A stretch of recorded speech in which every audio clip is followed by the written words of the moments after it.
All right, everyone, welcome to the Alpha stream. As we jump into the matches, these are our open bracket teams that have climbed their way into pool play here. Of course, Golden Boy on the mic alongside Walshy, and we got Sentinels versus Alpha Esports from the LATAM region, looking to make their stake here in SLC. But Sentinels, a team that has certainly made a mark here in Salt Lake City with that game that we saw yesterday against Space Station. But for now, let's focus on the action at hand. Two teams vying for a win here. Look at that. Great job by Noble. Somehow staying alive. 4 members all spawning at Carbine from Sentinels. And he's able to duck back and forth in the hallway, getting shots down, laying down damage, and then eventually escaping all the way back towards Whitehall. And this is a trip cap for Alpha Esports. Hello, I gotta stand up real fast because your boy's about to lose his dang mind over here. This is wild. Alpha starts this one off real strong. Obviously in the blue here. Comes the break of the setup from Noble. Lethal as well, Falcated up on top over toward bunker side here. And this is, you know, a decent push here. Falcade is also going to be weak. He couldn't help Lethal out on that one, so he ends up getting the trade. Yeah, but at that point, it was just Lethal and Falcade trying to buy as much time as possible. When you get those trip cap scenarios, or as soon as the team gets that spawn trap on you, you just want to get whatever kills you can and buy time that you can get spread across the map. Yeah, great discipline, by the way, from Acid. Recognizing 2 players are going to be tucked away over toward B, did not want to try and challenge that, so instead goes back to the bunker here, so that this way he can live to fight another day. His job is going to be to hold this B area down as much as he can. Precision can't seem to get a kill. Neither can Boo Boo Doo here at the early parts of the game. They're both rocking some donuts early on. Meanwhile, Alpha Esports, they are hitting, and they came out to play in the early parts of this one, Dave. Yeah. Acid 5-0, make that 6-1 after that last exchange right there. But off to a phenomenal start as the team has a 100-point lead on Sentinels. You can't sleep on any of these open teams, especially not Alpha Esports here. No, this is a squad that, you know, has been around for a while. Players that have been around for a while. You probably recognize the names like, you know, Drift as well as Noble, Acid too. These guys have been around for a while here, coached by Nugget too. All players who have competed alongside players like Tapping Buttons in the LATAM region. So these are guys that put in a ton of work to get to this point here.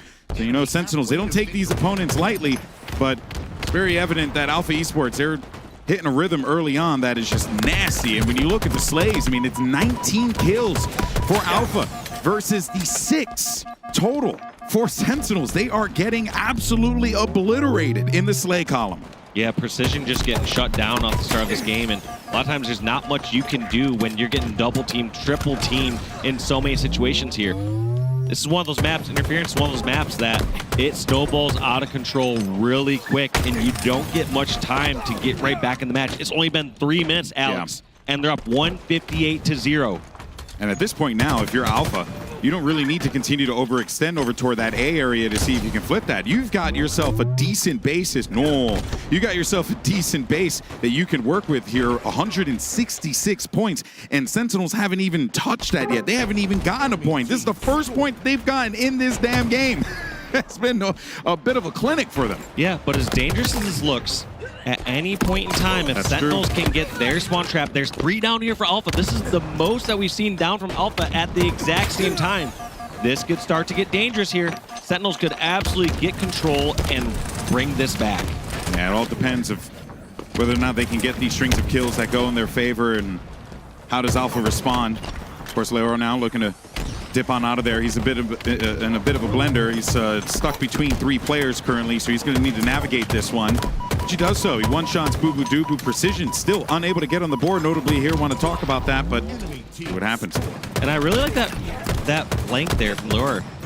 Going from top tower all the way towards engine 1, most times once you're down at tower, you're either going to go towards like sewer or you're going to go back towards bunker side. But just quickly dashing all the way across and having that secondary angle. You saw Boo Boo Doo Boo jump down over there near crate and couldn't find him at all. Yeah, he was certainly left looking. Just some good movement around here, around the rig or interference. Still got to get used to that one. But you're starting to see Sentinels put some points on the board. And this kind of goes back to what you were saying there, Dave, where, you know, a game type like Strongholds, yes, you can have a hot start. You can, you know, drop 200 points right at the beginning of the game. But, you know, at a moment's notice, you can end up losing all of that momentum. But thankfully for Alpha Esports, that is not the case. They're actually going to go for the trip cap here, and they've locked it in. So let's see how long they can hold this. Of course, C is going to be the one that's currently contested. Acid taking some shots from behind. Need to get away from that one. He's going to lean on the pipes, actually. Some decent movement here as well. Falcated in the back, ends up getting the kill on one. That was Drift, but look at the tension that's coming in now. The push from Precision as well as Lethal. Precision, though, having a bit of a rough game at the start. You know, got to wake up a bit.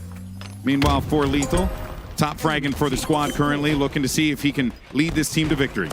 Yeah, just Lethal trying to find where this player's at. Engine 1 is still the location, and he's getting hunted down. That's going to be 2 down there for Sentinels, and not exactly what you want to see. As soon as you get that trip cap, you want to stay alive and find where their spawners are. Instead, Sentinels give up all 4 of their lives, and that's going to be B and C converting over to Alpha Esports. And again, you know, I think like you got Overshield coming up in a little bit here, so you're going to want to start to make that push inside of A.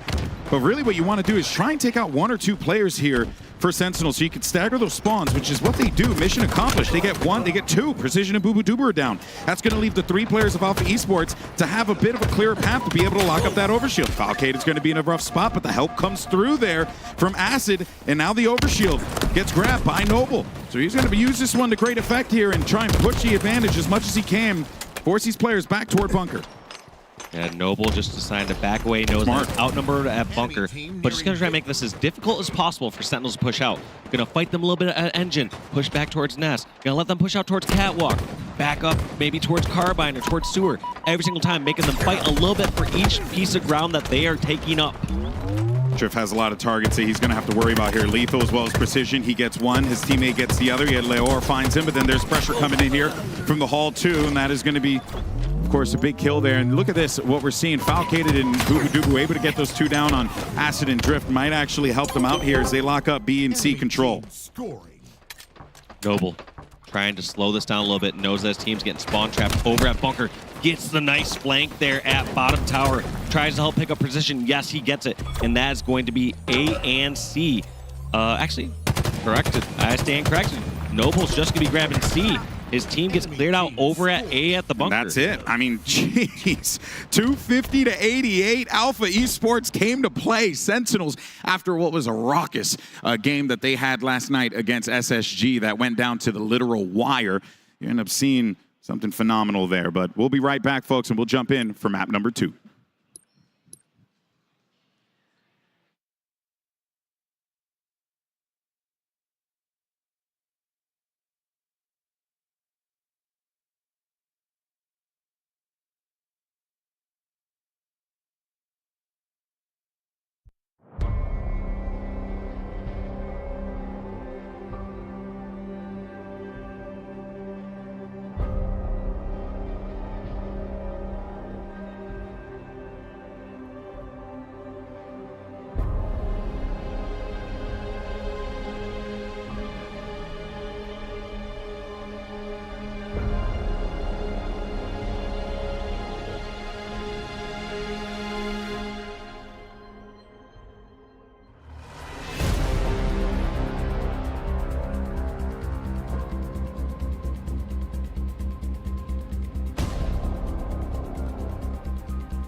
All right, folks, we are back. Map number 2. We're in Recharge Slayer, and this, of course, is Sentinels Alpha Esports. Alpha up by 1 in this series. That's right. If you're just joining us here, Sentinels they ended up getting just absolutely destroyed at the early parts of that interference Strongholds game, and now we're in Slayer, and Sentinels need to respond. Trying to get away with that camo, but we do have Shock Rifle in the hands of Boo Boo Doo.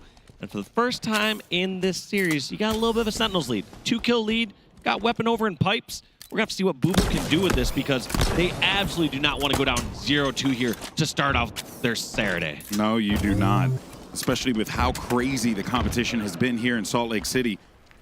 You really cannot give up anything and an inch to any of these teams because they will take advantage of it. Even the squads that are coming out of the open bracket. Boo Boo Doo knew that there was going to be a target around there, which is why he went hunting. He's got teammates around him. Watch out, though, for Acid on the flank because it seems like he might try and make a play happen, but they got eyes on him. They have an idea that something's coming here. They're surrounded in all fronts. Yeah, Look how long he's staying alive here. Players on Sneaky, players over Gold, someone towards back Hydro. All these spots just trying to finish off a one-shot Boo Boo. He's buying as much time as possible, but it feels like Sentinels were not able to fully take advantage of that window of opportunity. And Drift actually ended up going just past one of the players here from Sentinels. This Falcade, he got 2 in front. Now looking to see if they can get this next kill. That's going to bring them within 1. Boo Boo Doo is going to be coming up the steps there. He's got Lethal at Hall, so he'll be joining his teammate in a moment. Drift's going to see if he can set up a little bit of a crunch here, right? You got Boo Boo Doo, who's going to be crouched waiting for an opportunity to strike, and Drift now, they got to sniff this one out. They have to anticipate that there could be some pressure coming from the long haul. Drift just waiting this one out for a moment. He knows that action's going to be happening around camo. And somehow, he doesn't take the first shot because, first off, his spot is still concealed. I really like that he didn't take the first shot, but it's so odd that he gets spotted out by a second player at that exact moment. Also, I want to give a shout out to Noble on that one because Boo Boo Doo was going straight for that camo, and Noble, nade and everything, ended up just getting tagged and still went after the kill because taking out that camouflage player is that important when the score is as close as it is right now. 4 kills separating these two teams here. Lethal, though, finds Leor. Decent target. It's going to be marked and 1 shot, but he does have the support there to back him up, so the fight's going to continue here, and Lethal doesn't have the help to be able to stand up against these guys. Lethal overstaying his welcome there. Sometimes you got to finish that finish that kill quick, or you just need to back away. Yeah. Staying static like that, they are going to reposition and re-engage that fight, and they had the numbers, so Alpha Esports doing a great job just buying that time, and Lethal did not react properly there. But you know what, though? I also got to give some credit here to Sentinels as well, Walshy, because there are many opportunities where Alpha Esports look like they're going to try and push their advantages. They will do everything they can to yank that lead back in their hands. But Sentinels are holding firm here, right? Especially in those situations where they're holding hands. You got 1 or 2 players that are, or 2 or 3 rather, but in this case, what we saw in Elevator, 2 players kind of grouping together, playing around the information that each other is providing one another. They're doing a good job of it. They're keeping this one within striking distance here for, well, Alpha's keeping it within striking distance. But for Sentinels, though, given how the first game went, you couldn't have asked for this one to be any better. Exactly, and then here's Boo Boo flying in once again. He's been focusing on getting this grapple, it feels like, on recharge here. This is the 2nd or 3rd time we've seen grapple in his hands along with shock. And he is not afraid to fly. Right? You can move around so freely, right? So it makes sense why he would continuously... I've never seen anyone go after it as much as he has, but you've been seeing him make some pretty decent plays with that piece of utility. And I like the mix of playstyle. You know, when you have that shock rifle, you're trying to create as much distance as possible, but he's not afraid also just to grapple in where he knows someone's weak, where he has the shot or 2 a shot advantage, and just help finish off that kill with his DMR, or with his bandit. Big pickup there for the camo with Noble. Boo Boo Doo got to stay alive, and Noble ends up seeing exactly where this is. So he knows where the information, or he's got the information as to where these guys are going to be, and they have no idea where that camouflage player is currently going to be located, but they end up just getting all the kills that they need, and now they're within 1 kill, Alpha Esports, of being able to tie this one up. Yep, and they're going to know where the spawns are at. They had Hydro block, they had Elevator block, they know what's coming over at Pipes. Now, how do they decide to set up this trap? They decide to just hold one end and see when Sentinels poke out? Yeah. Or do they decide to go on the offensive? And it looks like offensive is the play here. Lure over at top glass, ready to attack. We got Noble with his own secret attack coming in over at the bat ledge. Has to back down now. I actually like the fact that they were playing more of a contained strategy. The problem was that Sentinels read that one beautifully, and they managed to keep their numbers up while at the same time identifying where those targets are going to be. That led to a 3 down, and now Acid just having to hold things down by himself, but the pressure coming in from that control side means that he cannot stay alive, he cannot play his life, and his teammates now are going to be on the receiving end of what they just tried to do to Sentinels just a second ago on the blue side of the map here. They are pinned. They get wiped out. 3 down yet again. Yeah, Boo just taking everyone out there, though. I believe in that Shroud, ended up getting a stick and a double kill. Lethal, cleanup duty, takes out Acid over at the Mangler pit. Up now by 7. This is a comfortable spot for Sentinels. Yeah, and I actually got to go back to that play that happened over toward the yellow side of the map when Alpha Esports were playing more of a pinch game, trying to contain them within yellow, but they could not find those kills. Ever since that exchange, you have seen Sentinels just continuously push forward with the kills, and they have been very successful. Now they have that 8-kill lead. What was once a 1-kill lead, and I think in an instance for a brief moment, even a tied game for Alpha Esports now has gotten completely out of hand for them. Yeah, this one just started to spiral out. I felt like when they had that trap over at Pipes, that was their chance to basically equal out the game. Yeah. That was their chances. Could they go like a 4-for-1 or a 4-for-2 and make this game about even? Instead, Sentinels break out of that without any punishment and now have a 6-kill lead. But the thing that has been very good for Alpha Esports has been this guy with the camo, man. Noble has been clinical with this piece of utility, the power item that you see him using right now, the camouflage he just picked up. And they got to do a better job, Sentinels, of keeping that particular item out of his hands, because when he gets it, he has managed to make some big swings happen for this team. We just were talking about it was an 7-8 kill game, excuse me, for Sentinels. Now you're down to just 2, just off of that one play by picking up the camo, and then Noble finding the scraps and picking off those one-shots. Yeah, and Sentinels happy to break out of Pipes once again. Did not want to get trapped in there. They're going to take over a couple of their locations, such as Control. And now Noble knows that they're in control, but what can he do about it? Yeah, he's got no nades to be able to support, so anything that happens needs to come from Sentinels pushing out here. And then there's no one really focused on the cross. Actually, it turns out there was one, and Noble ends up getting 1 kill, but Precision's there for the 2nd. Can someone actually catch Precision, who's 1 shot running away here? Nope, he cannot, and he gets out with his life for the time being. Smart play here, playing the green gun around the corner, anticipating some kind of aggression from Alpha Esports, and aggression he got. And even though Alpha Esports get a few kills out of that one, it's still going to be a lead for Sentinels.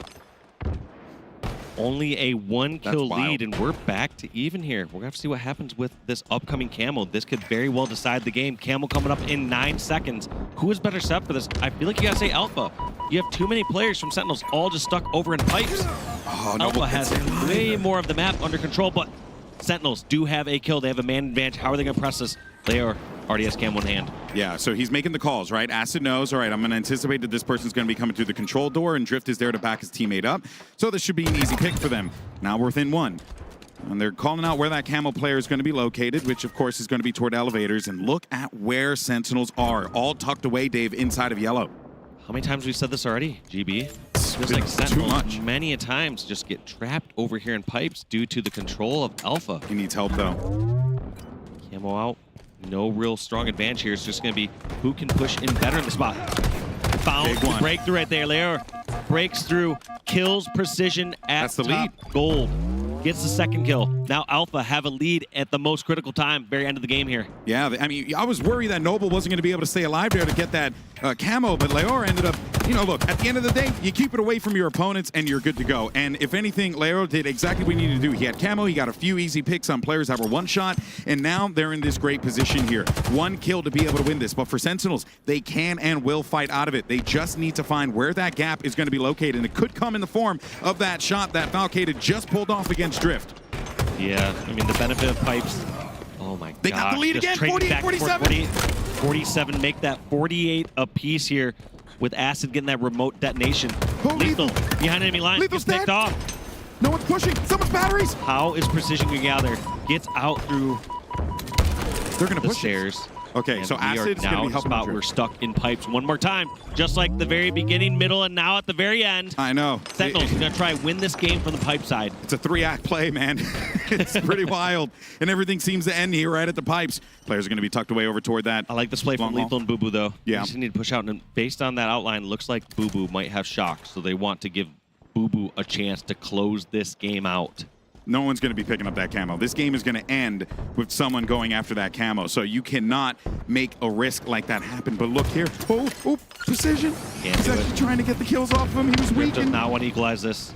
Oh my gosh. Gutsy challenging that right there. Just so many times grenades can hit so hard over in the pipes. Drift. He's half shields. Oh man, the tension's on. Noble gets it! Noble gets the camo! He's gonna go in there and potentially backpack. That could be huge, and Noble do it! We didn't get to see what that final kill was. I came in the form of Acid, taking out Precision in pipes, Dave. Alpha's up 2-0 right now in this series. And this is not a situation I expected. We are gonna have to check out exactly how these pools could shake up if this upset comes to life, because most of the times when these teams are coming through open bracket, you expect, especially these juggernaut squads in the top 8, to not drop a set to something the open I do want to make note of, though, Dave. Precision, a weak game coming out of that map 1. Map 2 absolutely lights out. 18 kills for him, but it did not result in a victory. Alpha Esports, they are up 2-0 against Sentinels. That's right, folks. Your ears do not deceive you. We'll be right back, and we'll see if Alpha can close this out 3-0 against Sentinels.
Welcome back, everyone. Map 3 now, live fire. We got some action going here. It's going to be some Oddball 2, and you got Alpha Esports 2-0 over Sentinels at the start of this one to kick off HCS Salt Lake City. Golden Boy and Bravo on the mic.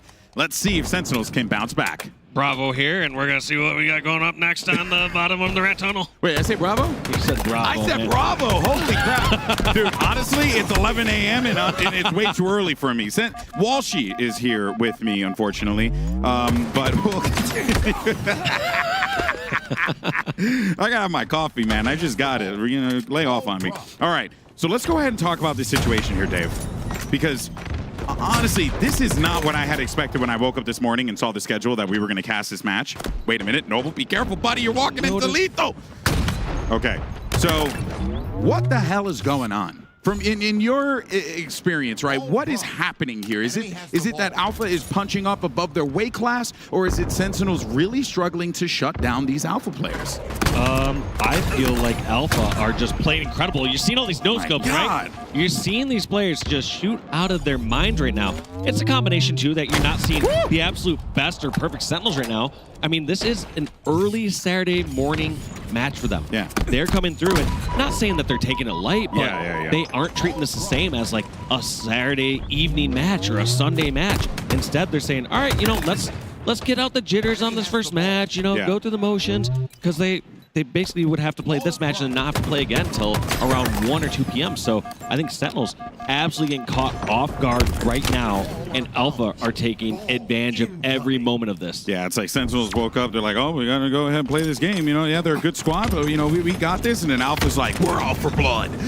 Like, that's well, also, I saw Falcon Precision in the lobby right before I left to come out to cast this match, and they looked ready. They looked, you know, they weren't taking it lightly. I was like, I asked about the match, and like, yeah, they're good. They're not going to take this one light, but I don't think they were expecting Alpha to be playing this good here and put them to the test this hard. Yeah, and I think too, right, that hot start that they got on Interference Strongholds really sets that tone for them, because that has to be such a motivating thing. You're in this situation, you're playing against 4 phenomenal players on Sentinels' team that could have very well defeated Spacestation Gaming in their own home turf here yesterday, and instead now they're having to figure out, well, you know, how the hell do we stop the speed, the aggression that we're seeing here from Alpha Esports? And look at this. Noble gets himself another camo. I tell you, this probably might be one of my favorite players to see use the camo, because he's so efficient with this piece of utility. Yeah, just moving across the map perfectly, just laying down the shots. Let's see if he gets any assist pickups there. Looks like at least one player picked up in the center. That was Lethal going down. That's going to be Sniper in the hands of Noble. What can he do with it, though? Gets picked off by Boo Boo's Plasma Data. Where'd Boo Boo throw that from? Yeah, that came from downtown. Was he in the rat tunnel, did it? Did he, like, throw that up through the vent and then just push over scoreboard? Oh. Yeah, but then how the hell did he get over to door so fast? Just sprinted over to the rat tunnel. Oh, okay. Over to, yeah, you're right. Yeah. Oh, that actually, we have to go back and watch the VOD. I'm not entirely certain, but go back and watch the VOD, everyone. You know, heard it here first. All right, here. Now, of course, this is still going to be early days on this. 67-15 presently. Alpha Esports, though, more than halfway on this first round. And we've oftentimes seen teams, right? We saw it yesterday with Cloud9, where they had a hot start, 2 maps that they were able to win, you know, back-to-back in rather impressive fashion against Shopify, and then they kind of just crumbled in map 3. Like, they got that first map, it was map 3 round 2, where Shopify, they just got their groove, and that's the dangerous part about these top teams, is you can have them feeling like they're down and out. You have, you know, games 1 and 2 victorious, and then round 1 also in your favor, but then as soon as they get that momentum, as soon as they get their swing and their flow, it can be over. But right now, Alpha Esports, nothing is pointing to that right now. It just seems like it's so dominant every single time. They're rotating this ball correctly. They're getting all the kills across the map. They're winning all their fights. Yeah, and they're making some intelligent decisions as well, right? And they were able to scoop up a lot of time with that ball. Some great plays there from Alpha. Now it's going to be Sentinel's time here. See if whether or not Lethal and the gang can manage to muster up enough to come back into this one. Alpha have made it very, very difficult for them, but this green setup might be what the doctor ordered. Lethal trying to keep over some nest control, keep some top control. He realizes that if this garage setup is going to be broken, nest and bridge is going to be a part of that. Can't tell if Boo Boo has moved this all the way over towards the green, so they can get a play ball. We'll see. But that's going to be another camo for Noble. And the big win there from Acid. Ball did not get over towards green. Oh, it didn't even get played. Oh my goodness. They didn't get a chance to get over towards green. I think there's just too much pressure over from Nest and Bridge that Boo Boo felt that's the round. Confident to run that over, but yeah, I agree. I don't really see a way that Sentinels can break this setup in the last 8 seconds. They're just going to rotate this over towards green, and get the last second or two, and that's going to be round 1 here for Alpha Esports. We are one oddball round away from Sentinels potentially being 3-0'd by the open bracket Alpha Esports. Dave, what am I supposed to do with my hands here, man? I wasn't trained for this. I was told, you know, that Sentinels should, you know, statistically speaking, be the squad that comes out with the win here. But instead, Alpha Esports is putting themselves in a phenomenal position here. Let's not forget that Sentinels 1-1 in this one and ascending baseline 0-2. So there is a very good possibility that if Alpha can manage to pull off this win here, they put themselves in a position to get second place and go in a winner's bracket, which would be wild in that group. Granted, that is, of course, if they lose to Spacestation Gaming, but, you know, we're talking about Spacestation Gaming. I think like a majority of us predicted them to win the event. But again, hey, I witnessed Gen G lose in Korea, so, you know, anything's possible. Noble gets another camo. Just, I would love to stay on his POV at some point. He's so good with him. Before to understand how he sets up for it, because I can't tell if it's just, you know, he's that perfect puzzle piece for his team where they're all set up outside and around it that enable him to grab that camo, or if he's just doing something special or specific where he sets up before to get a kill and then lead in and get that camo. Something that I'm noticing is his patience. That's what's sticking with me here, is that when he goes into a lot of these fights, he does not try to get crazy with his shot. He'll just stand still and he'll wait for the targets to make themselves available to himself. And he puts himself in those positions. I mean, look at him. He's literally doing the same thing right now. Like, he is just constantly putting himself in these spots to find success. And then when he does not, he bails out of those fights. I love that right there, too, by Noble. Not chasing Boo Boo all the way towards that dummy door. Realized it's too good to be true, that Boo Boo was going to get help before he got help, and Noble backed away before Falcon could get that pick off from top tower. 40 points have been gained for Alpha Esports so far. Enemy has the ball. One round already earned for the squad. They just need one more here, but a big fight for Boo Boo Dubu's going to keep himself alive here. Ball's going to be up for grabs, but it's Drift and Leo that are going to be fighting around this one here. Boo Boo Dubu can't stay alive. The one-shot call's coming through, so expect someone to try and pick this player up. But look at Noble on the move. No one's played that ball. It just sat pretty much static for the entire time, and he's got it. So he's going to keep this one going, and they're going to keep holding this down over to inside of the garage. They have not brought this over to tower a single time, Dave. I don't know if you've noticed that. No, they've just kept it, like you said, over towards this garage side of the map. Here's Noble getting ready for a new camo. Drops the ball over at scoreboard. Who's going to win this fight? If we're looking at the pass, it feels like Noble's also always walking away with those camos, so I was going to put my bets on Noble, but it looks like Drift and crew clear out Falcated. Get the grab on that camo. No one grabbed it. It actually didn't pop up just yet. It did not pop just yet. Now it is up. We're going to have to see if Sentinels can get control of this camo and maybe actually swing it in their favor for once. Here it is in the hands of Boo Boo Dubu. I think it's like one of the first camos that Sentinels have been able to get. Honestly, even for map 2, they were struggling to get the camos there as well. So this is kind of a sigh of relief, if you will, for Sentinels, but they got to be able to use this one and take advantage, because as it stands currently, Alpha Esports are halfway from being able to accomplish a 3-0 here at Saturday at SLC. Yeah, and Boo Boo just he saw 3 different players, knows the 4th one's over at Bags, and just feels like he can't do much. He can lay down a few shots, but feels like he is not there quick enough to help save a teammate. Some of those swings is what Sentinels needs right now. He needs to get that pick so that Falcade doesn't get picked over at Garage, and then they can 2v1 the next fight, but instead, it just feels like Alpha are doing such a good job exchanging kills. Noble's got the crosshair covered, so he's going to let Leor just walk right in, and he's got to keep his discipline on that aim. He sees the target too. That's lethal, trying to make some noise over toward that camo side of the map. You also have top mid control too, but Noble's not hitting those shots, and he knows it. Such great target switching. Even though he's not hitting these shots, you notice that Noble, he gets an engagement over at Silo, then focuses over on Bags, then focuses over at Keydor. Every single time he's engaging what he thinks is a brand new target that's not going to be as focused on him, not going to get that first immediate shot because they don't know his exact perfect location. You always want to make yourself a hard target in this game. Commending Formal for that yesterday in the matchup against Quadrant and how good he was at being able to play his life each and every time. Noble has been very impressive in this series, undoubtedly. But now you're starting to see Sentinels gain a little progress here. Boo Boo Dubu has the opportunity. Once pressure comes through, you're going to see them play that ball. And that's why, I mean, the patience that we're seeing here from Alpha Esports, the discipline has been so impressive. And this actually might end up being the kill. Boo Boo Dubu, though, big win there for him. Stays alive, but Leor is on the hunt, got the target, and they wanted to try and play that ball on the green side. They still have another opportunity to do it in the form of Acid and Drift, who are going to start to push out of this garage now. Precision, he's got eyes on it. He's got to get to that ball, maybe play it, but he won't be able to. And now it's going to be Alpha Esports with control. Yeah, I think Boo Boo, after he got that first kill, was feeling himself a little bit, was thinking, I got to be clear at this point. We had too many kills before this. I got to get help beforehand, and I felt like Sentinels did not push on over towards green quick enough.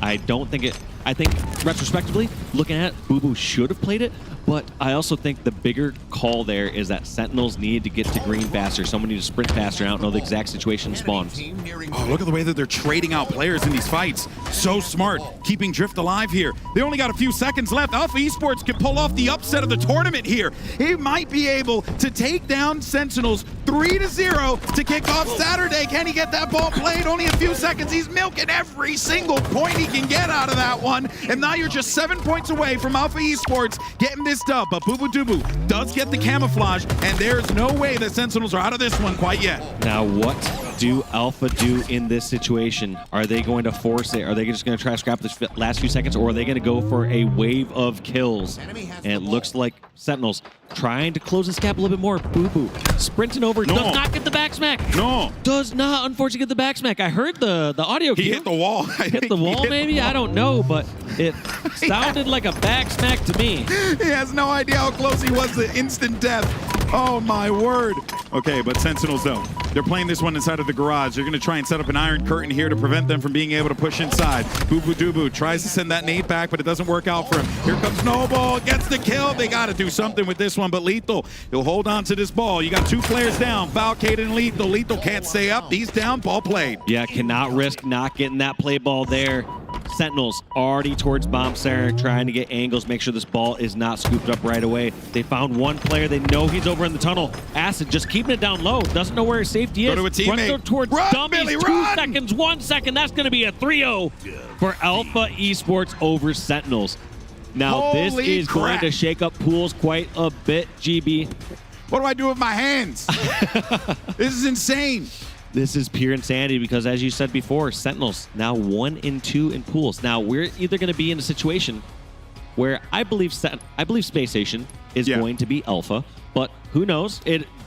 Salt Lake City pool play has been absolutely madness. I don't know what's in the water out here. But I believe we're going to be in one of two scenarios. We're either going to see a three-way tie if Ascend Baseline can take down Alpha Esports, and we're going to have to go to a game count between Sentinels, Ascend, and Alpha. Or you're going to see Alpha Esports beat Ascend Baseline, go 2-1, and secure their second spot in the pool. Well, I'll tell you what, man, at the end of the day, what matters is that Alpha Esports came to play. They pick up the win. They take down Sentinels out of the open bracket. Folks, we got plenty more Halo action coming at you in just a little bit. Don't go anywhere. HCS Salt Lake City. We'll be right back after this.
Good morning, SLC. It's Clutch here, joined by Gaskin. We have one hell of a matchup in front of us. It's Alpha Esports coming off a hot 3-0 against Sentinels versus the hometown heroes in Space Station.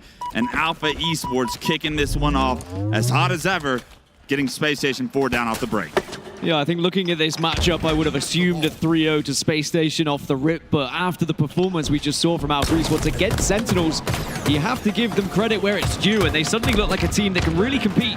Not just with the likes of Sentinels, but also with the likes of SSG, and Noble is doing it again, just as he did in the previous game with the snipe. Yeah, Noble popping off with the S7 on live fire, now starting to hit some shots with the shock, even does some damage right before he goes down. War actually starting this game off 5-0 on a killing spree against the best in the world.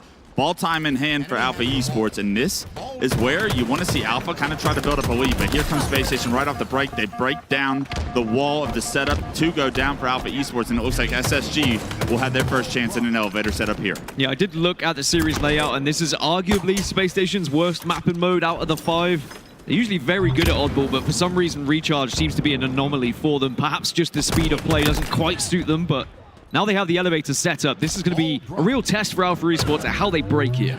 Yeah, Alpha Esports, a dominant Oddball against Sentinels, but not so fast here against SSG here in round 1. 20 and climbing now as Eco finds another kill, keeping Alpha Esports staggered off the respawn. They're going to be able to get some significant time here. Acid still without a kill at the moment, hasn't really been able to get into the action as he's actually trying to be the forefront of this push. But every single time that Alpha make any sort of avenue towards SSG, there seems to be eyes trained on them.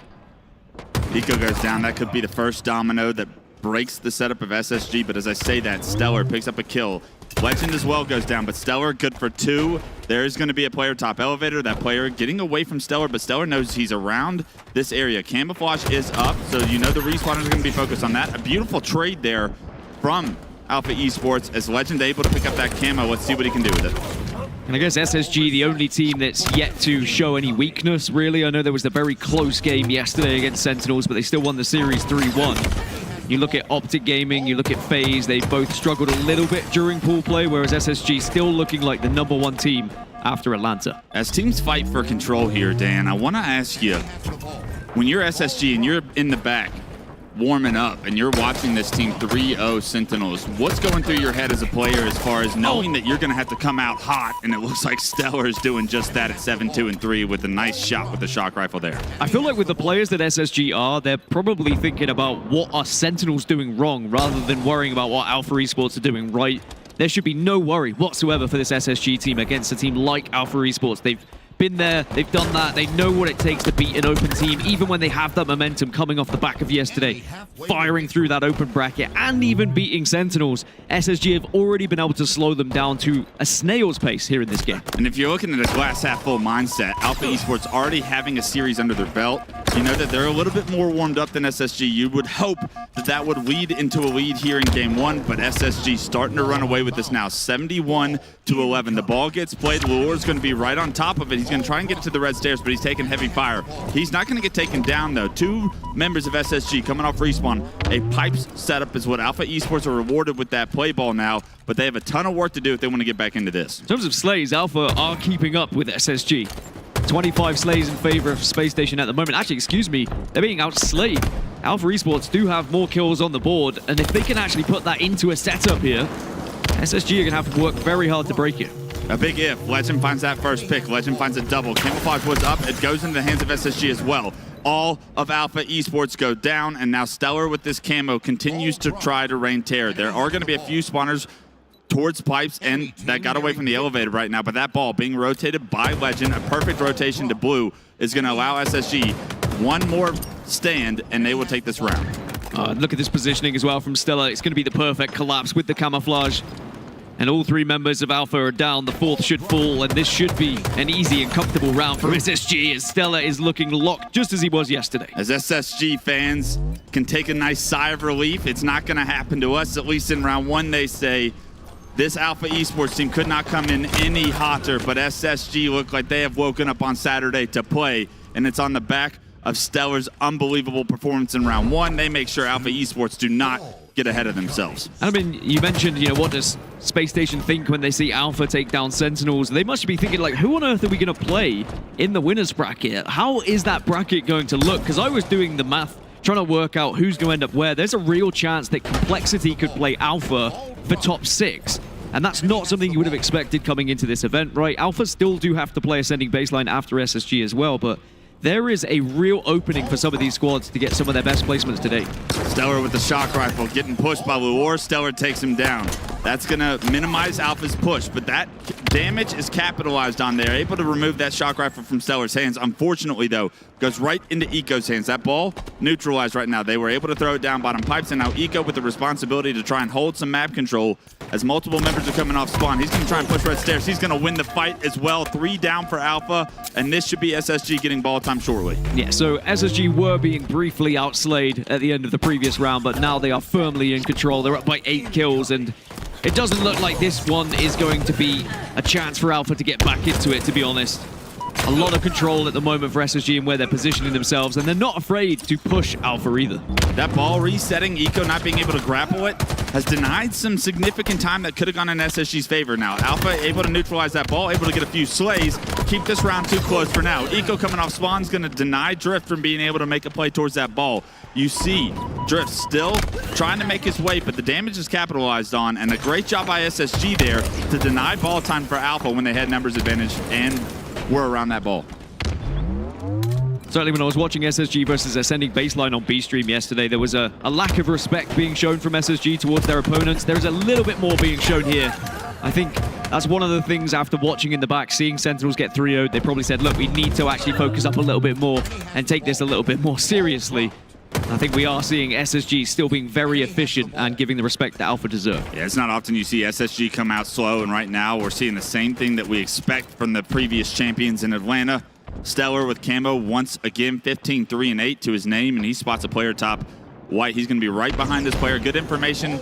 Does choose to drop down and chase this player as the players from Alpha Esports collapse on the ball. Stellar's a little bit late to the party, and because of that, they go 3 down. That setup gets broken in only 22 seconds in SSG's favor right now. So Alpha still in this round. If they can get the ball in hand, they can figure out a way to tie this game up, but it's very difficult to do when you're still dealing with respawners in SSG. Alpha need to find a way to get this camouflage off of Space Station as well. Stellar's found it far too comfortably at bottom middle, no one really contesting him for it, and it's just allowed him the freedom to flank and get that pinch each time. So Alpha, if they have learned anything in these opening rounds, it is just focus on the objective a little bit more and make sure that SSG just can't walk away with it. The slay's starting to go in SSG's favor as well. Although Alpha did such a good job to find ways to get kills against this SSG team, the ball time has not matched it so far in this game. And now Stellar with the shock re-challenges, no problem. Hits the first shot, can't hit the second on the Acid, who's no shield. You get the shock rifle out of Stellar's hands, which is a key piece to breaking this setup, but still more work to do as the time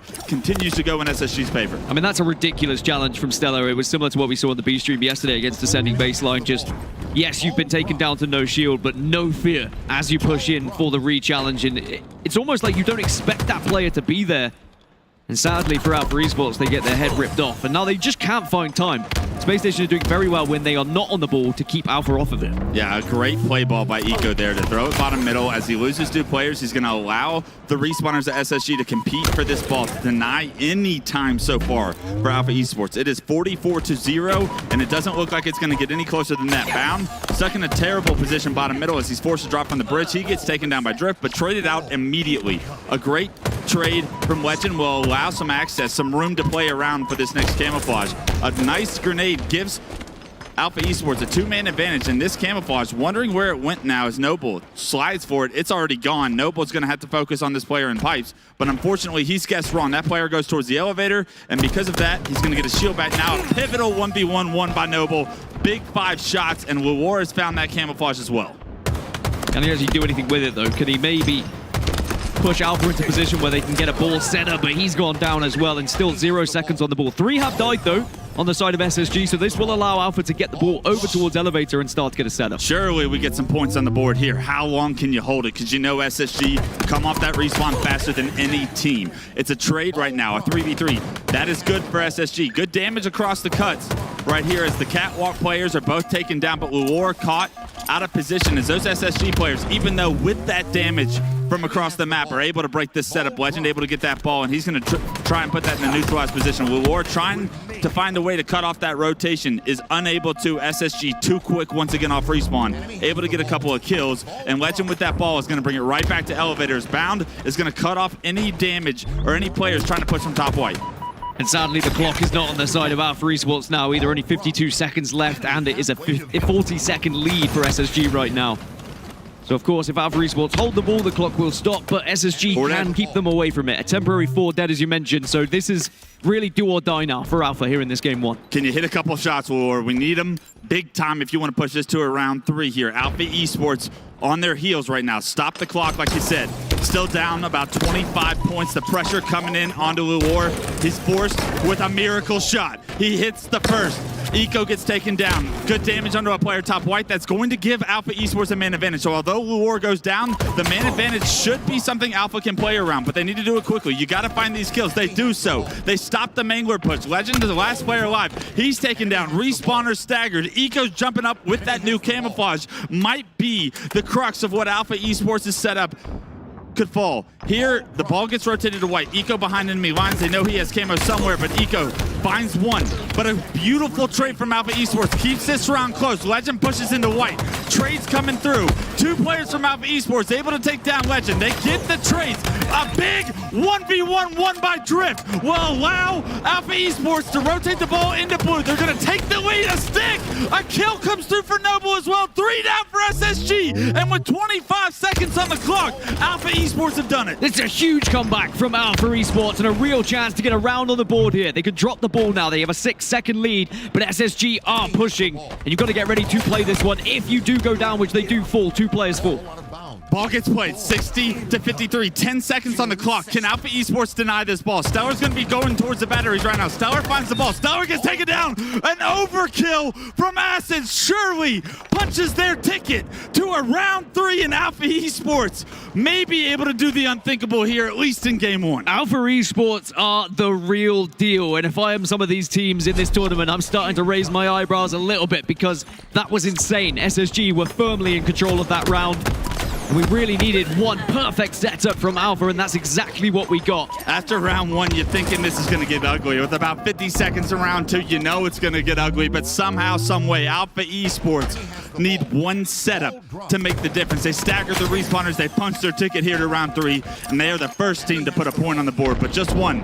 As battle for control of the map right now, as Legend wins a big 1v1 into white. He's actually the last player alive at this point. Noble's top mid was shock rifle, but he's got camo as well. He's too difficult for Legend to take down. Legend will be put on respawn. Ball in the hand of Alpha Esports, and they will get to play from the lead for the first time in this game here in round 3. And they are starting to heavily outslay Space Station as well. 93 kills in favor against an 81 on the side of SSG. That whole period of play has really just put Alpha into a very commanding lead now, and probably just going to be feeding off that confidence, especially after that overkill. A big kill to enter the pipe door. A beautiful shot from Acid really kicks open this pipe setup from SSG. 13-0 still. The ball being neutralized. Bound's going to be spotted by the middle, but he's going to be able to play his life. Lure, his responsibility right now is to hold down pipes. You got to know they're coming from the elevator location here. The game slows down for just a minute, but Stellar gets caught out trying to sneak across batteries. 3 members spotted in pipes. A beautiful shroud to keep Lure alive for a little bit longer. Bound is going to try and challenge this, you know it, but a trade from Lure. And 4 go down for SSG. Last player alive on the map is Acid. He's doing a great job to get that ball to a respawner in glass. A beautiful toss up there. You can see the strategy and the teamwork really starting to pick up for Alpha as well. And Alpha have done so well to deny SSG with a couple of these camouflages. They've not allowed it to be too easy, but they've also been grabbing that ball when SSG have been distracted as well. And SSG look a little bit flustered at the moment, really want to calm this game down, and they will gain control of the ball temporarily here. Unfortunately, you rotate it towards glass, you lead that ball to try and slay, and somehow, some way, SSG just take it and run with it. They take it to blue, and now all of a sudden, if you're Alpha Esports, you got to break this setup. Unfortunately, Eco has found himself another camo. He's found himself the first kill as well, and Acid, with massive shots onto Eco, will remove that camo from his hand. The only problem here is Bound is going to still be back blue with that ball. He's not forced to play it, and all of a sudden, SSG with the lead. Stellar with the shock rifle. We've seen this several times. He's finding the first pick, and now Alpha Esports will have to wait for Luor to spawn to have a successful push to try and break the setup once again. Every player from Alpha Esports going positive at the moment, all into an insane amount of kills. And they really are not scared about the opponents that they are facing right now. But SSG with a little bit of control. Again, are we going to see that experience start to shine through here? Can they block off Alpha in their push? Yeah, the first kill and the second kill still going to SSG. This blue setup is paying dividends right now. Up 43-17, starting to build a comfortable lead here. Stellar not forced to do too much with the shock rifle. Can't hit the player top white, but he's going to reach out. Somehow the nade gets a kill. The shock rifle can't hit, but still damage done. Alpha still finding themselves at a man disadvantage. Luor spotted down bottom. Mangler, Luor with the challenge. Luor with the disrespect on the Eco. Wins that fight, but still this setup holds strong. Legend goes for the stick, doesn't quite get him, it doesn't matter, still takes down Noble, and every time they push through white here, they are being barraged by grenades, and they just can't quite get into the position they really need to try and stop this ball. Bound gonna drop that ball and try and slay. They have to deal with Acid. Acid able to catch Stellar off guard a little bit right there, and because of it, this could be where the setup gets broken. Pound gonna finally play that ball, but not without a ton of time in his back pocket. 70-17. That setup is what you think is gonna decide this game one. Alpha Esports, what can you give us? A miraculous comeback in round 2 with plenty of time on the clock here in round 3. You got to think it's possible, but you have to start making plays now. I mean, if they have that passenger play like they did similarly into round 2, then anything is possible, right? And I think that Alpha Esports, they are just so confident at the moment how they approach, and they have been able to get a camouflage on board. And denying SSG of that camouflage is what really had them win the round previously and gave them the chance to get back into the game. Ships in the night, they pass in pipes, but they both turn around. It's going to be a trade. Not exactly what you want with that camouflage, but damage done. These pipes players are being such a thorn in the side for Alpha Esports' opportunity here to try and get this ball. It's going to stay top batteries, and the Eco's going to make sure it stays top batteries. A beautiful shot with the shock rifle is going to minimize the players in this pipes that Alpha Esports are trying to control. Eco not to no shield with the grenades, but Eco does not care about his shields. He hits another headshot with the shock rifle. It will be SSG with 3 down for Alpha Esports, getting the ball back into pipes, and surely this is how SSG can end this game one. And this is the experience of Space Station, right? They lose that previous round, but they don't look like they've been phased whatsoever. They come back into this round. They're starting to get back in terms of slays as well. It's been a real tug of war in terms of control. It's one last push now for Alpha Esports. Round 2 is a phenomenal Cinderella story, but this round is a beatdown from SSG. 93-17, 2 go down on each side. Eco can't quite hit the next shot with the shock, but the damage has been done. He's played his responsibility perfectly.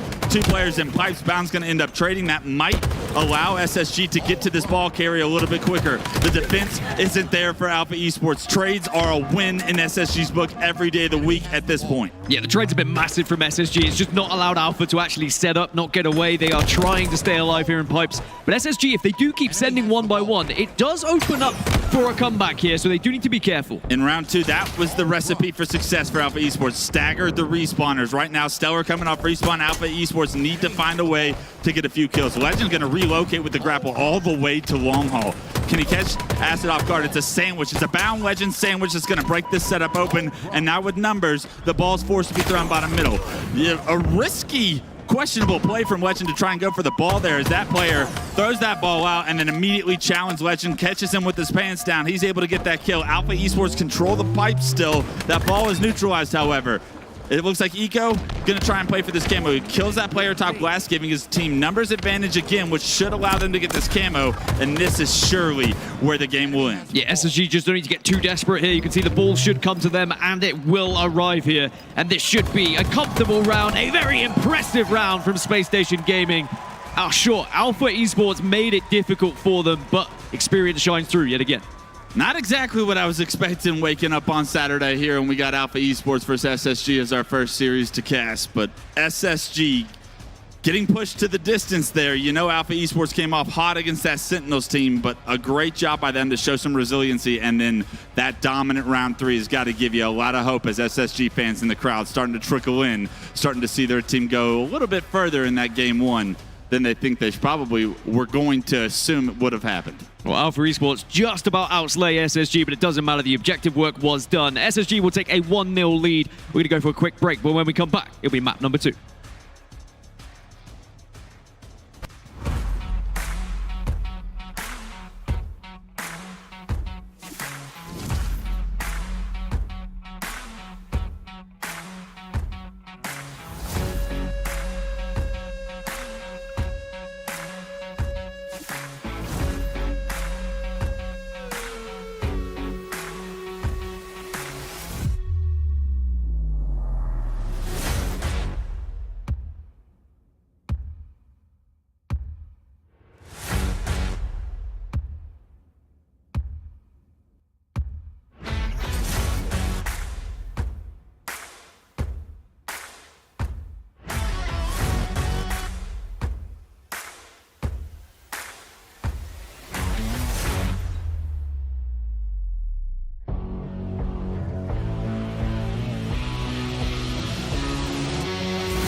Welcome back. We're in game number 2 now as SSG have a 1-0 lead over Alpha Esports.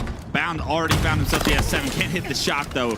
And that is how Alpha Esports want to kick off this game, too, if they want to make this series a little bit more interesting.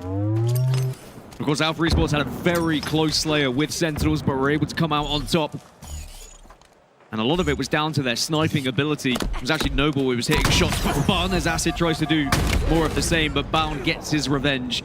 And he will be able to pick up the sniper rifle. Bound, by the way, is actually top 3 in terms of KD in terms of kills across the board in the league on this map in mode, so I'm excited to see what he can do here against Alpha. He moves a little bit different on this map. Speaking of moving a little bit different, it's going to be a lot easier to do when you have camouflage, and Legend has found himself that camo, so SSG getting the dominant start of the power-ups and power weapons on this map. Right now, though, Eco and Stellar, both the players without the power-ups and power weapons, they go down. Legend able to at least trade one out. The damage is capitalized on. Acid looking for Ghost right now, as Legend able to get out of there, able to deal some damage on the unsuspecting player, get an assist.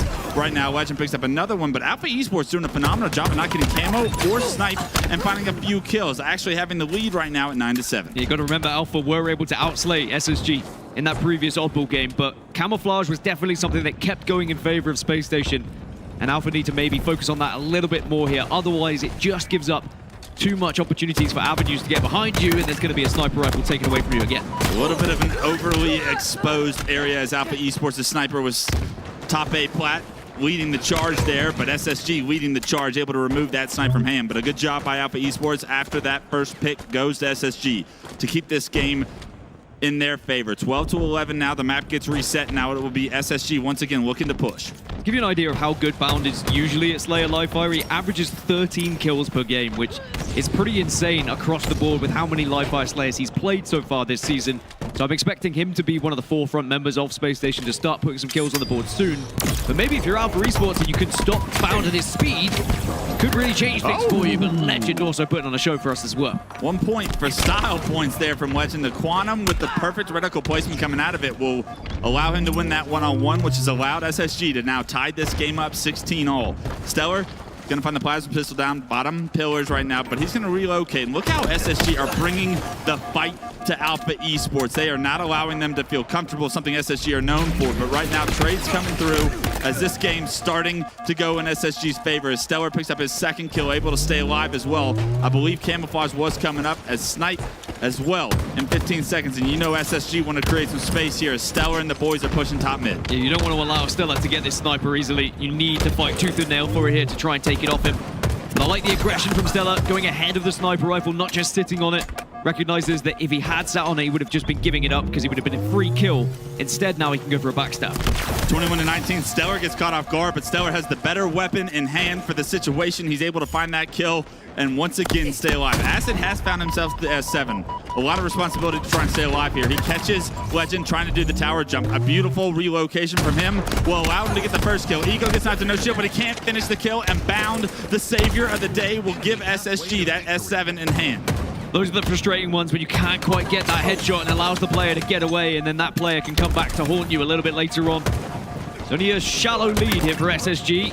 A 3-kill advantage, but as long as they can stay ahead of Alpha, they force them to try and do something a little bit different and maybe break some of the setups they might have. Right now, the difference in pace between the two teams, SSG is bringing the fight to Alpha Esports. You can tell how proactive SSG are trying to be here. There is going to be a player back green. It's a trade between Acid and Bound. You'll take that if you're Alpha Esports. Right now, Eco starting to become a problem, though. He takes down Drift. Drift giving his life, not expecting Eco to be back there. And Eco's going to pick up this Quantum. Going to activate it back green, and now he's going to look to push. You know he wants to be that initial damage. Right now, Noble sniping top tower, not able to get the entry damage onto Eco. Because of that, he's forced back, and Stellar is going to be in his space. Noble still continuing to be a problem back tower. As he gets surrounded, he gets taken down, and Eco using teamwork with Stellar, something that's been a long-time duo, to figure out a way to break that setup of Alpha Esports. The lead's starting to grow. The spawn kills are coming through. The split spawns for Alpha Esports did not allow them a chance in hell to compete against the likes of Eco as he hits a killing spree. I just love how Space Station are approaching this game. They are picking off Alpha one by one, slowly moving a little bit further up the map and then finding yet another player before they fully collapse around them. And now they force Alpha once again back into spawn here, and they can begin to plan their next form of attack. A dangerous game Alpha Esports are trying to play. They're on their back heels. They are not looking to create space, and that's what SSG do best. They will swarm you when they find where you are trying to play. Eco going to be able to pick up this camo for free because the rest of Alpha Esports dealing with the rest of SSG in the house. So trades across the board will benefit SSG as they pick up this camouflage. And now Eco looking to find some information to allow his team some entry damage. And now here comes the push once again. It's a 7-kill lead, and I feel like it might just be a little bit too far for Alpha Esports, even though they've had some great passages of play in the previous game and this one. They even had some moments that they shined through. SSG are showing their dominance, they're showing their experience, and they're showing why they are the #1 team here at this tournament. Alpha Esports, all 4 stuck back green. Here comes SSG, here comes the Slaughter. And Eco able to find the first kill. Can't quite find the second, and a good job by Alpha Esports to get some kind of trades, but trades are not going to cut it right now. 46-35, SSG are heating up in this series and making statements with the aggressiveness so far. 14 kills for Baum. What did I say? On average, it's 13, but now he's looking to surpass that and try and make those stats even better alongside the likes of Legend. And even Eco has actually been putting up big numbers. Traditionally, he usually goes pretty even, but it's 49 on the board. Double for Eco. One more kill to go. He gets taken down, but Noble's location spotted out. Stellar is here. Noble's still staying alive, but can't escape the respawners from SSG. Legend will find that 50th kill and make this game 2 in their favor. SSG will take the series lead now 2-0, looking to close this one out in 3, and it feels like all the momentum Alpha Esports just built against Sentinels has been washed, removed, and Alpha Esports sent back to planet Earth, where SSG reigns supreme. SSG continue to dominate on Slayer Livefire. They're now 6-1 across the season, and they look to try and move now into map number 3 to try and make this a 3-0 wipe. Great statistics again from the likes of Bound and even Stellar. Eco putting up numbers as well here. Everybody on SSG going positive, something you really want to see as their morning starts to get underway, as they start to look forward to that championship bracket. We're going to take a short break before Game 3 in this series. We'll be back with SSG up with a 2-0 lead over Alpha Esports just after this.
All right, back for game 3. It's going to be Argyle CTF SSG up 2-0 in the series. Alpha Esports, what do you have to show us to push this series a little bit further, to make it a little bit more interesting for us? Game 1, barely close. Game 2, not so close, and Acid rips the head off Legend as they go 3 down on the side of SSG. Acid trying to get top mid. It looks like they're going to have control of both S7s. 4 go down, and Alpha Esports looking to be aggressive here to try and get maybe a first flag on the run and potentially to be able to play from a lead early on. Acid continuing to rip the faces of SSG members as he spots them. I was going to say a few reasons why I'm excited for this game. A, sniper rifles. We've seen what Acid can do, what Noble can do, and we know what Stella can do as well with a sniper rifle. And we've only actually seen SSG play this in tournament play on LAN once.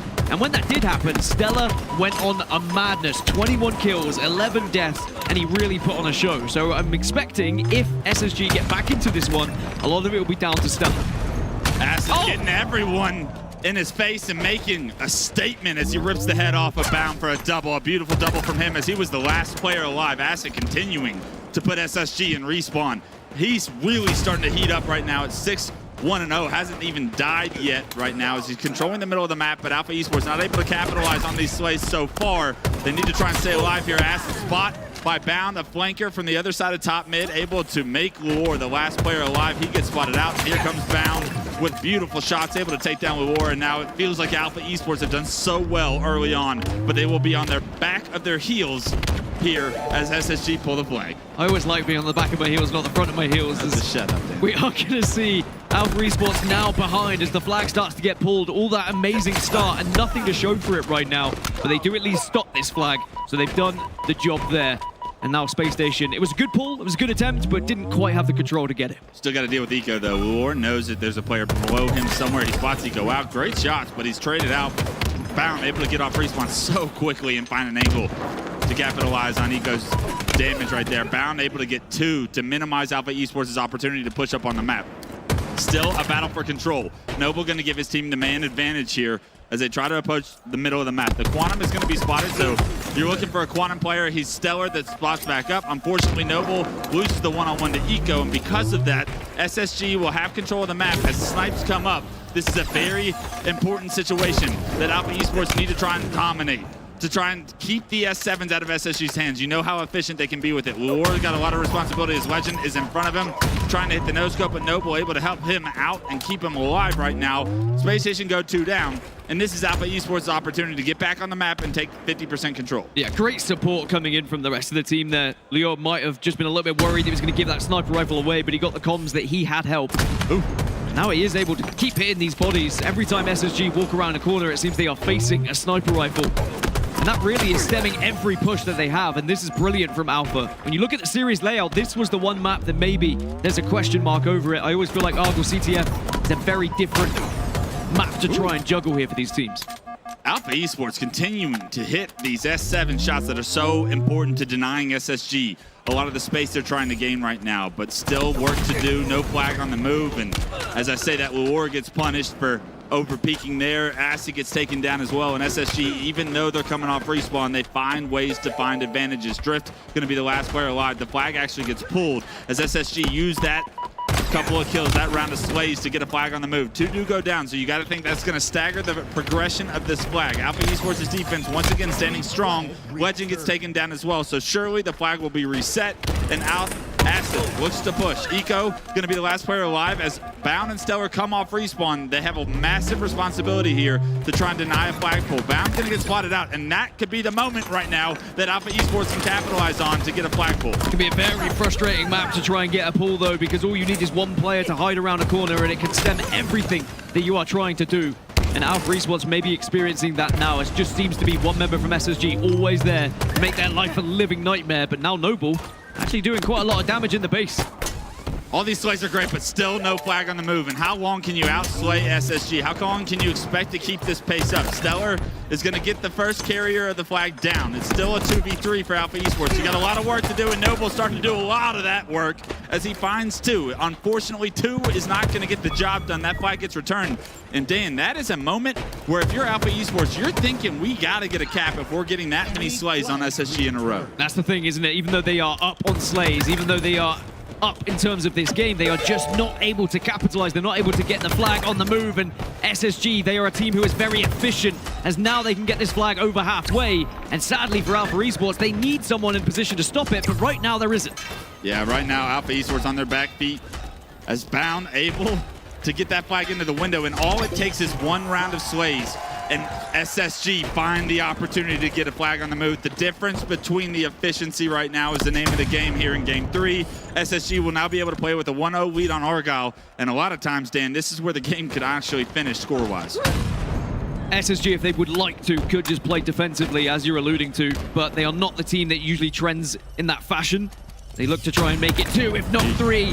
Now, this is what we've seen from Stellar before when we saw Argyle CTF and SSG playing it. It becomes his playground. He's now 8 kills on the board. Yeah, 2 members still to deal with that flag. Gets denied. Legend gets taken down. A big kill under the carrier is going to stop the flag from being progressed. However, Stellar still on a rampage here as he takes down multiple players. Last player alive spotted Noble. The crevice, the crack that Stellar tries to create an opportunity to hit that shot. Can't quite line it up. Doesn't take the shot, and because of it, he's going to be able to back up. That flag already back at the base, however. It's going to be a 2-0 lead here shortly for SSG. As they punch that in, it is perfect CTF play from the champions, SSG. SSG, who are down by 10 kills, now tied up in terms of slays, and they are quite clearly back into this game. A 2-0 lead, this game should be over. 5 minutes to play. But as we've mentioned, Argyle very difficult to try and break through when a team decides to set up shop here. But Bound on 16 kills, he just keeps pressing forward. He is constantly trying to take these Alpha Esports players in 1v1s. And the game just has to be chaotic. Legend is in your base somewhere as multiple members of SSG are starting to approach and buy Legend some opportunity here. Legend's going to be able to jump up there, spots 2 players jumping up to the elbow. That is his sign as 2 players are down to pull this flag unscathed as he reaches the 50% line here on the map. Able to take it up the stairs, and you have to think with Noble going down, man advantage in SSG's favor, this is where the game and the series will end. Legend slides it in to 360 for style points, and SSG will put Alpha Esports down a peg here in the pools, as although Alpha Esports came in as hot as ever, 3-0ing Sentinels, SSG show you that they are 1 leg up on the competition still Saturday morning, as they will take this and advance in pool play first in their pool. SSG looking to go into winner's bracket in championship form. SSG continue their form from Atlanta, and you mentioned it, they are now the 1st seed. They are the #1 team going into championship bracket. Can anyone keep up with them? That's the real question for the rest of the day. Of course, that series being over means we will go for a short break, but when we come back, we have another series waiting for you guys.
Get 'em louder.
Welcome back, everybody, to Salt Lake City. Welcome back to the main stage. Welcome back to the A stream. We have officially been promoted from B stream duties today.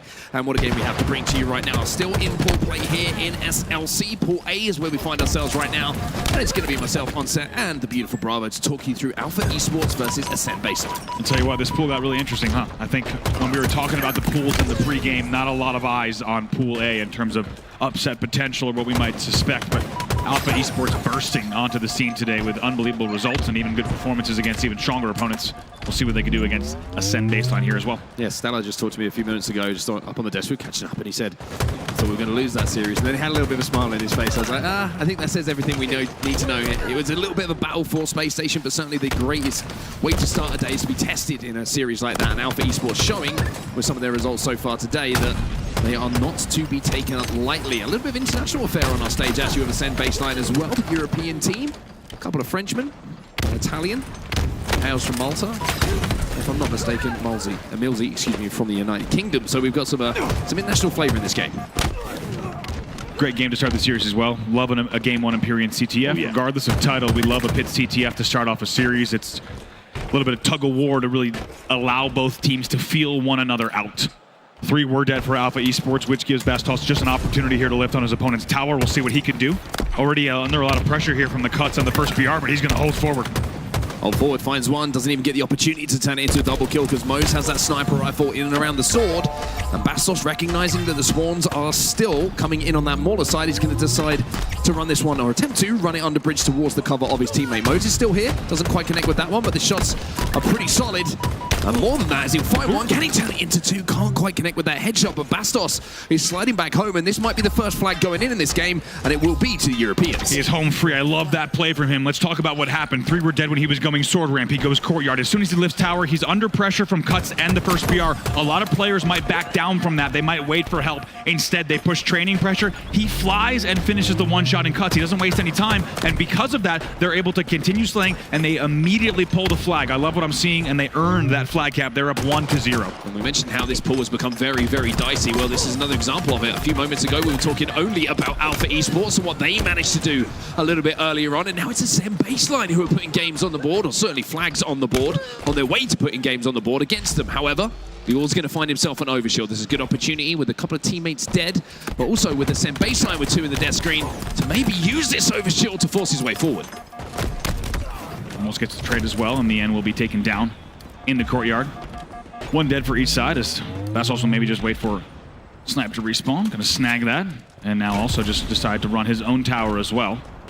But as we talked about, Mark, we talked about in Argyle as well earlier, when you get that first flag on the board on a game type like this, it just gives you that tiny bit of extra breathing room. And now when he has Snipe on his own turret, they can make the plays that they want. They don't have to take risky kind of 50-50 chances at the mid-map. They can just play their game here. And even with 8:40 left on the clock, it'll give them that extra cushion. Ooh, Bastos under pressure though. You can see the drop side coming in from Drift to make him a difficult target. Going to find that sniper rifle, which was pretty fresh as well off of the respawn for Ascend Baseline. They will manage to recollect it though, and Millsy's going to now have the weapon to work with. Not quite as a flicky as a player when you're watching his POV. Is a lot more kind of routine in how he lines up these shots, but still has a huge amount of talent and a huge, I would say, impact on the map. He's one of those players who outputs damage for other players to play around. Ooh, very good timing there. Just as the sniper was wrapping around sword and you saw the glare, a player does push in on the long haul as well. Allows for Leor to pick up another one. Acid might get taken down here. You saw him popping off in the earlier series on the main stage.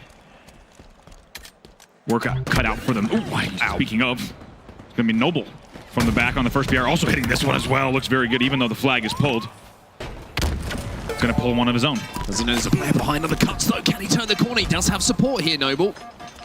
But that player on the flag is slowing things down. Elsewhere, you can see that Moses managed to find 1. 2 players still here for Noble to deal with. And he's going to try and just get the timing on the player to try and survive and extend his life for that flag run, but it looks like Ascend Baseline have managed to recoup, managed to get back into their base. A little kick jump off the wall there for Millsy, just to make sure he's getting across the map as quickly as possible. As you can see from his point of view, Alpha Esports at the moment all trapped inside their base. I'm not going to lie, I think a lot of people who, whether you've played Pit Flag for a long time or maybe just in Halo Infinite, you have the same feeling. The second that your no shields wrapping the first BR and you know there's pressure from the tower angle, the chances of that flag continuing are so low, and that's what we just saw. And right away, Ascend Baseline, as they get 4 dead, also start a run of their own on that counter. Millsy trying to fight his way towards the cover of the long haul, but couldn't quite do so. Drift is going to clean up too, so really good defensive play coming in from him. Rockets are going to singe the toes, but certainly not take the shields and the life away. And by playing his life here, he's allowed teammates to get back on the map and send that flag back home. Now, can they get some sort of map control? 3 dead on the side of Ascent baseline, and it's not just map control, there might even be a run coming in, but Sunrise is available to try and cut this down. It's a double kill for him, and now he is desperately just trying to buy time, wait for help, because he knows this player has the overshield. He challenges, gets good damage, and now Lior, on the other side of this flag run, has to try and stop the push coming in from Ascent. How about the play from Sunrise? Absolutely beautiful play from him. He was the last player alive. He had to win a 1v1 in the Needles, and then he had to do as much damage as he could on the overshield, and he does it. Takes down the entire thing, just enough time for the teammates to respawn, as that flag will now go home. 3 dead on the side of Alpha Esports. It's a huge solo effort from Sunrise to stop that flag run. And it keeps the flag lead intact for them as well. 6 minutes left on the clock. A lot of attention in and around the green box at the moment. Millsy was trying to play for his teammate. Noble says, I will take both of you down and claim myself a double kill. Bastos up on the tower for Ascent baseline. Now has to play that position again just to try and defend his base. And Noble's just found out that he has a sniper rifle. Oh my god. And found again, out, yep. He still has it. Gets punished here. Ash is going to have to drop back with a sniper rifle as well. He's got a lot of shots, and that's why he's already started to burn some shots. Really nicely teed up there on the angle. Knew that the drop slide would come in, and is able to pick up another kill as well. 5:30 left now, still just 1-0 in favor of Ascend baseline. A couple of things starting to go right for Alpha Esports. In the last few moments, though, you've seen a few shots start to connect. Unfortunately for Acid, he's on the receiving end of that sentence, which means that now he won't connect with a couple. Let's readjust himself to find a few more bodies. There's a challenge. Doesn't quite connect again here, and these are the kind of shots that if you can make happen, then that space opens up for you to push across the map. Ascent baseline were 2 dead in that situation as well. Flag is moving, and Noble's found another, so all of a sudden Acid is looking at respawners here. If he can pick up a couple of these kills, and there might have been the opportunity. He kind of looked away, right? I think he thought he had the battle done. We'll see if the flag can still move, but it's going to be an even tougher run. It's 2v2 on the back run. Drift has got no shields. There's going to be pressure coming, but Respawner is going to help him out, and hopefully, for the sake of him, he can get that help, and it will be the help that keeps him alive and allows that flag run to happen. It was a scrappy run coming in from Alpha Esports. It wasn't perfect, but he's good enough to tie them up a 1-1. Yeah, the damage was enough. That was really the big thing. I think we were worried if that flag would still go because he didn't get that kill. Mo's kind of turned on him. In the end, though, the damage was enough for that flag to come back home on the long haul run. Keep an eye on Rockets, of course. You see Mo's has 1, Mo's had 2. It gets burned on the overshield for the second one. Noble will pick up 2 in the feed as a result. Leor picks up another one as well. Millsy, last player alive in the Mauler. I know exactly where he is as well. You see Noble is frantically calling him out, trying to get his teammates to deal with him, and deal with him they will. As that flag now will continue moving. A little drop slide to get to the cover, avoid those pesky frag grenades that can cut you down with a remote detonation from the tower, but it is going to be through the long haul now. And Noble and Alpha Esports, who were 1-0 down a few moments ago, luckily for that little fumble, have enough in the death screen to make this a comfortable run home. It's going to be 2-1. They have turned this game around. Wow. Amazing stuff there from Noble. I love also how they left Millsy in the Mauler. Even though they trade in a battle they may not have wanted to, they send 2 to Mauler to make sure the kill goes while he hits a perfect drop slide into the Needler. And as you said, even with a tiny flag fumble on the Walshy, they're still able to bring that in. And what was a 1-0 Ascend baseline lead is now a 2-1 Alpha Esports lead. To the death screen here for Ascend baseline. One's just come off of the respawn, so it's a mid-map fight. Not for the first time, we see players baiting and switching in and around green box. Been watching this for 15 or so years, and story never changes. If you can control that green box in the long haul, then you're going to be able to get that flag moving pretty comfortably. Sniper coming up as well. You can see that Noble's decided that it's his to play within the next few moments. See if there's any... Ooh. Nice little body as well on Sunrise, who gets forced to retreat to cuts. It's cleaned up immediately. 3 dead there on the side of Ascend baseline. Absolutely beautiful. That was 4 dead. Millsy's just come off the respawn. Oh, Millsy goes back into it. Not a lot of time spent on the map there. Oh my god, overkill in the feed as well for Drift. On top of the kills that you were seeing on your screen, there was also an overkill. That is how much this team is heavily outslaying, and there's more to be done. Still 3 dead for Ascend baseline right now. Eagle outslaying here, 76-33. Sunrise has come off respawn on the tower though. Drift is looking to continue that momentum, feed off the adrenaline. He gets a body shot here. Should be able to clean this one up. Should be. Doesn't. Does not. And even though that flag is back, Millsy has a sniper rifle. Can they get around this corner before he can impact it? Oh, it's another fumble on the flag. They're going to have to jump up again, but Mos and Bastos, they found 2, and all of a sudden, the Ascent baseline are pulling the flag. 4 dead, 4 dead. Wow, there. What was about to be the game-ending flag, it stops at the doorstep. Should have been the game-ending flag. And it stops on a fumble as well. Look at this Ascend baseline. Players still coming off the respawn mathematically in terms of map distance, and Millsy with the rockets. This flag will go, and this one's going to go the distance. We're going to be tied up here 2-2. All that they've got to worry about now, Ascend baseline, as that flag goes home, is stopping the counter cap. It's a double cap, and you saw the overshield had gone over to Alpha Esports as they overextended, and now they have to worry, and now they need to be scared because Ascend baseline, they're 3 in the death screen off the respawn. Basta survives, but the damage is so big, and that flag is still moving. Still moving here. Dies in the long haul, though. 2 dead. Right now, in this 2v1, this really should still be an alpha run. Where's the spawner? 4 dead for Ascend baseline. Don't even worry about where those spawners are. Drift's going to bring this one home. We got a little bit worried. We got a little bit nervous. But here, he'll make sure that this flag goes. And Alpha Esports will win the game after trailing early on. But down to the wire, they'll close it out 3-2. That could have been one of those games that they looked back on and gone, ooh, that wasn't good. Yeah. We should have won that one, and before we know it, it's tied up 2-2. But they do manage to react and retaliate in a way that gives them the counter cap opportunity that they were more than happy to take. For Ascend baseline, a few moments in that game where they looked good, but it always felt like with the stats coming in from Noble that there was an element of control for Alpha Esports. It's 26 and 16 coming in for him, and not too shabby on this pitch. By the way, Drift, one of my favorite stat lines. That's the Richie Hines right there. That is the Hines stat. 16, 16, 16. Can't ask for anything better. I think it's an Ogre 2 quote. When you see stats like that, you did everything that you needed to do to make sure that we won the game. In the end, it's going to be Alpha Esports that takes a 1-0 lead. All right, we'll jump into a break. When we get back, we'll have game number 2 coming your way as Alpha Esports will be up by 1.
back, everybody, to SLC. Welcome back to the series. Alpha Esports leading by 1 over SM Baseline after an Empyrean CTF 3-2 win, where things got a little bit nervy in the final moments. But now we move into Aqua Slayer, Andy, and Alpha Esports continue their impressive run.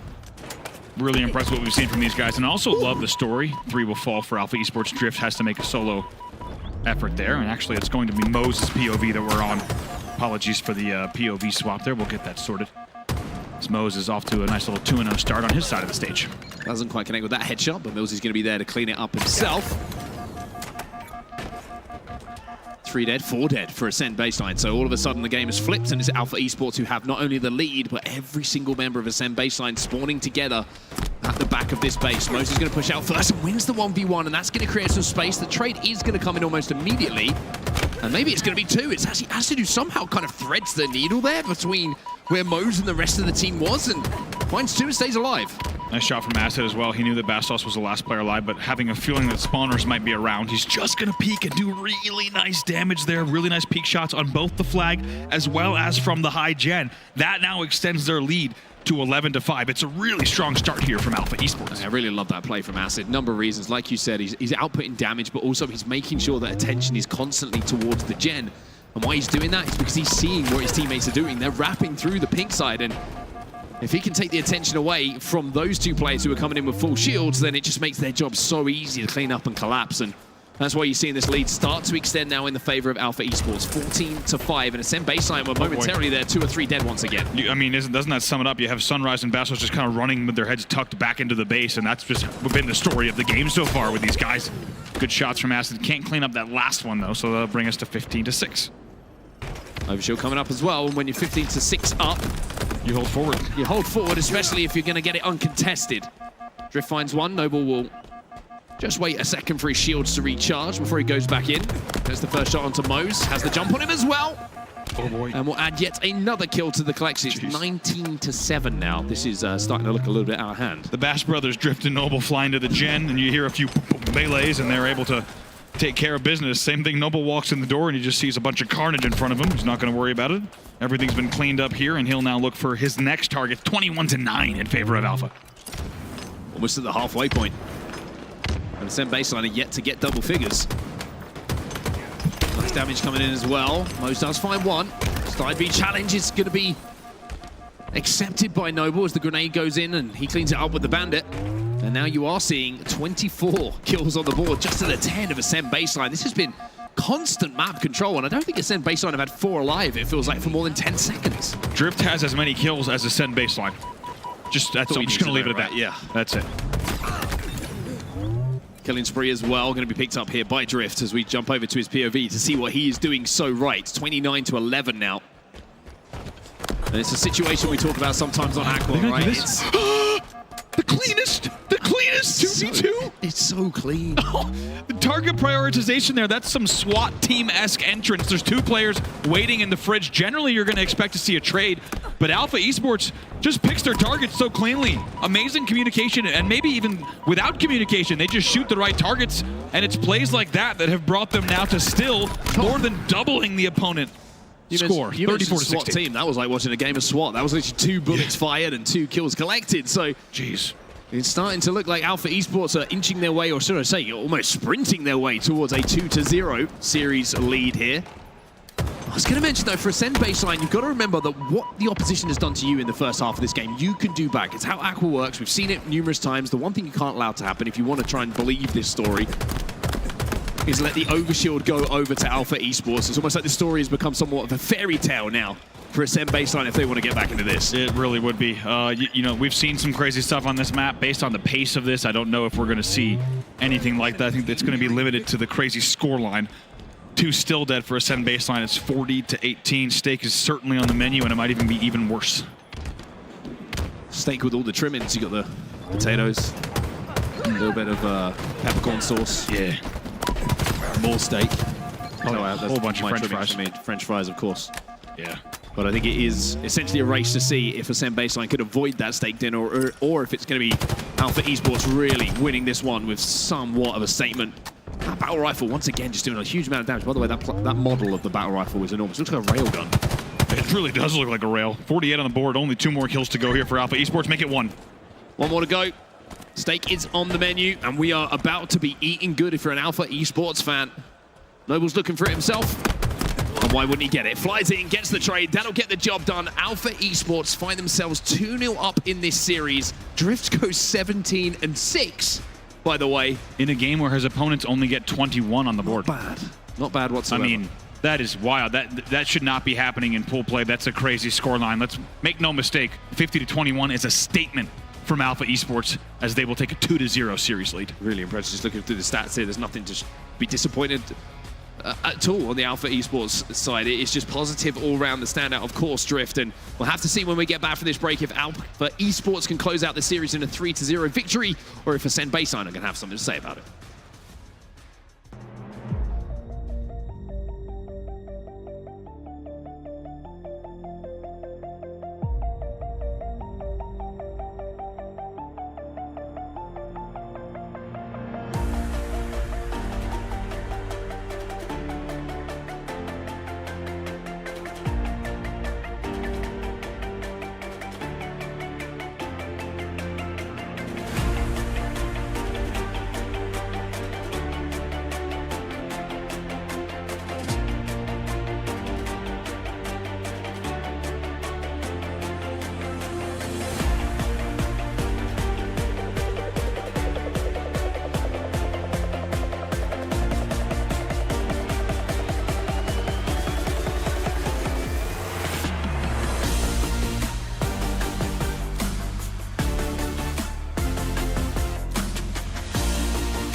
Welcome back, everybody, once again. What could be the final game of this series if Alpha Esports keep up the pace they set in the previous 2 that we just saw them take home? The last game, Andy, was an absolute massacre. Steak dinner on Aquarius Slayer. Alpha Esports looking supremely dominant, and now it's up to Ascend Baseline to show a little bit of life here. Yeah, in a big way, and good start for them. Already really good progress here, even though they are down a man.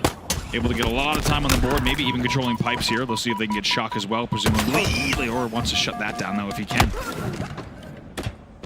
Shut it down, he will. Now he's going to find the Shock Rifle himself after picking up those couple of kills, and more importantly, he just breaks the spawns. And where Ascend Baseline are going to be able to push from. You can see over at Blue, they're trying to wrap to Tower now. They got a couple of long haul spawns, but the pipes and elevator is belonging to Alpha Esports at the moment. Leorg firing up, getting fired up, should I say.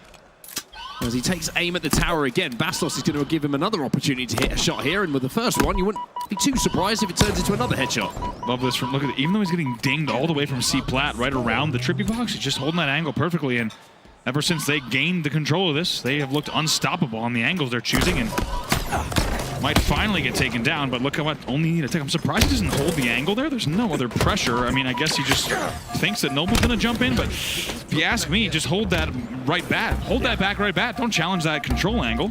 They probably still will get it. There's 3 dead though, so we'll see if Ascend Baseline can hold. They would need about a hold and a half here minimum if they want to score this point and steal it out. One of those situations where you've seen these two teammates pushing tower as well. We just need to wait. We just need to allow them to do the work and collect the last bit of time. And now look at the game. Now look at how close it is. Ascend Baseline. Essentially, this is a team fight for this first hill. Big win coming in from Millsy. Another 1v1 going down on the gold stairs. Who's going to win this one? It's going to go the way of Ascend Baseline. And Bastos now can step in. And that misplay, that misstep, is really going to cost them, because Ascend Baseline now has a 1v1 go down in the hill. Might be in a position to win this one. It's a pixel away for both teams. Moses going to get the camo. He gets taken down as well. Oh my God. But it's trade after trade. No. Ascend Baseline step in, but still can't get it. That was 4 dead. Bastos was the only player. Is Noble's gonna get this? No, I can't believe Noble drops down. The trippy spot angle makes him drop down. Can Bastos jump in? Bastos, no, he gets the kill, but Drift somehow or other finds his way into that point and will secure it for Alpha Esports. That is a wild start to this game and that hill. That has got to be the diciest and wildest first opening hill we've seen indeed on Recharge in a very long time, and maybe if ever this season. That was back and forth down to the wire, reminiscent for any of you who will remember of the 2005 MIDI Ball Team 3D versus Freaks ending, where you just have people piling on to the last second. And that's exactly what we saw there as well. That is unbelievable in the end that Alpha somehow sneaks that out. That's going to be fun to rewatch back on the VODs without a doubt. Unbelievable domino effect there as 4 will fall for Ascend Baseline. First hill goes to Alpha Esports, and it was a fun one. See if they can keep it up. Drift's got that shock rifle as well, so now he can lock down all of the angles in and around Turbine. As his teammates sit inside of that hill and just soak up a little bit of time. Sunrise is going to learn where that shock rifle is. It looks like he's back for a second lesson. Good push coming in here. Millsy will find one. Mose finds another as well, as we have a 2v2 split on the map. Noble gets taken down. Big win in the back of the hill there coming in from Mose as well, because Acid now finds himself not just as the last alive, but also as the target for Sunrise to try and find him he does. So that was 4 dead for the side of Alpha Esports, and Ascend Baseline answer back once more. It's a very similar pattern to what we saw for this first hill. Really is. See if they can hold this time. They know, and their fans know that they need to. If they're going to stay alive in this series, Shroud does go down. That really should secure it. Nobody else flying in. Looks like instead they're going to play for the camo. If I had to guess, we'll see. Camo popped really quickly, though. As Bastos who popped. Not sure if he actually got it. Let's see if it was burned. Noble's movement suggests that he was just scouring the floor, seeing if he could find it. Looks like based on that, it is going to be burned in the end. That hill will be scored. We're tied 1-1. Full rotate and control of the map, though, has gone over to Alpha Esports, so they play for this next setup. They give that point away in the last few moments. They fight for the camo.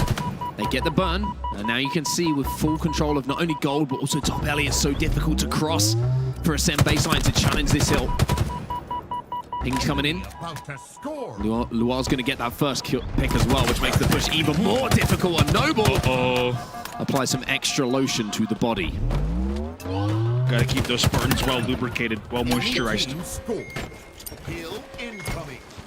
Canadian. 2-1 in favor of Alpha Esports now off of that control. And not just insult to injury with the body shots, but also insult to injury on the scoreboard as they will take the lead. Still a lot of game to play with, though. Of course, 3:31 left on the game clock, which will pause each time we see that hill control. Noble in the end wins that shot against Bastos. Mose should clean it up. He does. 2 down on the side of Alpha. It's time for Ascend Baseline now to try and push out this long haul, or they're just going to try and soak up a little bit of time. It looks like Mose does want to progress forward. There's some good damage coming in. Finds one. Does know there's another player in front of him, but instead chooses to use that Shroud screen just to allow him to get those shields back. Now he's going to re-challenge. Not the cleanest of shots so far coming in from Mose. Looks a little bit whiffy. And that's going to cost him his life.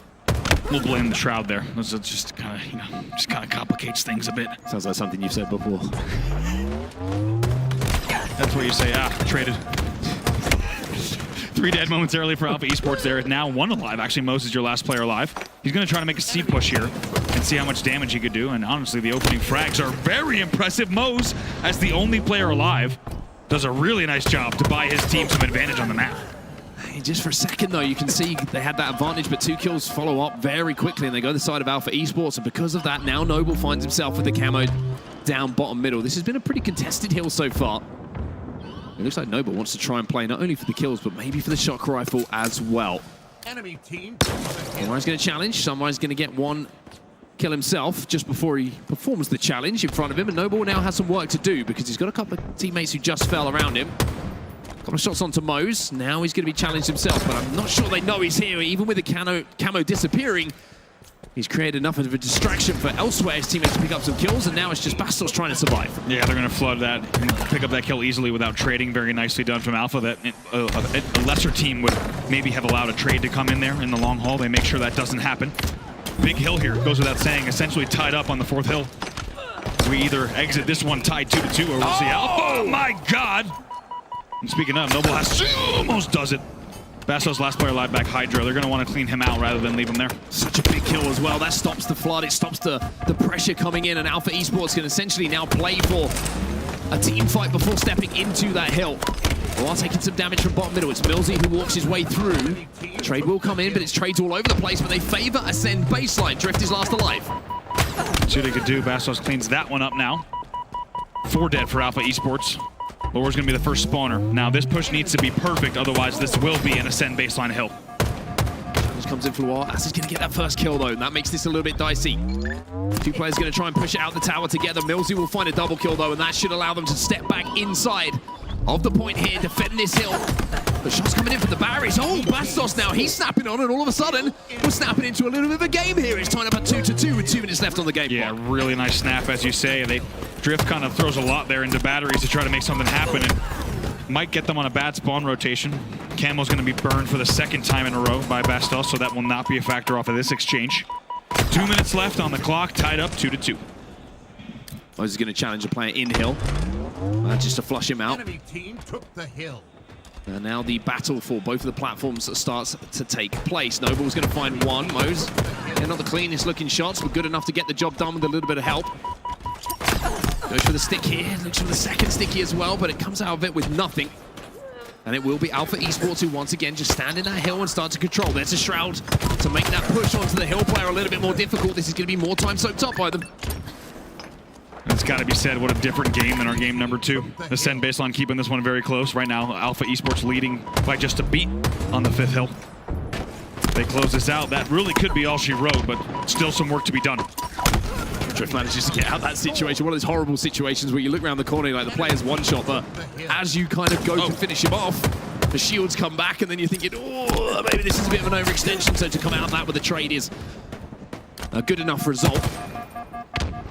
Alpha Esports now just an inch away from being able to call themselves the leaders of this game. Put themselves up 3-2. The battle rifle again doing so much damage. Waiting for the push to come in as well. It's going to be 2 dead for Ascend baseline, and maybe that is the trigger now to go in. He finds another one. Last player alive is going to be Bastos down on the stacks, and that should be the hill being captured here by Alpha Esports. They'll be up 3-2. I think a lot of people just did what I did during that exchange. I'm thinking, how much damage does Acid have in this game? And while we won't have that stat for a little while, right now you could tell he's 23 and 14 in this game with 10 assists as well, tied for the most assists in the game. What a game he's having. Not surprised they're leading 3-2. Only 60 seconds left on the clock. And now do you play time?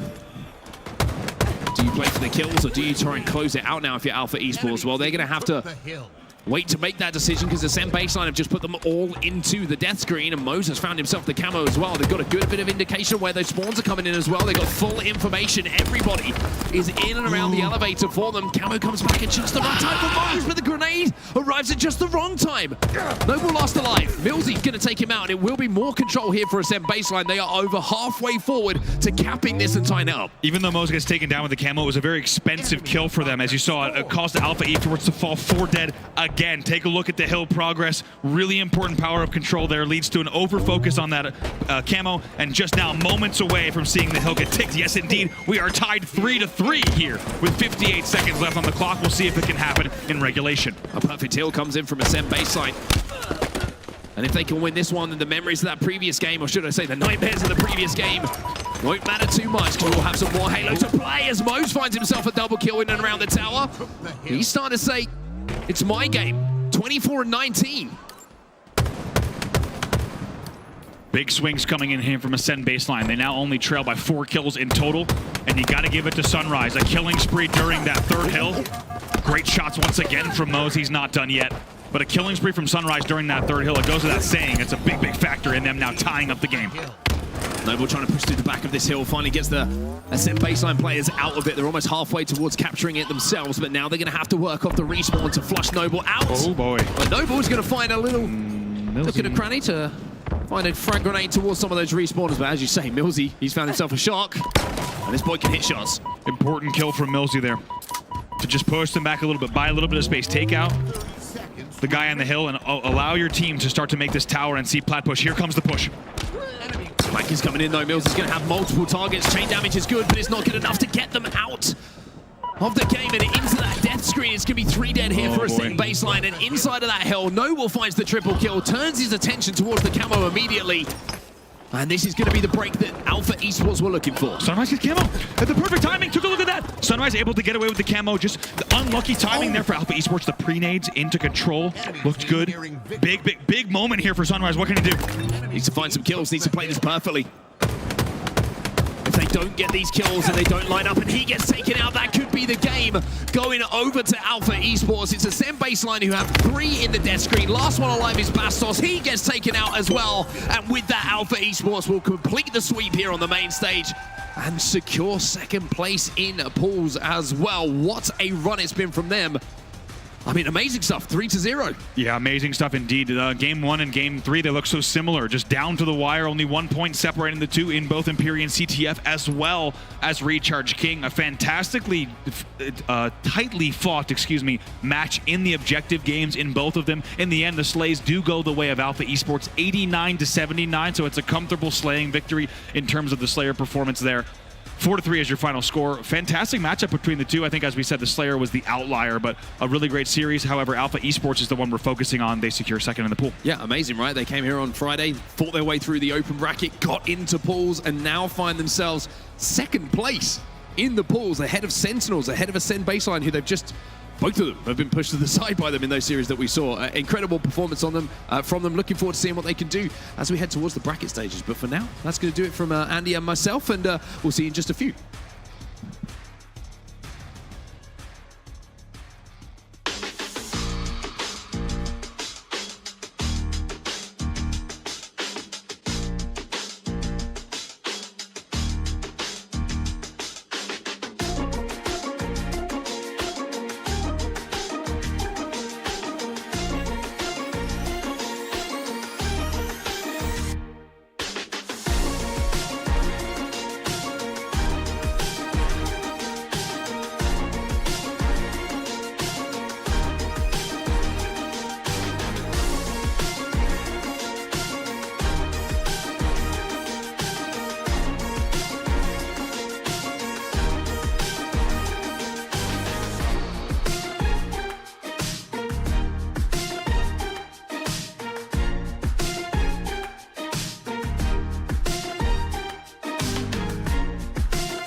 Enemy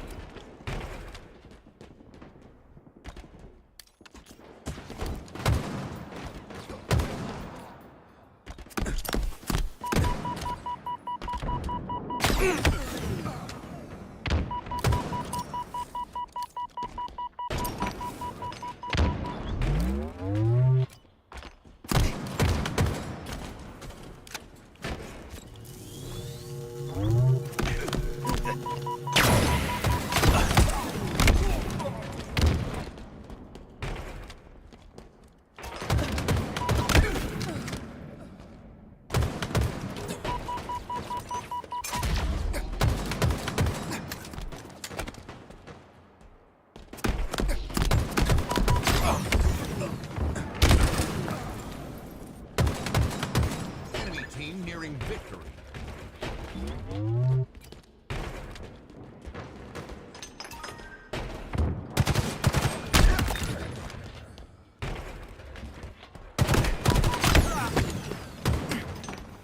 Five minutes remaining.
1 minute remaining.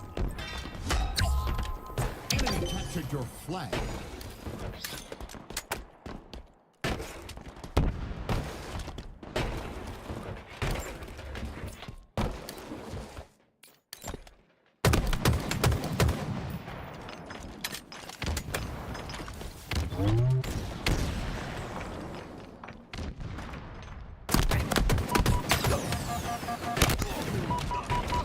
Seconds remaining.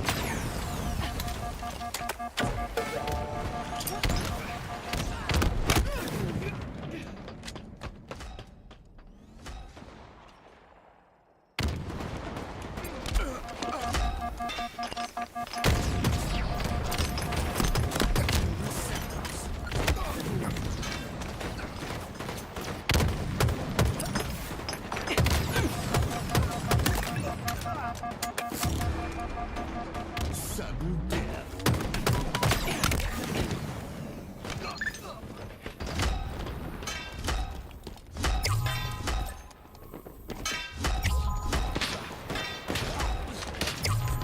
Enemy captured your flag.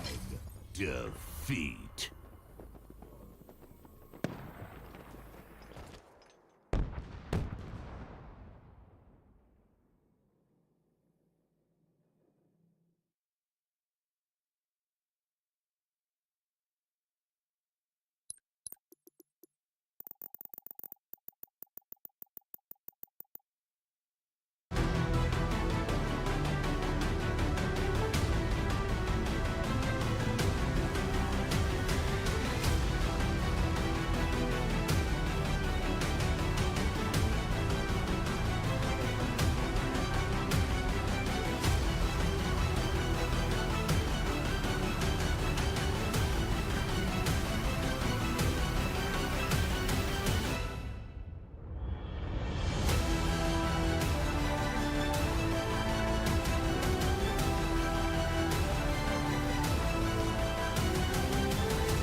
team took the hill.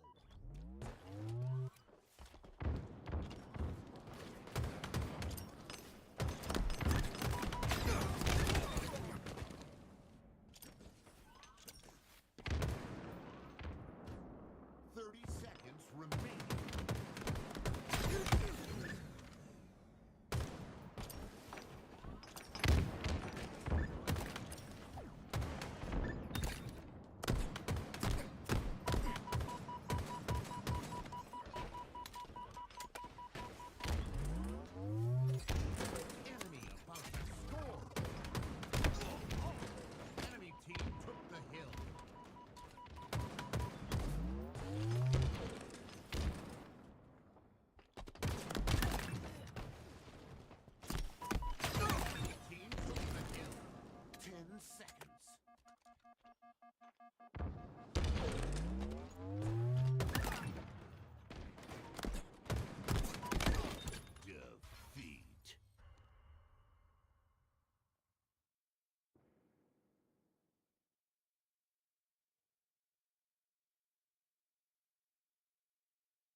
team scoring.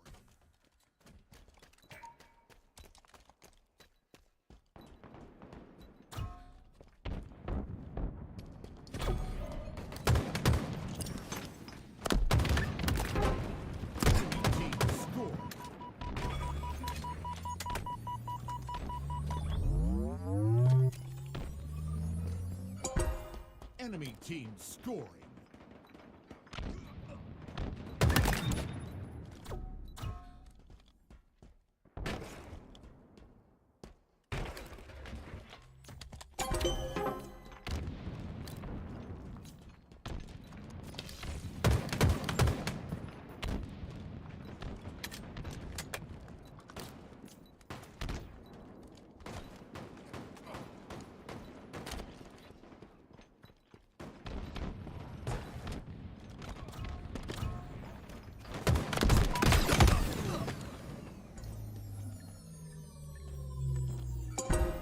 Enemy team scoring.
Enemy halfway to victory.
team scored.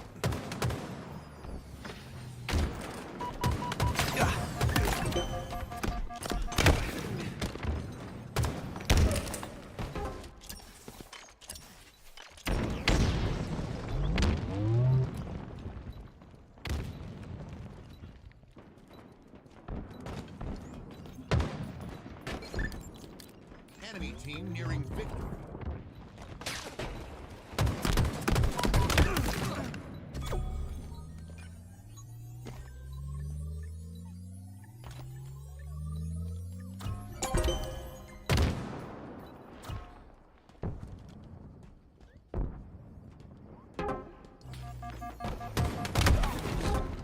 Enemy team scoring.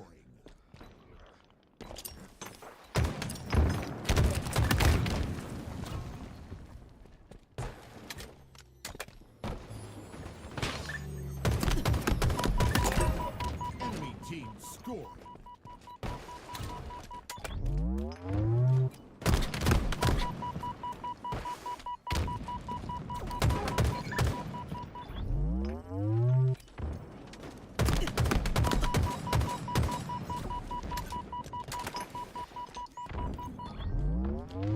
Enemy team scoring.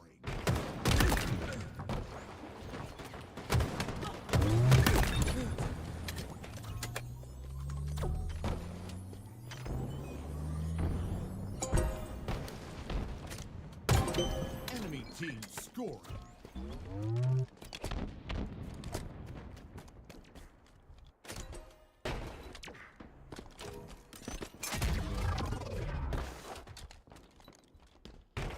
Defeat.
Enemy team took the hit.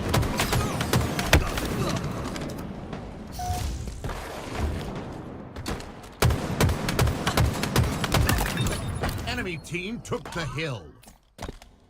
One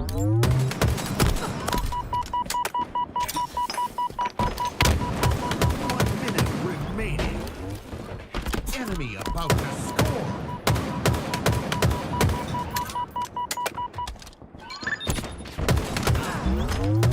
Enemy team took the hill.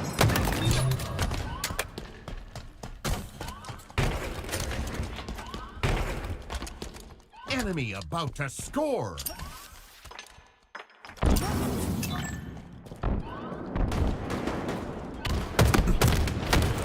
Enemy team took the hill.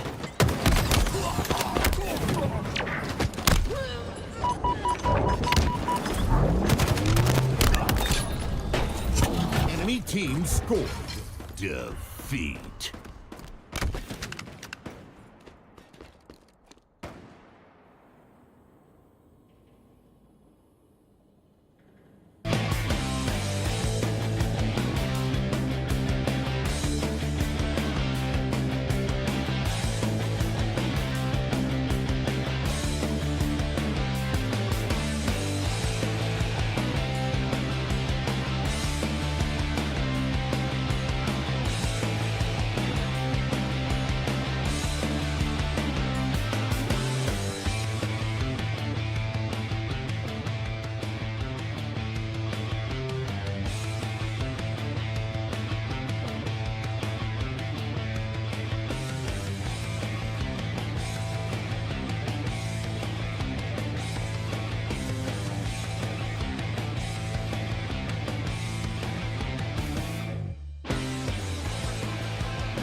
Enemy halfway to victory.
Five minutes remaining.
minute remaining.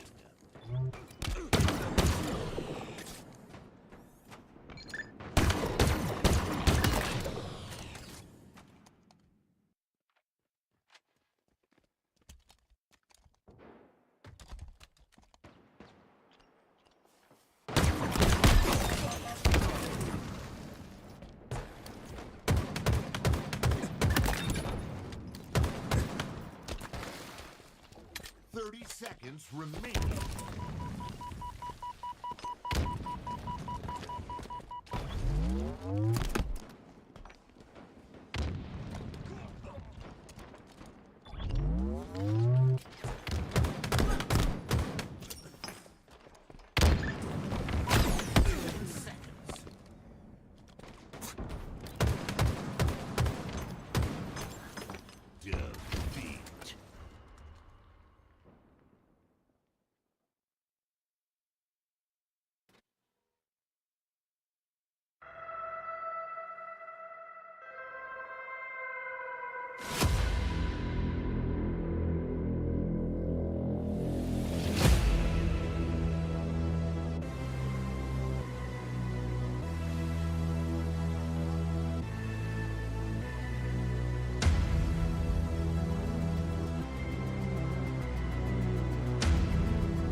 This is the world's most advanced processor. In entertainment, its rendering speeds render other processors obsolete. It drives the future of autonomous driving, powers cloud services for billions, helps change the course of climate change, connects communities of gamers anytime, anywhere, and uses AI to accelerate disease detection and cures. We make the world's most advanced processors, but only with your vision can we advance the world. AMD, together we advance. The HCS Spacestation Gaming Salt Lake City Major is presented by AMD and Player X.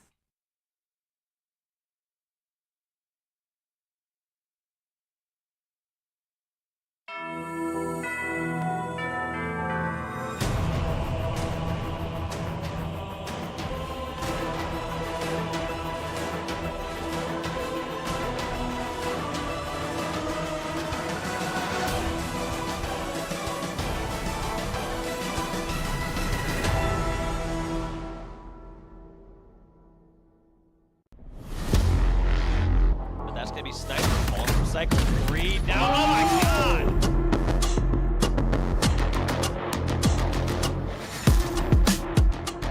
He is starting to cook.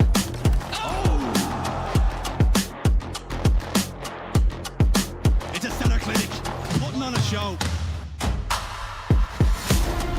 That's how much FaZe want this, and this man on your screen is taking over the tower. Good afternoon, Spartans, and welcome to Day 2 of the Halo Championship Series Salt Lake City Major Championship Bracket Day, and we are so excited to get underway into our main stage matches. We've had pool play playing out all morning long, and my goodness me, do we have some things to report. The action was unbelievable, quite frankly, like dead serious, unbelievable. I'm joined by some incredible people as well. Clutch, Golden Boy Walshy. I'm not ready to tell viewers about what has been going on all morning long. It has been wild. There has been upsets. There's been Cinderella stories emerging as well from the open brackets. You will not believe your eyes if you have not been following all morning long. Do I have some news for you? Our pool play updates are quite wild. Wes, again, we come out of day one saying I wouldn't have believed what we had been cooking up already in our pools, let alone the open bracket teams coming forward. Tell the people. Unpredictable is how these pools went throughout all of yesterday, and of course today, the open bracket teams who usually don't make any noise, they started making some noise very early on. Alpha Esports actually 3-0ing Sentinels to advance to second in that pool. Could not be any bigger of a win for the LATAM scene there. And I mean, we just saw one hell of a series between Native Gaming and Dark Inside as well that went the distance to decide who gets a chance in the elimination bracket. But every one of those teams, as stacked as the competition is across the top of the leaderboard, you see that same stacked competition even towards the 8 through 16 teams. So it's crazy to me how the competition is so high, even coming out of the open bracket at this event. I have two reasons why I love that you guys are starting with me on the desk. One, you're just great guys. Number two, Thank though, you so much. casted some of Thank these you. crazy matches that we Thank saw you. this morning.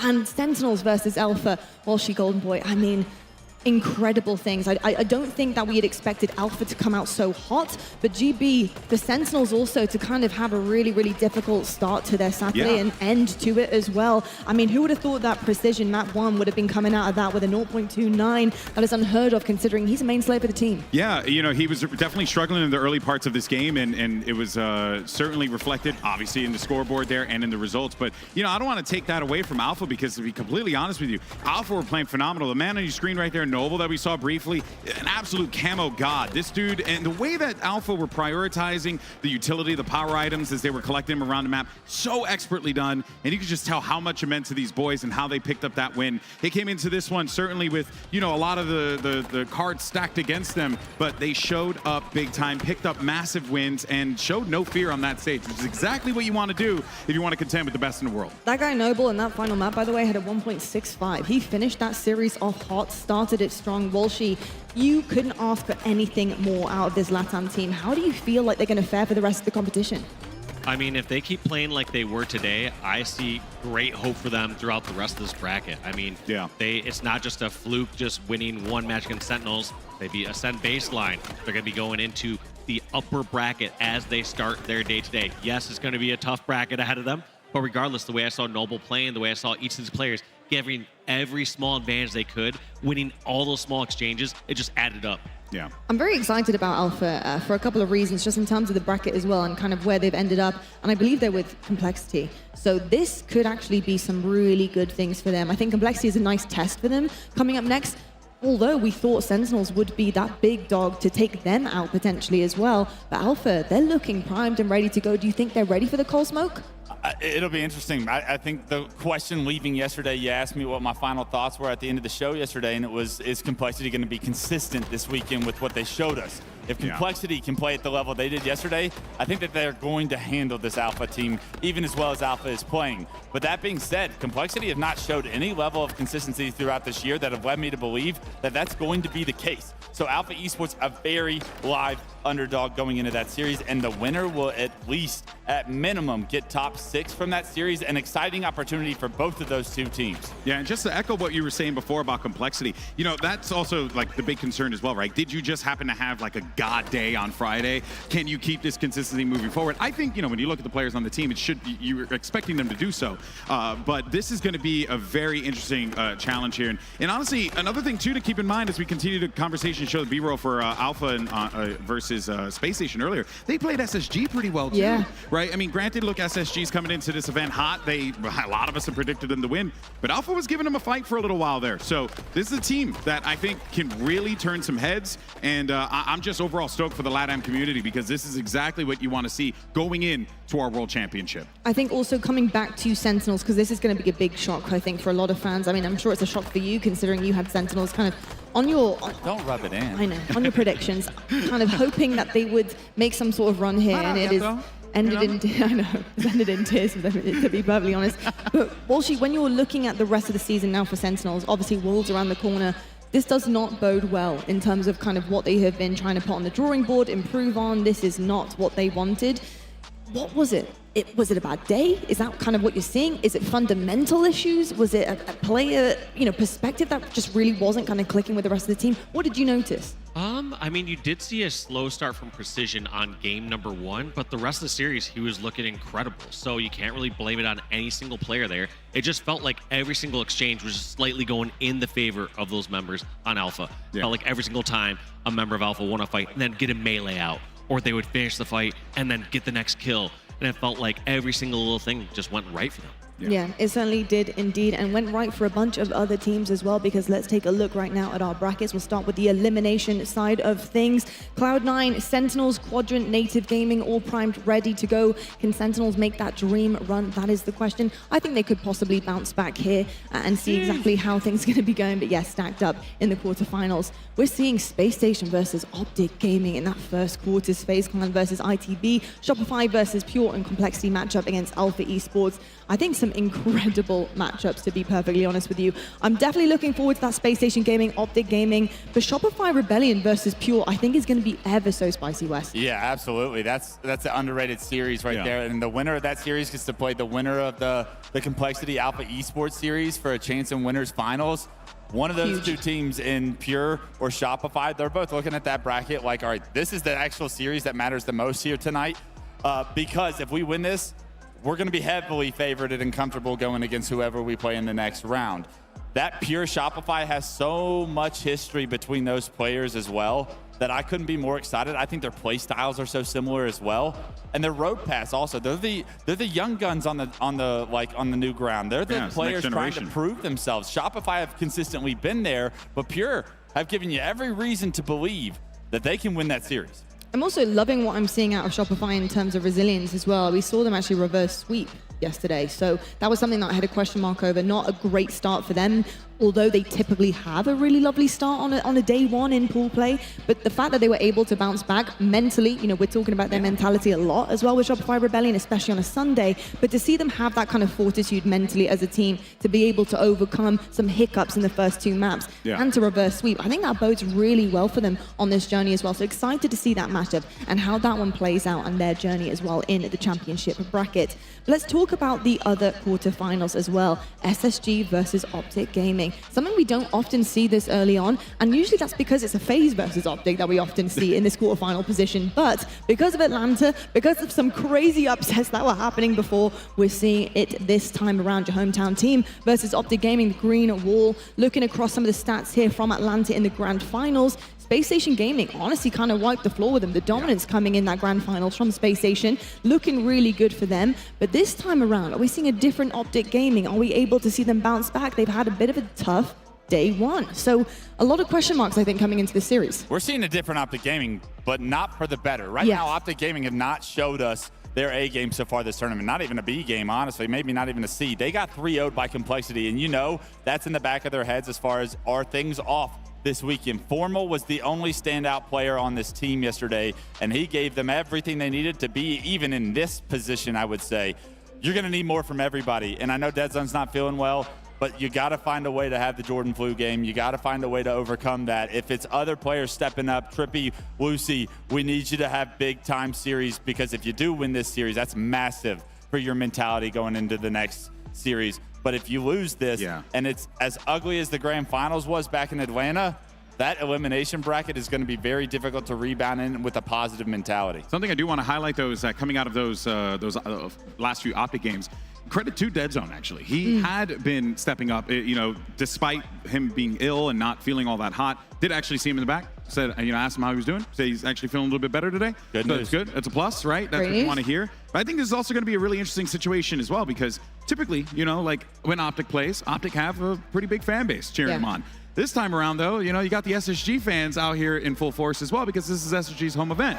You can hear them. There they are. So this is going to be interesting territory, right? Optic's usually the ones playing with all the fans behind them, but now SSG has that, and one has to wonder, could that pressure, you know, be a little bit too much here for SSG? They've done it before, though, don't get me wrong. So, and also, those guys are cool as a cucumber, but oh boy, it's going to be awesome. Look at that, they're dueling champs already. They're getting things going, kicked off. This is amazing. They really are the 5th man of that Spacestation Gaming roster. There's no doubt about it. We will get into that a little bit more later on as it's our first match, but I want to talk about Alpha versus Complexity as well, and a little bit of a star matchup, Acid versus Breaking Shot. Now, I could honestly talk about Breaking Shot all day because of yesterday, and Walshy, he really was the star of the show, that Complexity roster. He was amazing. Talk to us a little bit about why he's really stepping up for his team and the pivotal role he's really retaining. Well, I feel like if you're able to step up against someone like Optic, it just shows that you can play against any top roster. Optic's just been such a solid team all year long. And yes, you're kicking them all the way down. They're clearly having a weaker event so far. But to show up against the superstars like Lucid, Formal, and crew, it just speaks volumes. And against Quadrant as well, right? They also did it against Quadrant. So I think, like, his Complexity team, they are, like, they're playing incredible Halo right now. If they can just keep it going. I just want to see them keep it going. And I think, you know, Ryan would, you know, whip the troops into play there. I think he will indeed, and I also think this matchup is going to be a lot spicier than we think as well, just because of how Alpha are also playing. So they're coming off momentum, they're coming off hot, they're feeling themselves right now. They have just made the impossible happen for them. So this is huge, and I'm excited to see them ride that high, especially into Complexity's high as well. We'll see that matchup a little later on. But we also have FaZe versus ITB, and arguably probably one of the easier quarterfinals, to be perfectly honest. No disrespect there to ITB, but if you're looking at the KD leaderboard, you got Royal 2 and Snakebite right at the top there, not an ITB member in sight. FaZe Clan, they were looking absolutely amazing, whereas yesterday, coming into today, things have been going really, really well for them. Yes, maybe some of the objective efficiency questioned, but you know those boys. They're going to be going back and making sure they're working on what they need to work on. The base is there. That's something we talked about. How are you feeling about FaZe? Feeling good about them individually. Usually when you see these individual highlight reels from just about every single player on the team at one point in that series against Pure, you're thinking FaZe are here to play their best. The efficiency, the teamwork, I feel like that'll start to click. They'll start to get momentum there, but guns were hot yesterday. Frosty put on an absolute clinic on Empyrean. Snakebite had the definition of a perfect game 5 to get his team over the hump. I think that's a big shout out to Pure and how they were able to, even with FaZe playing so hot, push FaZe the distance. That's got to bode well for their confidence. But I have a ton of confidence in what I saw from FaZe to be a live threat in this tournament. I know that they're kicking themselves with a chip on their shoulder from their placing in Atlanta. I do not expect to see anything like that come this championship bracket. And we're here with a nice series to kick it off with against ITB, which I think can get the ball rolling early on Saturday. Well, with these quarterfinals, not only do they mean pushing forward through the championship bracket on the right side of things, but it also means world qualifications. There's a lot on the line here this weekend at this major, and these matches, they start things off hot. So each of these teams, they have the chance to qualify for Seattle, Washington, the home of Halo, and this is the chip they're all gunning for. It's going to be absolutely amazing. Make sure you guys go get your tickets right now and join us there live. But where can you watch this weekend, folks? Well, we have different streams for you to catch all of the action, of course, across Twitch and YouTube, 4 to be exact. 2 of those are going to be casted, and then if any of your teams fall onto the others, make sure you're tuning in to support your favorites as well in Salt Lake City. What do you get for watching? You have tons of Twitch drops coming your way. Open all your tabs, folks. I got all mine open here on my Surface. And make sure you're watching for at least 9 hours. That's what I'm saying. 9 hours to get all of those weapon charms, the coatings. You need all of these goodies in game to make sure you look the coolest amongst all of your friends. We're always that working. is for sure. We're always working when this is happening. You got a laptop. I know. I've come You don't have prepared. Cynthia up Okay. with the stream? My mom keeps it up for me. She gets me all the drops. Mama Price, You appreciate work for the company, though. You would think I would get free drops. You would think, Tashi. Yeah, you would think, but I have come prepared. If you guys need something, just let me know, and we can try and get some tablets. Newbie for for you Lion. as well. Yeah. I got You it. got a laptop right Yeah. I do have a laptop. I tell you what, though, on my laptop, I know that we also will be starting our first match very shortly, and it will be Space Station versus Optic, arguably one of the biggest bangers that we have coming out of these quarterfinals today. 2 absolute powerhouses, 2 Titans gunning for that trophy because they will not settle for anything less. Space Station Gaming versus Optic Gaming. Let's see these teams.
All right, hometown team, let's talk about the Green Wolf first, okay? Bear with us. We're going to get through Optic Gaming, and this team, they've had a difficult pool play day yesterday. It was tough for many different reasons outside of their control, but that's what makes greatness, is when you can still get the job done, when you can still be in this quarterfinal position against the best in the world, considering all of the things that you cannot control, the physical things that are happening outside of game. That just shows how good you truly are as a team. How are you feeling about Optic Gaming coming into day 2? I feel good about Optic still. I know they didn't play to their standard yesterday, and I think that we're going to see an extra motivated Optic Gaming. We're going to see some fired up Green Wall players on that side of the stage, and I think if you're going to try and take down SSG, your best chance is earlier in the bracket, because when that ball starts to roll downhill and those boys get moving on the map the way they feel comfortable, they are a tough team to beat. So this is Optic's best chance, in my opinion, at creating this upset and finding a way to advance in the winner's bracket. It certainly is indeed. I loved what Lucid said yesterday at the end of his match on the main stage, where he said, look, It was messy. It wasn't great. He didn't even mention, you know, what was happening outside of the game. It was more inside of the game. It's all business. They're coming in with a clean slate. This will not be happening this time around, especially against Spacestation Gaming. How are you feeling about what Lucid said, Golden Boy? Because he believes in his team still. Yeah, no, it gives me a lot of confidence, you know, to what Wes was saying earlier as well. And I think Lucid definitely has, you know, a good read on the situation, given that he's there with the squad, you know, trying to figure things out. I think they know, right? It was not the start that they had wanted, but it's the start that they ended up getting. And it's basically taking, you know, lemons and turning it into lemonade here. And look, if there is a team to do it, it would be Optic. Problem is, you're running to a brick wall in SSG. You know, this is a squad that you faced off against time and time again. This is our freaking Atlanta finals. You know what I mean? Like, we're doing it in the quarters. No big deal, right? So it's like really wild how we've gotten up to this point. But I do genuinely believe that Optic, they're in a, they have to be, and they need to be, but I do believe they will be in a much better mental space going into this one. And I also believe that Optic always rise to the occasion. They go against any of the top squads. Yeah. That's when you're seeing the best out of some of these players. Yes, maybe Lucid wasn't playing his superstar self in that series against Complexity, but you know when he goes against the likes of a FaZe, a Space Station, a Shopify, you are going to see Lucid popping off. Yeah. I think if you got to watch one player on the green wall side, it's got to be Trippy. I need a big series from Trippy to make this upset a reality. I haven't seen a big series from Trippy. And I'm talking about big numbers, 1.25s or better. When Optic was dominant in Halo Infinite, it was on the back of Trippy being him.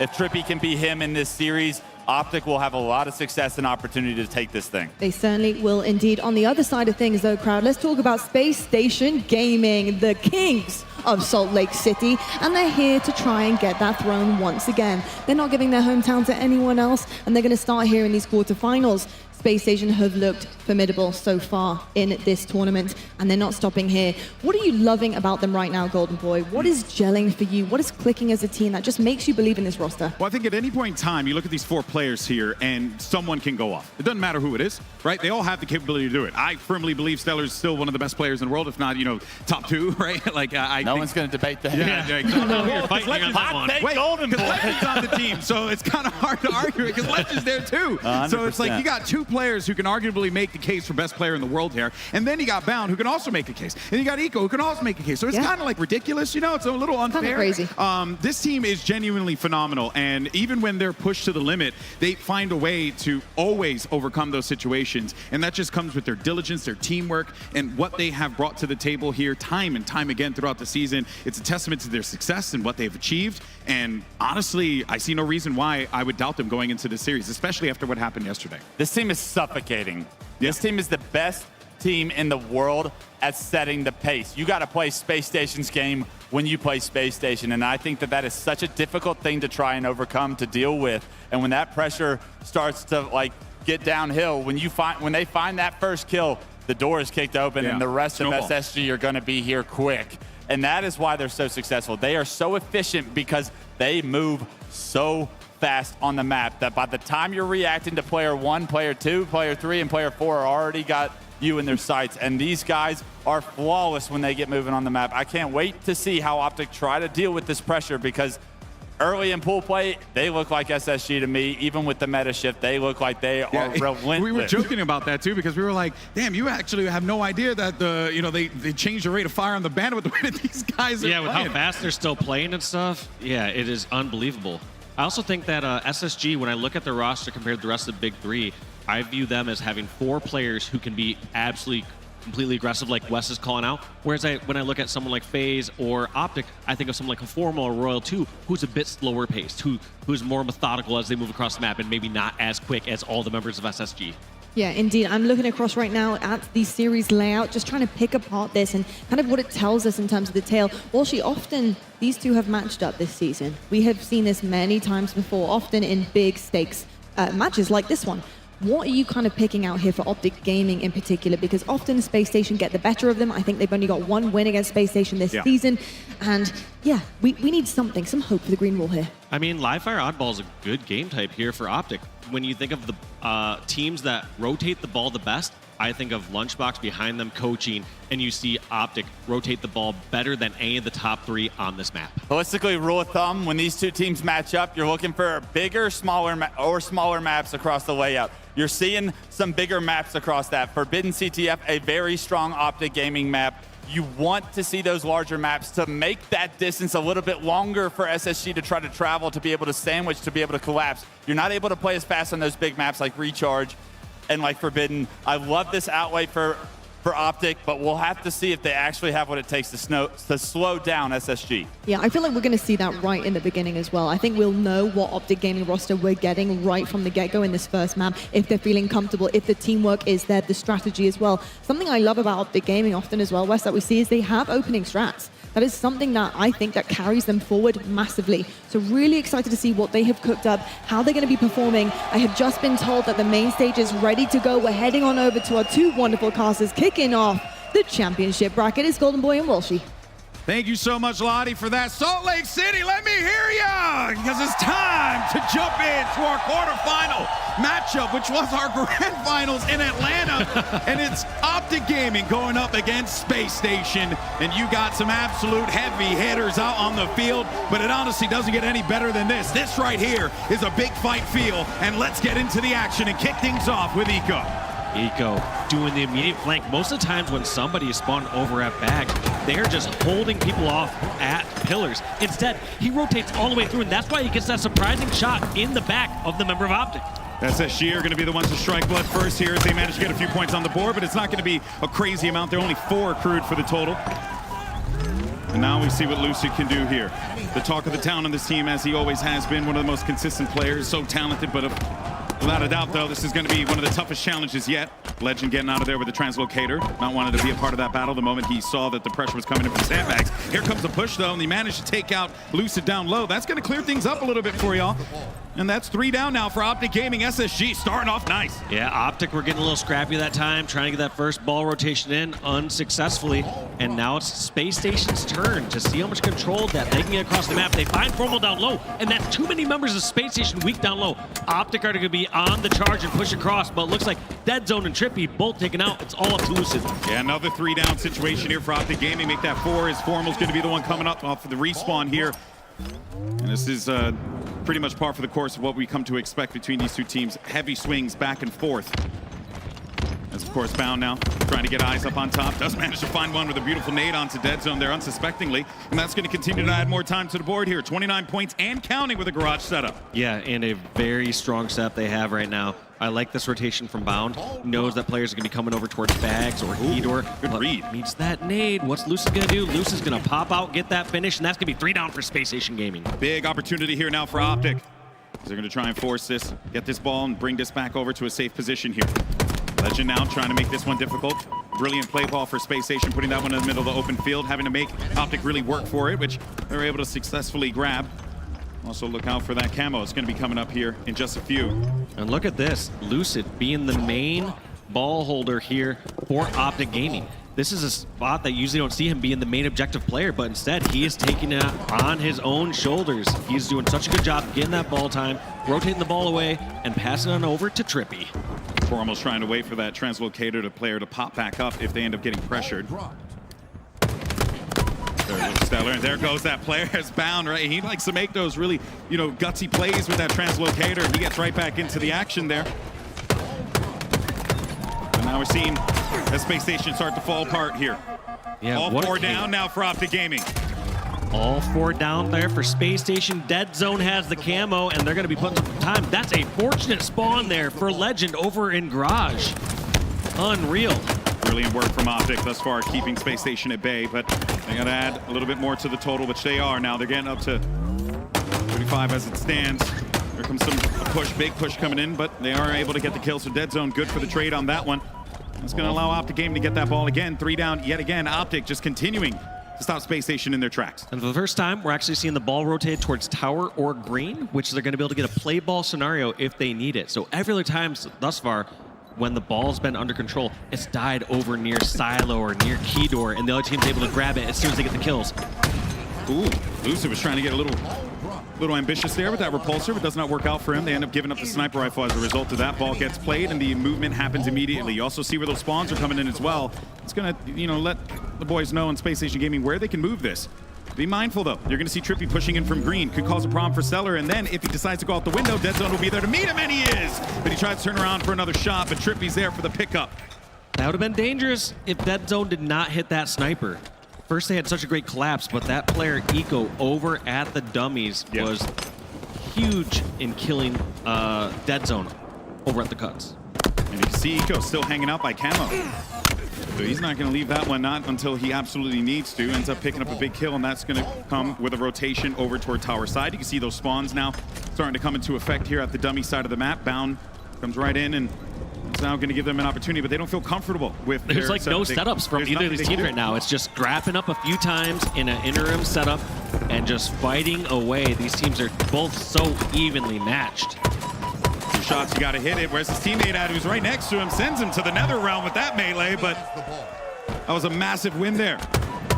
For Optics, Lucid is going to get stopped there by Stellar.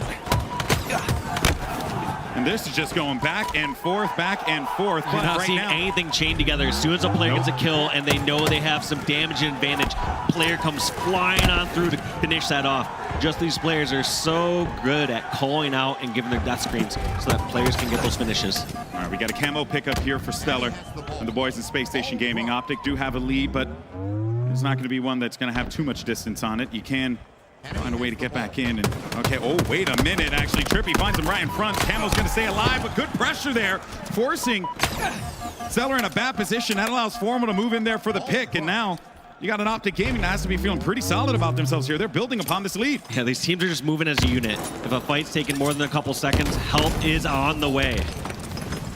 Spacestation Gaming do manage to get possession of the ball for the time being here, and they're going to start to add to their overall total. Trippy, though, is going to need to slow things down a bit, because he's one shot.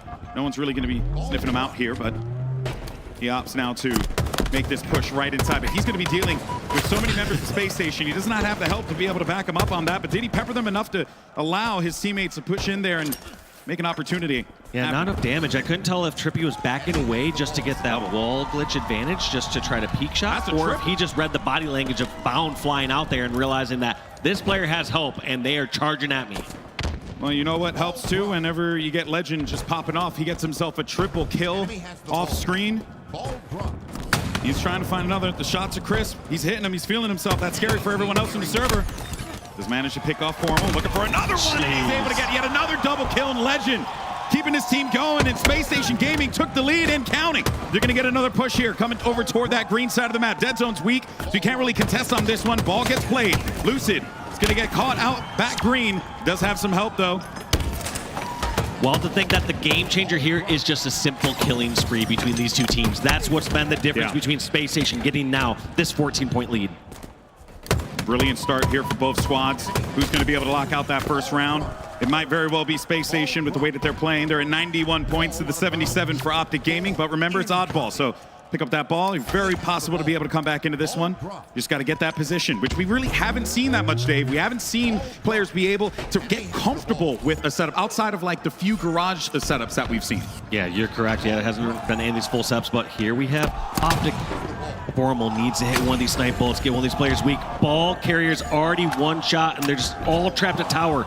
They're getting collapsed in on. Now, how does Optic break out? They have 3 dead. Bound dealing with live.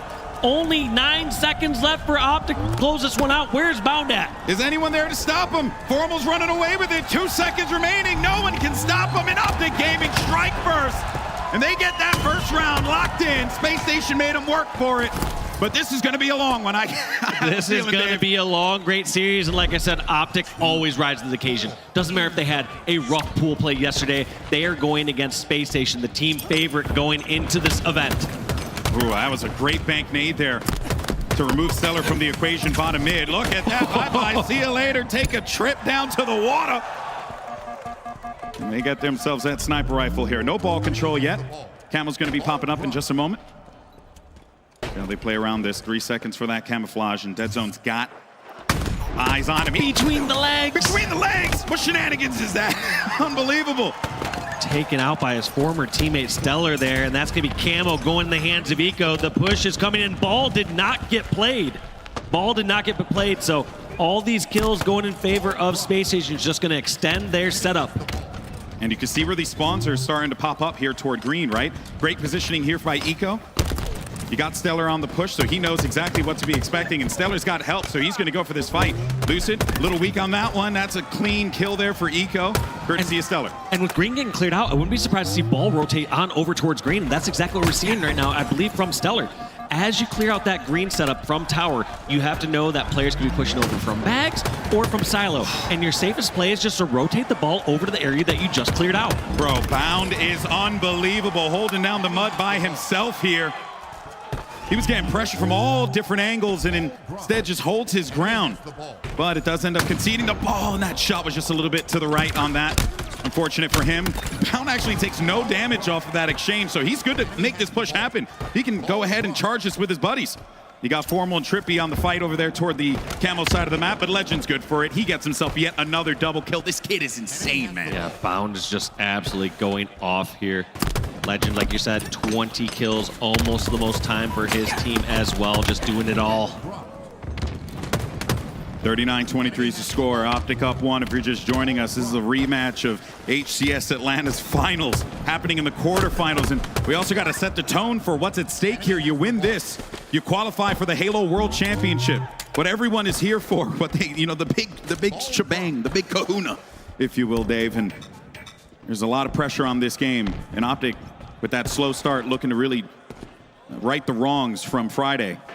Here at Saturday's HCS Salt Lake City. Big melee there, key door. Perfect bait. Just knowing that somebody's going to go out to help finish off Trippy. Must have heard those footsteps, sprinting through key door, getting that back smack, and saving Trippy's life at that last moment. Sniper's going to be coming up here, but got another camo now. This time it's going to be in Optic's hands. Spacestation have been doing a pretty decent job of controlling a lot of the power items that pop up on the map here. And Formal, he's just taking his time. He sees that player's going to be a little bit weak. No, Eco. Well, it's the finish, but a little scary there. At some points when you overthink it with camo, you're like, what's the most optimal play here? Sometimes you get in your own head. Instead there, he just botched a shot or two, eventually able to clear it up, but not the value you want to get out of that camo.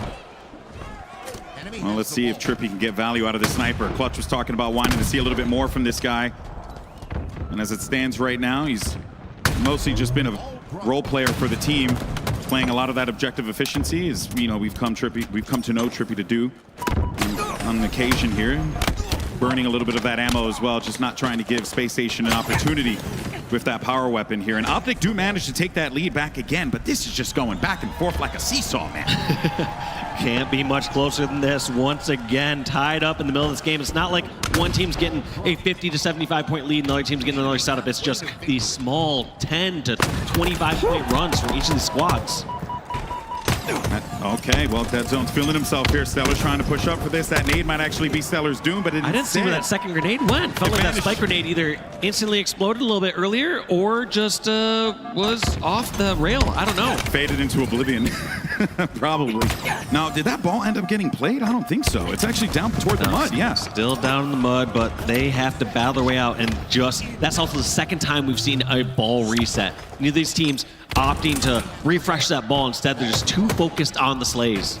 Eco sees where that push was going to be coming from with the ball, so is Bound making that call out happen, but Lucid was there to catch him on the cut, tag him up a few times here, and Bound doing his best to just move around this, but of course, Lucid is going to be able to get the better here. Stellar, though, manages to pop off there against Lucid, which is just going to continue to lead this into a bit of a mad dash for this ball here. Such a close game, 3 points separating these two.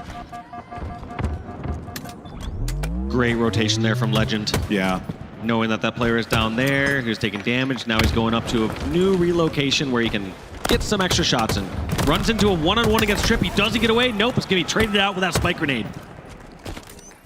Camo once again for Optic. Last time they were able to get camo, Formal was in an unfortunate situation in a battle against Eco that did not go the way that he ideally would have liked for it to go here. Let's see what he could do with it this time around, though. It's not really been counted or spotted quite yet. But really the role here of that camo player, be a support guy, just pick up those kills where you can, and if you pick up the ball, well, everyone's going to see. But he's a little late on this rotation here. Yeah. He was hugging the ball player just early on and didn't escort in the direction of the ball. Then secondly, was uncertain what to do, so grabbed that ball, and during that time, 2 members of Spacestation took over the tower, so I would say that's a second ineffective camo. And looking at our feed, I mean, it's all Legend. The guy's been doing such great work for the squad. Enemy has the ball. And he's going to be holding this down over toward green, but comes a little bit of a rotation starting to come through. Dead zone, got eyes on Legend. Legend's got to try and get away from this one, but he's going to run into the loving hands of Lucid there. Lucid trying to hit him with the muzzle of the S7, but instead it's going to be some support from his teammate. That's going to be 2 down now. Optic Gaming, and you end up giving that sniper rifle over to Legend, which is the worst thing you could possibly do because he just needs some body shots, and his teammates are there to back him up. Maybe find another one too. That guy gets tagged and he gets bagged, and that's bound with the kill there. And you have to wonder if Lucid was unaware if Legend was one shot there, or just was also in a panic mode saying, I feel more comfortable hitting this body shot with a snipe in this case. But this sniper has been a swing. That's absolutely certain. I was about to say, if he came around that corner and he caught him with a headshot out of key door, I would have lost my dang mind. You heard the timer there, 30 seconds remaining left in this one, and as it stands, Space Station have the lead, so they don't need to push to get control of the ball too much. The onus is going to be on Optic to get control of that. That's all 4 down. That's it. And once you get that ball, you know, if you're watching for the first time, you know, you get that, you see that timer stop when the ball is being held, so helps out there for Optic Gaming to be able to get back into this game. I like this rotation here. Formal wants to get this over towards tower. He wants to make sure he's not going to get picked off from any weird angles, but there's that player over at Dice, gets taken out, and the tower push is real. That's going to be Bound falling over at tower. Eco, continue that pressure at tower. And Formal throughout this entire time, scrapping up time at cuts. This game is now in favor of Optic, but they have to get these kills to keep Space Station off the ball. Stellar gets the ball. He's got possession of it. He's got control. He gets 1 point. Is anyone around to be able to pick this one up? Or is Space Station going to manage to weasel their way through? And then, yes, they do. 1 point's all they needed.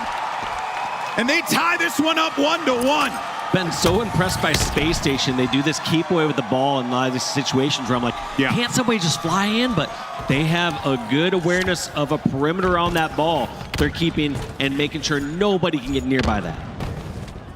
I'll go to the hero of that round, and goes Bound with another double. Be able to help things out, Lucid. There's going to be a little something going on. Hate to see it, kids. All right, we will be rehosting the lobby. Don't worry. Do not fret, friends. It will be okay. We will be fine. Look at the crowd out here. You guys looking good. Yeah, you are. I got to get me one of them foam hand thingies. Nah, man, let me get it. There you go. There you go. I got my Your wishes already come true. Hey, look at that. You ask and you shall receive. I like this. This is cool. Hopefully I don't break it. Ooh, the flag también. Okay. Okay. Oh, man. Well. So much sick gear at the event here. Oh, hell yeah. By the way, if you haven't had a chance to do so yet, I know we're not really like told to do this, but just head on over to the Space Station booth. The new drop is fire. Trust me. Absolute fire. Space Station, do not miss with the merch.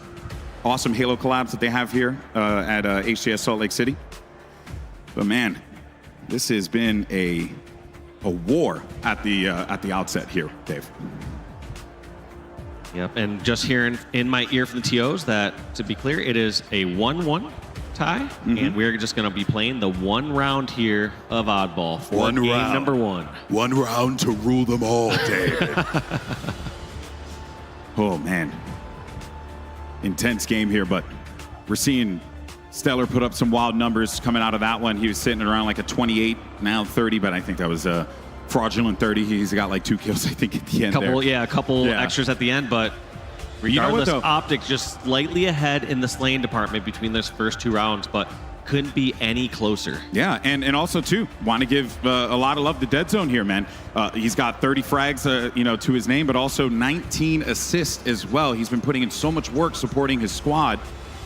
There certainly is a lot to be proud of if you're an Optic fan in this one, especially with how things went on day 1. But for Space Station Gaming, a lot of pressure here, man. You know, this is your hometown, bigger than last year, right? So, you got a lot of... you got more Space Station fans here to cheer you on, and I think I know Stellar in the past has mentioned how that's a little bit of a superpower for them, a bit of a buff, but yeah, it's got to feel good, but also feel a little scary too. Yeah, I mean, it's gonna be.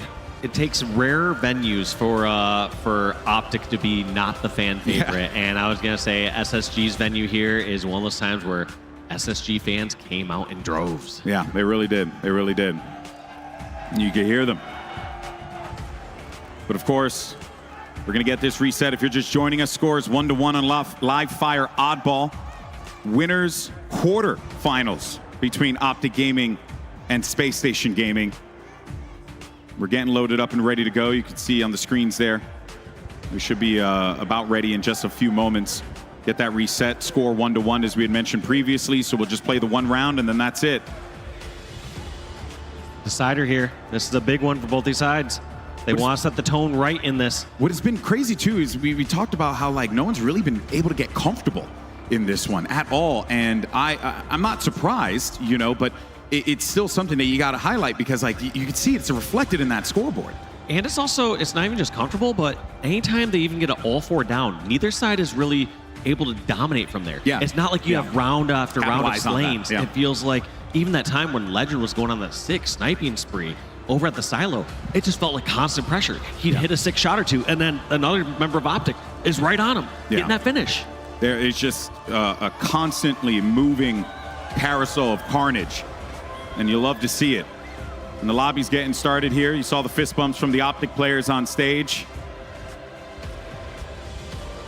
Oh, okay, I just saw someone with a sign that did the SSG, but in the old SS, the way that we used to draw it back in elementary school, so shout out to you. You're a millennial, 100%. All right, let's do this. Let's see how this goes out. Hey, Salt Lake City, who do you think's gonna win this round? I just like to cause carnage, Dave. Yeah, I was just going to say, you don't give them the options. You just like let them all just scream into madness. I just want them to yell at one another just constantly. Just create carnage and friction here in Salt Lake City. Now let's go ahead and dive into this one, folks. Formal now is going to get picked off right mid. Bound with the flank. Can they get the kill on Bound? That's going to be 7 players in the lobby dead. Dead Zone, the only one remaining with the ball and the sniper. The irony of the guy named Dead Zone being the last player left alive. Well, anyone near him has died. All right, well, Dead Zone's going to try and put this sniper to good use here. You can see that camo. Bounce trying to get it, but he ends up tagging him. But does he manage to get away with it? Well, seems like he is going to be able to do so here. But damage has been done. Every other member of Bound's team has been taken out. So Bound, the only one trying to get behind enemy lines here. Can he make the hero play here? He's getting close. He takes out the sniper, but he's answered right by Trippy as well. And time still going on the board here for Optic. This has to be one of the longer and stronger setups we've seen thus far. And that's not saying it's that great of a setup. It's just how closely these two teams have meshed throughout this game. Yeah, able to get 21 points out of that one there, but that's going to be 2 members of Optic down now. Trippy going to have to put that balls down so he can go ahead and put some fire forward. Got his teammate Formal there to help him out too. So this green setup is going to continue, and Spacestation needs to find a way to break this. Yeah, he's not setting up to do a green play ball. Instead, he tossed it towards Garage, almost as if setting up a rotation for his teammates to bring it all the way to the scoreboard or to bring it back in tunnel. And let's see which way Lucid decides to take this ball. Is he going to meet up with Dead Zone in the tunnel, or is he going to do a different rotation? Looks like the ball is moving back to green. That's one thing that's also very difficult here as you're fighting Optic, is you think you might know what rotation they're doing, but instead they give themselves a few options. Yeah. And based on how the fights play out in different parts of the map or different openings and different changing scenarios, they adjust. They hear Lunchbox say, oh, we're moving the ball back here. Yeah, bring it back to green. Split-second decision-making from Optic Gaming, what we've come to expect from this squad. 2 down now for Spacestation again. Since the reset, SSG has struggled to be able to get into this round now. But of course, Optic Gaming picking up right where they left off. Also shutting down MVP Stellar right now. Look at that. He's not been able to get any kills so far in this round number 3. There's his first one, taking out Lucid. He's awakened, but there's 50 points on the board. Half this round is over here for Optic Gaming. Now, Dead Zone had a decision to make. Do I deal with the player over toward the door, or do I deal with the one by Pillar? Unfortunately, the choice was made for him by Bound. They end up trading out of that one. Stellar now with a camo. Optic managed to pick up the last few camos in balls, or in the last few rounds, rather, excuse me, and has managed to do some solid work with it. This time around, though, it's going to be Stellar's time to strike. Oh, Formal, you devious little devil. Oh my word, playing that pillar to perfection. It was like I was watching Valor for a minute there. Big shots. And on top of that, too, I was a little curious as to Stellar. The second they picked up those spike grenades, he swapped over to spike grenades instead of sticking with the frag grenades. That felt like it would have been an easy spike or frag there, but also, you get a player to one shot, you're Stellar. And he also had someone in front of him too, right? Yes. So he had to deal with not just one, but 2 players, and he had one that was right for the picking, and you know you're just salivating in those moments to go for it there. But Stellar will go ahead and take a snipe shot instead. I think that's perfectly fine too. Yeah, waiting to see when that next player pokes out. They know top center is going to be a threat. Dead Zone taken out. Can he get the no-scope? Yes, he can. Of course he does. Every single time. Got to watch out, though, for Lucy. Doesn't have the shields to be able to fight this one out. And he almost hits the shot, but it does not pan out. And Spacestation managing to cut this lead just within, a little less than half, but Lucid, wise enough. He knows he has a teammate there for support, so he's just going to back up, bring that ball, and get the touch on it just so that this way no one can let that thing go back to the center. And that should be a kill there, but Mountain actually still going to be alive, and they managed to make Lucid one shot now, so he's got to get out of this one. Yeah, and that's one of those times that are frustrating. It feels like you have the control, uncertain of where the rest of your team's help is, and all of a sudden, Optic are surrounded. This last member Optic here, Formal, is going to fall shortly, and that's going to be 3 down with Lucid now staggering in as the last player. What a brilliant collapse that we saw from Spacestation Gaming. Really got to give credit to the player over toward Nest. I think that was Legend, who was just so proactive there to make sure that he was right in the face of Optic if they tried to come around that big door side, and he just tags him with a bunch of bullets. So well played. But obviously, another push from Optic here. They know ball was over at green. They didn't have to push all the way in there. In fact, they only got the 1 kill on Bound, and Spacestation played balled it already. I wonder if that was due to the pressure pushing towards green, or if they just wanted to do their own rotation by QTing out and grabbing the ball off its spawn. I appreciate Eco in that situation, just saying, screw it, I'm going to just take the muzzle and just shove it into Formal space so he can stop playing around this damn pillar. But it has been, again, he's an absolute deviant down there, but another camo picked up for SSG. This time around, it's going to be Bound, and we've seen him do some pretty awesome things with this power item in the past, though. But it's honestly looking really good so far, the second half of this round here with Spacestation Gaming. As a reminder, Optic started up 50-0, and over these last couple minutes, Spacestation's gotten 45 points to Optic Gaming's only 7. I love me a good Brute Nade sticky. Those are always fun. 4 down for Optic Gaming. Spacestation now looking to see if they can get right back into this one here, but some shots from behind. We're going to have to be a little bit hasty with this one. You can see some players setting up toward the outside. Legend and Bound have a lot of work in front of them here. Eco's going to try and join in on the fun. One player weak over toward Pillars, which is going to imply that Eco's just going to play this one out slowly. He sees his teammates dying all over the place, and he's got to make a move here. He's got to make a decision, and he's going to bring this one across now into a battle with Formal. Formal one shot, but he's able to win in that battle.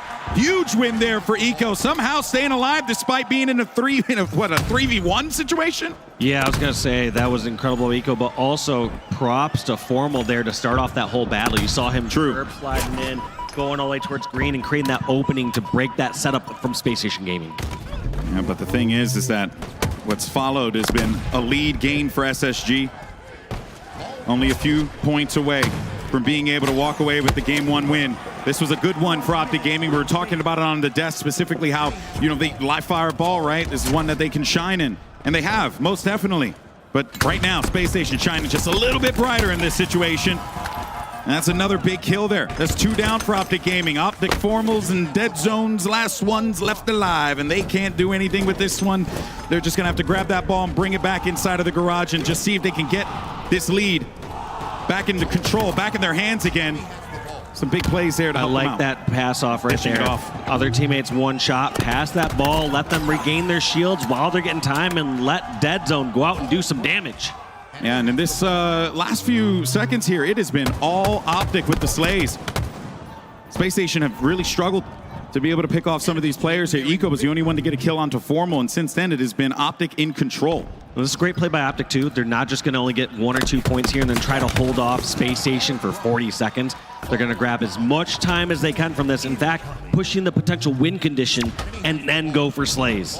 Legends right there to receive the ball. Now they're anticipating that there could be some players over toward Key Door. You see one right by the sneaky. That's going to be Dead Zone, and Bound's going to run right into him. Going back in for the challenge here. He sees 2 players now and maybe not want to challenge him. So beautifully good. done, and he tosses the nade down. Double kill for Bound. The man is a savage. But of Bound course, may have just won this round in 5 this seconds. game with that double kill. Lucid's got to make a play tries here. desperately to get the stop there on the Legend. Gets the kill. Stellar in the garage. A double kill answered by Lucid, who's going to grab his own time. This one is not going to end by the clock. It's going to be ending by a team getting 100 points, Golden Boy. there's going to be a big push coming in here. You only got 3 seconds left. Can you make it? Can you get in there? No, you cannot. And Optic Gaming, off of a heroic play from Lucid and the boys, managed to get the win. A double kill secures map number 1. And now SSG on the back foot here in their home territory. That is such a wild start to this series, and you know it's just going to get better. Damn. I'm not gonna front, dude. I miss casting this. I feel like I honestly haven't seen a as close or back and forth oddball game like that. I can't recall in all of Halo Infinite. It feels like in most cases just one team run away, getting a big spree. One team doing this, but throughout round 1 and 2, it felt like they were within 20 points the entire time, and then every single time it wasn't full setup followed by a wipe and a full setup. It was a couple kills here, team trying to scrap up a little bit, couple kills here. It was just so well played by both sides. I think if you run that, situation back as well, right? I mean, anyone could have picked up the win in that situation, And also, to me, that also that corrects something that I saw that I felt was wrong with Optic yesterday. I felt there were so many times where Optic were just too worried about clearing out their own base and doing all those sort of plays. Yeah. Especially on that defensive, the quadrant CTF game. Exactly. I remember that. Quadrant CTF game, and instead it's just they aren't afraid when they don't have full setup. They're grabbing and scrapping time. Not that that's ever been a problem for Optic, but it was a problem yesterday in Flag. This probably was one of the things that Lucid was talking about needing to clean up, and they did so. And it was a scrappy game, got down to the wire, but when you're playing at this level, top 2 teams in the game, right? It's always going to be like this. It's always going to be this back and forth exchange between 2 powerhouses in the game. But man, what a way to start off, Dave. Incredible start from both these squads, and cannot wait to see how the rest of this series pans out. Let's go ahead and see where we're coming up next, because, of course, we have Recharge Slayer. Now, again, when you look at the stats for both of these teams here, right? I mean, they're good, right? You don't got to really worry much. It comes down to the margins, the small details, which is what we saw come into play at the end of that game there on Oddball Live Fire. So when you boil that down, I got to say, though, with the way Space Station are playing, the way they're tackling a lot of these pushes and being hyper-aggressive while at the same time giving themselves outs and stuff, and on a map like Recharge, I can see them potentially controlling the pace of that game, which is what Space Station likes to do, right? They like to fly in your face and, give you a few right hooks along the way. We're gonna see who's also more effective with like these camos and shock rifles here on Recharge. I felt a little underwhelmed with a couple of camo plays we saw from Optic's side during this last one. And then also when we looked at a couple of individual plays, I mean, to be real, it was great individual plays from both sides there, but especially someone like Bound, when he was doing so great with a repulsor top center, getting that sick double kill, giving his team a chance to close out that round number 3. Huge plays across the board as we get ready for our map 2 clash here, Recharge Slayer. Now you can see how things break down between these 2 teams, and as we were talking about before, right? I mean, you're with these 2 teams, it's always going to be an even exchange. It's come to be expected here. I'm curious, to your point about shock rifle control and stuff, like how do they try and prioritize that? We're also seeing too a decent use in a few of these games from the open racket teams of the grapple shot as well. A lot of grapple shot plays to grab that shock rifle and reposition aggressively. So there's certainly going to be a lot of mind games being played here in map number 2, but so far this series has definitely delivered. And it's only in map 2, Dave. It's only map 2. There you see all those weapons power-ups across the map. Who's going to be getting them? Well, we're about to find out right now. That's going to be a long-range BR fight that Luce is going to have to back down from right off the get-go. Trippy, though. Draws first blood. blood. Already snagged from Bound. Big camo grab. I don't think they are aware. Just in case, but first camo has been answered here, and Bound just trying to fly out and get that finish onto Formal. Not going to let him live there, but giving his own life. So not a great camo, also not the worst thing in the world. Yeah, if anything, for Optic, that was, a great play to just remove that player. And for SSG, right, try and set that tone early on. Gave him a kill in the early parts of this one. 1 kill lead now for Optic, but we were talking about who you wanted to see with the shock rifle, and, well, who better to have it in their hands than Stellar. 2 players over toward Whirl. You got 2 over toward that long haul, and he's able to find a perfect shot right to the dome there of Dead Zone. Yeah, and the pace of this one's going to be drastically different from what you just witnessed on Live Fire Oddball. These teams have slowed this down significantly. Optic with that 1 kill lead. Yes, that is the series that we're playing right now. Hopefully we can go back into the game. If not, no biggie. Formal did just get a double kill, but it's okay. It's all good, baby. We're in this one. Now everyone knows what the series layout is. We know what we have to look forward to. Absolutely. But here's the last shot that he has of that shock rifle. Not able to connect with that, but you know Coach Lunchbox is going to have that timer. We'll be ready for that it. one's coming up, and it's an even contest here for Pipes. Nobody's going to be guaranteed with this. In fact, now it looks like Space Station has control of Pipes, so they are going to be prime position to get that next shock rifle. 2 players pinned inside of the elevator side of the map here. Look at Formal. He's might be coming up those steps now. Legend will be running to a fight with him. Yeah, he Legend heard that behind him. Heard him stomping up those creaky stairs. Call-out's made, though. Someone's going to have to pay attention to this, but of course, he's got that cross-map support there. They might be able to collapse, and they are able to. Legend still knowing that Pipes is under contest. He knows that that area, there's been at least one other player. Eco has this camo. Bound last time was able to get 1 kill and then die immediately with it. But with this tie game, let's see if Eco can break this one out. He does break him out of the tie. Massive kill there. It was 1 shot, but that camo now being able to use a great effect the way that you would want to see it used here. That shock rifle got to be coming up soon. They know something's going on. There's Stellar with the shock rifle. Eco playing this so slow, just realizing that, yes, camo is an advantage, and yes, he should be able to get first shot, but it's not going to be like he can just walk through long haul or one of those locations and get a full surprise, especially when the game slows down this quickly.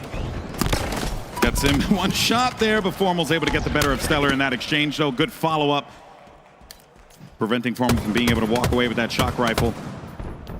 We don't want to give that one up here. Legend go big battle against Lucid. Lucid wins it out there. That's going to get them within 2. Legend is also just trying to close that gap so much, just moving forward the entire time, realizing that Lucid had first shot, and he wanted to close that gap to try to melee trade and just go even with Lucid. Lucid able to hit his 5 shot before, though. Yeah, you see that happen quite a bit at this one, especially with that the slow fire rate of the Bandit now. And those trade-outs are happening more and more and more. There goes Lucid with his trademark commando. John Rambo just trying to get away from this one, but it doesn't work out. 20-20 in the score. Clear as day. Great series. Expect nothing different here as they're just jockeying for position. Seeing where those gaps are going to be present there. Might come in the form of Stellar getting that kill against Formal here. And that actually is going to open the floodgates, not allow them to push inside of control. Lucid's going to be a little weak up top, and he's got the help there as well. Bound just slipping behind enemy lines, not spotted there from C-Plat, and this should open up camo again for Spacestation Gaming. Can they get control of this one? And who's going to grab it? They've been doing a good job of that so far. It's going to be a grapple grab there from Stellar. And that right there, you talk about threading the needle and getting behind enemy lines, but he knew where that player was at Hydro, so he just took the timing. Yeah, he just realized, well, he realized that players there had a little bit of a head glitch, had a little slight advantage, but the second that he realized he could slip through and just shoot someone back, he and his team could push and control, and even if Bound starts to get shot on the side of the back, he's going to get the advantage on the player in control. They are not expecting somebody to be that close in control. Camo has not really been that much of a factor. Some kills have gone in favor of the Camo player, but instead it's been a big focus for these top teams to neutralize that and not allow it to be able to get out of hand here. You can see where the Space Station players are going to be spawning out and over toward that elevator side of the map here. Dead Zone dropping back. It's got help from Lucid. They're trying to pepper this one with as many nades as the game would allow them to have. And that's going to be 2 kills here in a lead gain for Optic Gaming now. They're going to try and hold this one here, but it's been back and forth. But now we got a 2-kill lead here for Optic. A little new to them here in this situation, but Lucid 10-6 for his team thus far in this game number 2. He's been playing great. He was the hero of that last game. Being able to come up clutch with the Commando and Garage to win the round out and the game on Oddball live fire in a close contested matchup.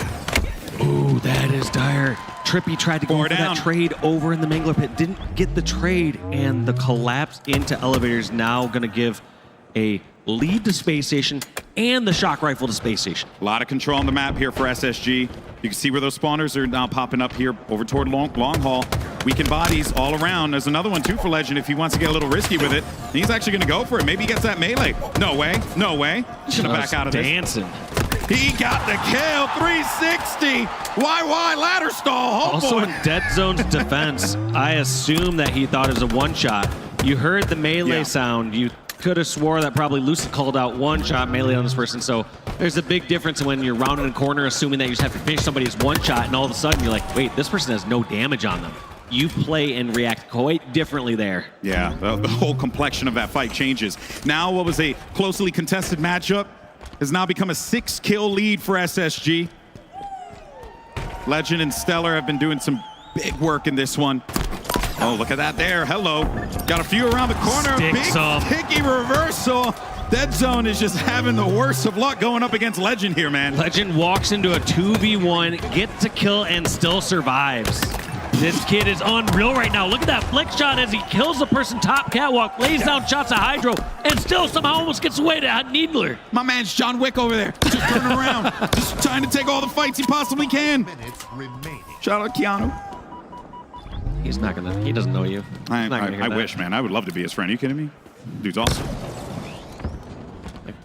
That's Neo, bro. Stands. He don't know you. He don't care what you have to say. 41-34. Space Station with a firm lead here. You're going to hold this, especially with shock rifle in hand. You know exactly where that player's going to be located. He does have some frags for that. If he had something else to work with, maybe, but doesn't really get much out of that one. And this is all just going to work out in the favor of SSG. They'll slow this thing down. They're fine with that. 4 minutes, 20 seconds left on the clock. Turn up. I wonder what Stellar's play is here. He has 2 bullets left in this. Hasn't been able to connect much with control. Knows where these players are at. Now at a disadvantage. Somehow going to turn this fight against Lucid. No!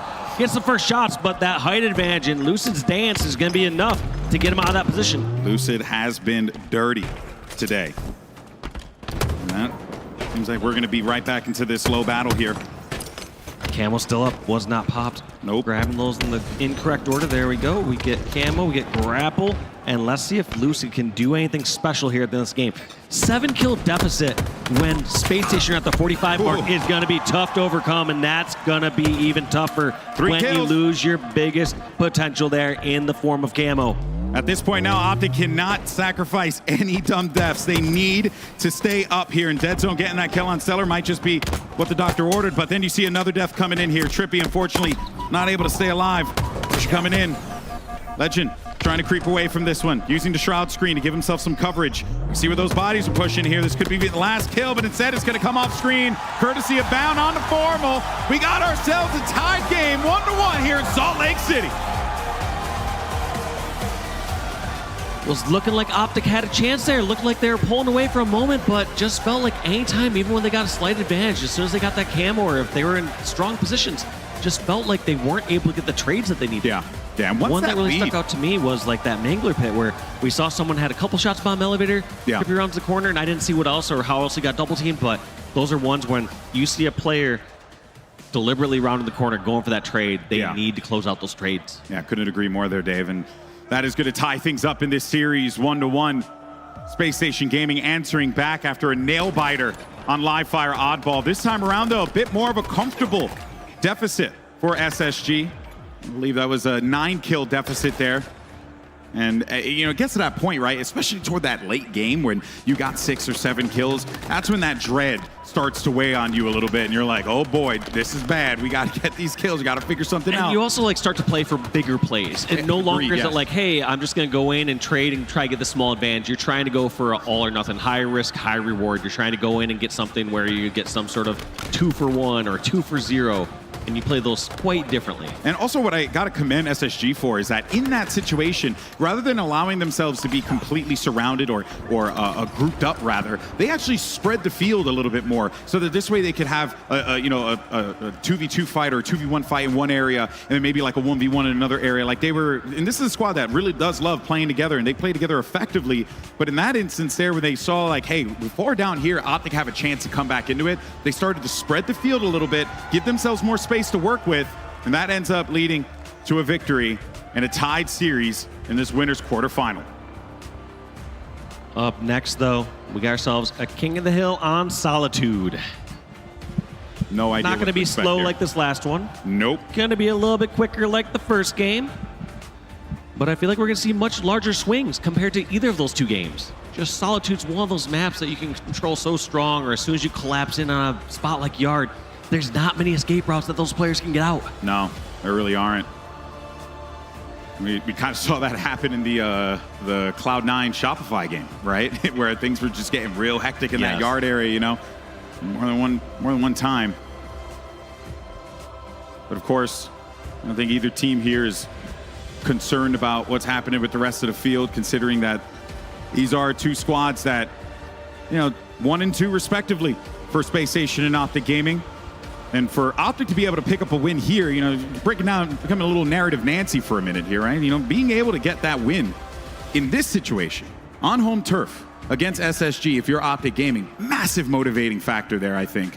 Of course, it will be quite challenging to do so, but that will certainly help them kind of feel a little bit better about the results that happen out of Atlanta and put the pressure early onto SSG. Absolutely, and taking a quick look at this King of the Hill matchup, look at those KDs, but keep in mind, that's also coming out of pool play. Yeah. Coming out of pool play here, I don't expect these players to be getting that high of KDs against each other here on this game number 3, and if they do, expect this to be a one-sided affair in game number 3. But this does go back to what we were talking about on the desk. Wes was pointing it out, like, Formal has just been great this whole time. He has been absolutely great. And also just like shutting me up right away too. Like when I saw that live fire charge where he was the first one charging in towards green, slides in, break behind enemy lines, somehow gets the kills and stay alive. It's like, well, my only critique, and there's you can't really even pull up many critiques on a player like Formal. One of my few critiques is that, there are players that play a little bit more upfront and aggressive and faster than him. Yeah, just for love sure. it. Yeah. But right there, he even just shuts me up and he does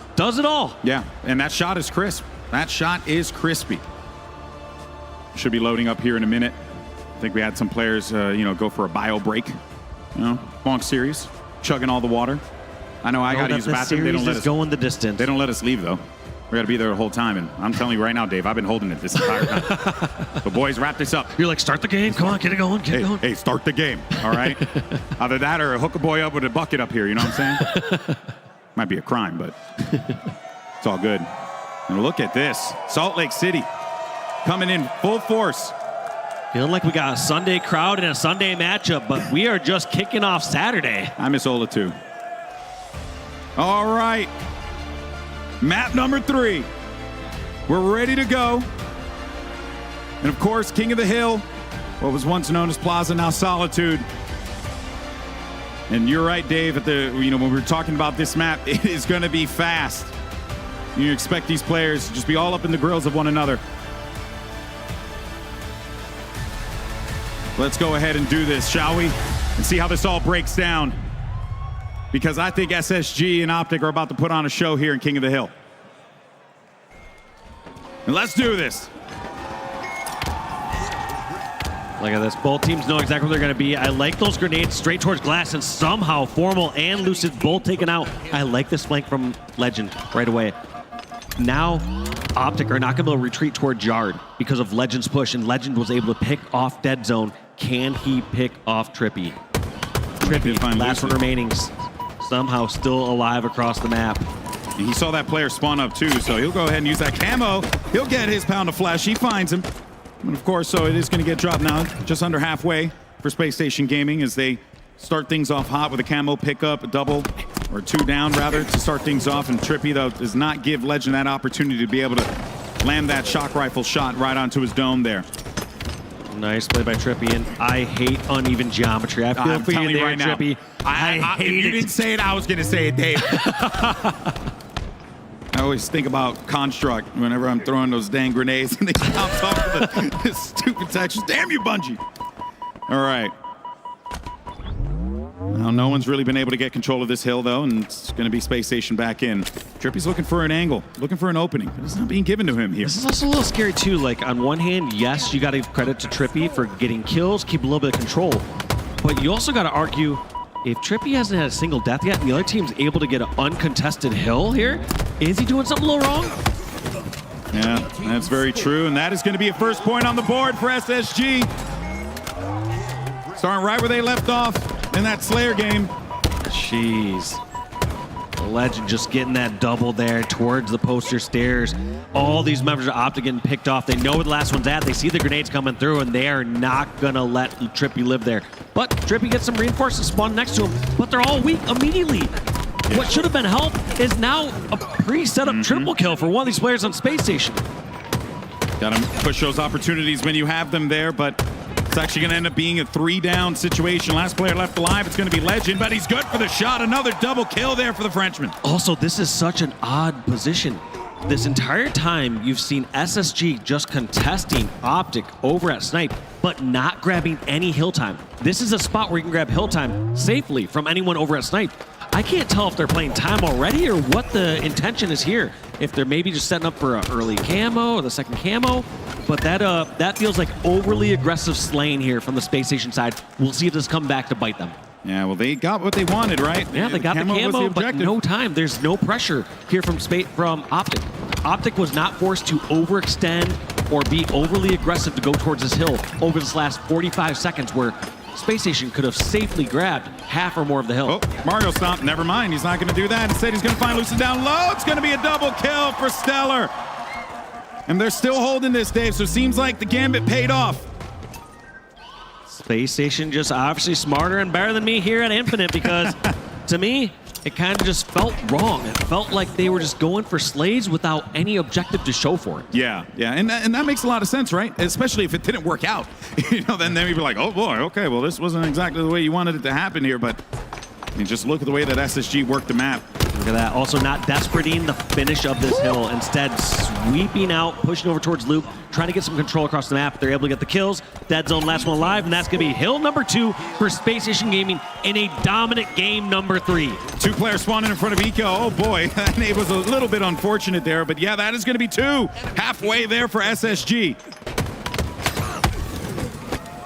And it seems like Optic really just struggling to find a rhythm here. And SSG has had their number each and every time. Every time that you can even see it too. There are moments in the game where like they're all up spawning and they're like, well, we're just pinned. We got to get out of this. And Space Station are just moving around the map, and they're still containing them so effectively. Legend trying to get this camo, but a lot of pressure over in top center. I believe that is somebody from Optic that was able to snag that one. I didn't see exactly which member, but Dead Zone able to get some camo. Can they turn this into some sort of control? So many players here from Space Station focused on Dead Zone over at the market. And while all this is going on, Dave, no time being picked up in the hill. Now we finally get someone to step inside of there. And even then, though, it's going to lead to a few deaths for Optic Gaming. Formal, though, trying to even the odds here. He's got himself a few shots with that shock rifle. Legend tries to poke around the corner. He's got that thruster. A little bit of Halo 5 juke there. That's 2 down now. And Space Station, let's be real, they're fine with trading out some time here. They have no warrior right now. In fact, they are not prioritizing this hill until they get some slays. I also wouldn't even be surprised if they're just trying to drain this clock here for the final minute and 38 seconds. I mean, they're at this point, right, with those two picks that you got for those hills, you can feel quite comfortable to not need to press the advantage, just get into the hill, And yeah, they're doing just that. I mean, they're playing a contained game here, and that again puts the pressure onto Optic to have to force these fights, to have to make these moves happen, because they won't go in there. They don't need to go in there right now. They're up by 2, and they'll gladly take the time win. I don't know if I've seen a 1v1 won by an Optic member here so far in this game where they don't have a significant advantage. Yeah. It's just complete Space Station Gaming domination here in game number 3.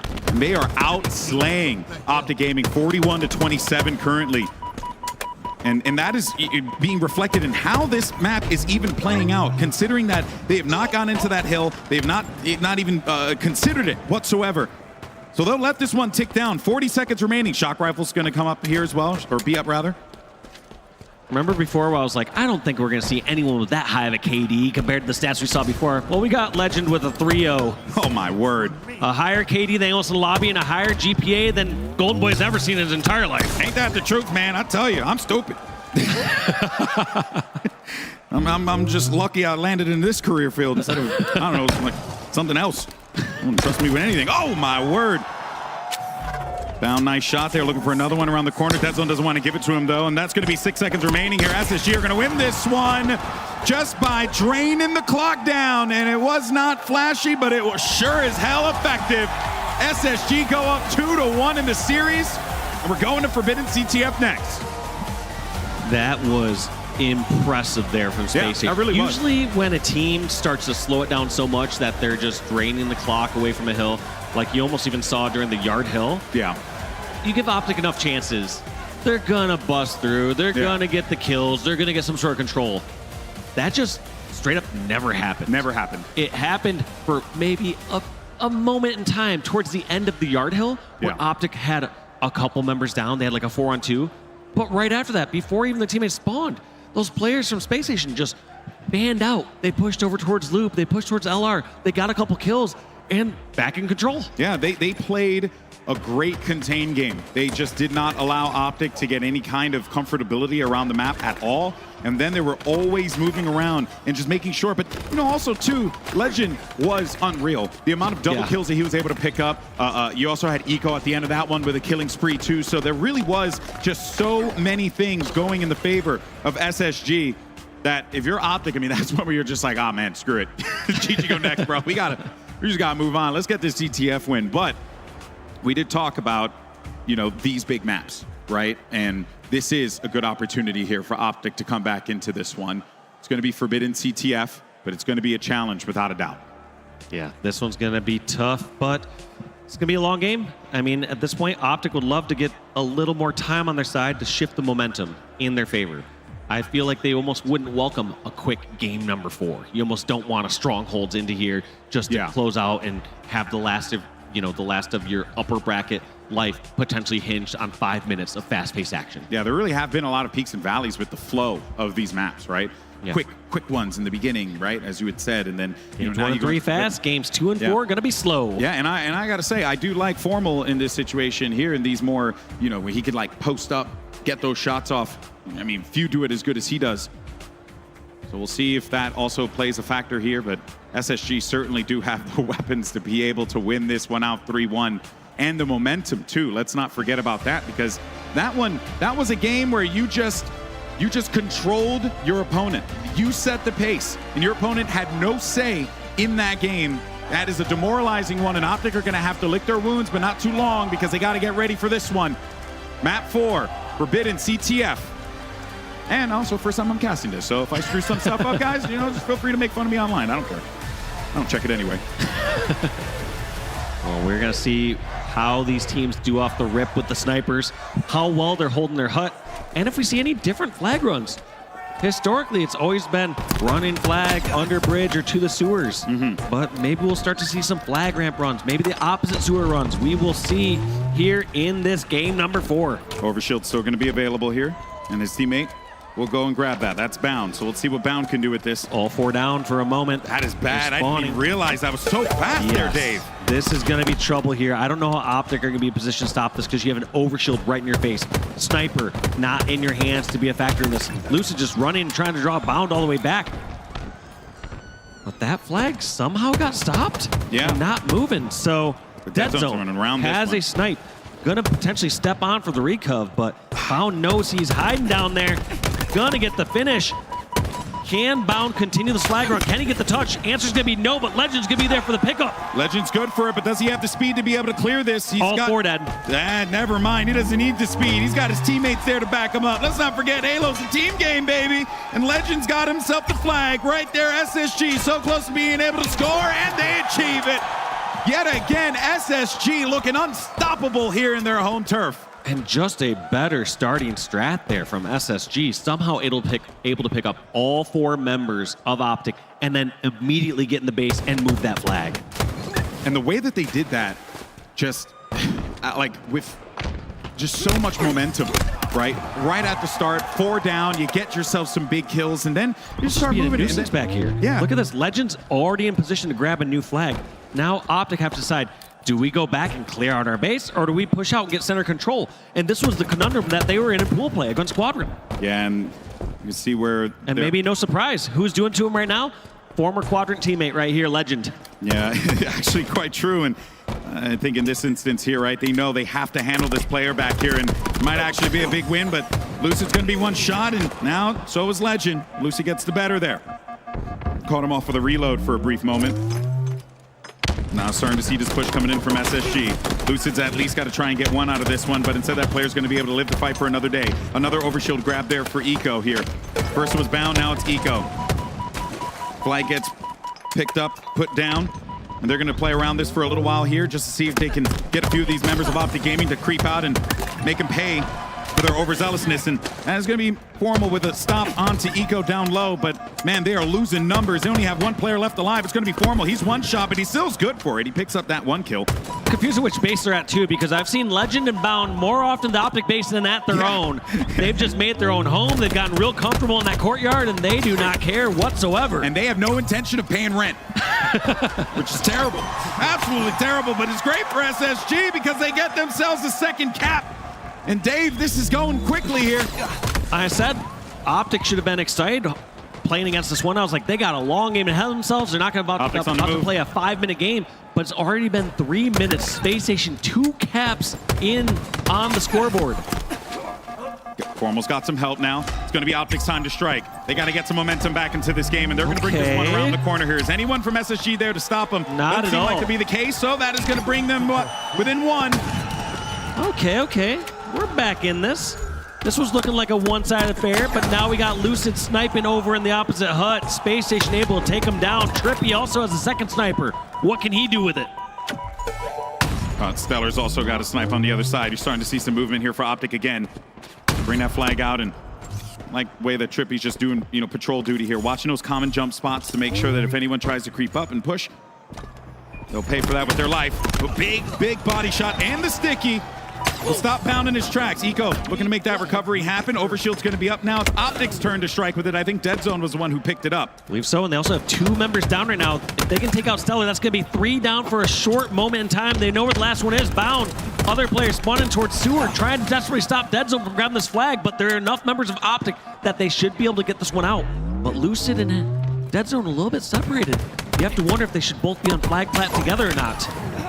Dead Zone was tanking there, just seeing how many shots he could pull away. It's going to be 4 down now. Opportunity here for Optic Gaming. Here comes the pull, but a player's going to be popping him right behind him. They're going to need to pivot the plan now. You're going to move this one down low, and it looks good so far for Optic Gaming. Now playing your life. I like the spot. This is the same spot you saw Dead Zone use earlier. Just a quick spot to avoid any shots, and then somebody has to reveal themselves pretty far to get a grenade on you. Lucid somehow stopped over in the sewer. Is anyone there to make Stellar a return? get the angle? Stellar is charging through, but Formal will have an angle.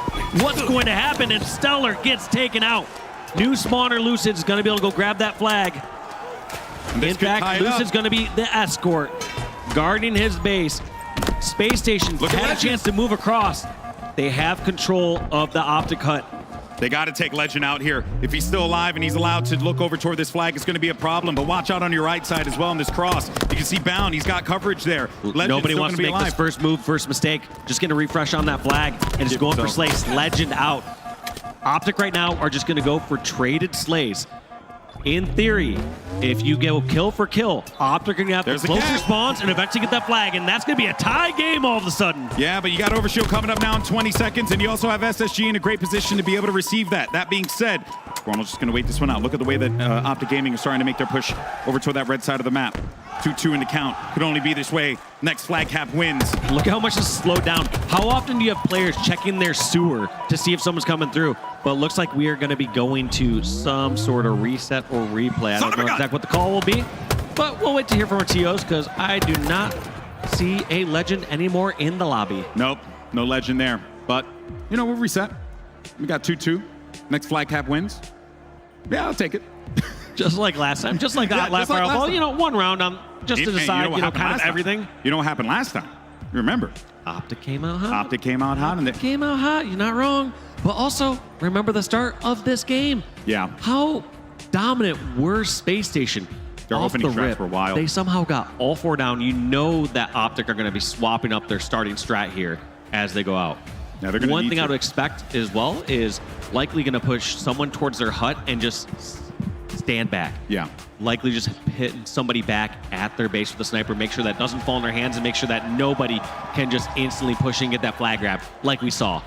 I have a helmet just like this last one. Whew. All right, well, give everyone a moment, shake it off, right? Feel a little loosey-goosey, shake your hands, just so this way you can get a little ready here, because I have a feeling we're going to start this one off. And as you had mentioned, Dave, Optic, they know how SSG had approached the beginning of that Forbidden CTF. They should be prepared for it now, or at the very least, be a bit more proactive and not allowing SSG to have so much comfortability at the outset of these opening gambits, right? So pressure on here for Optic. And let's not forget what's up for grabs here.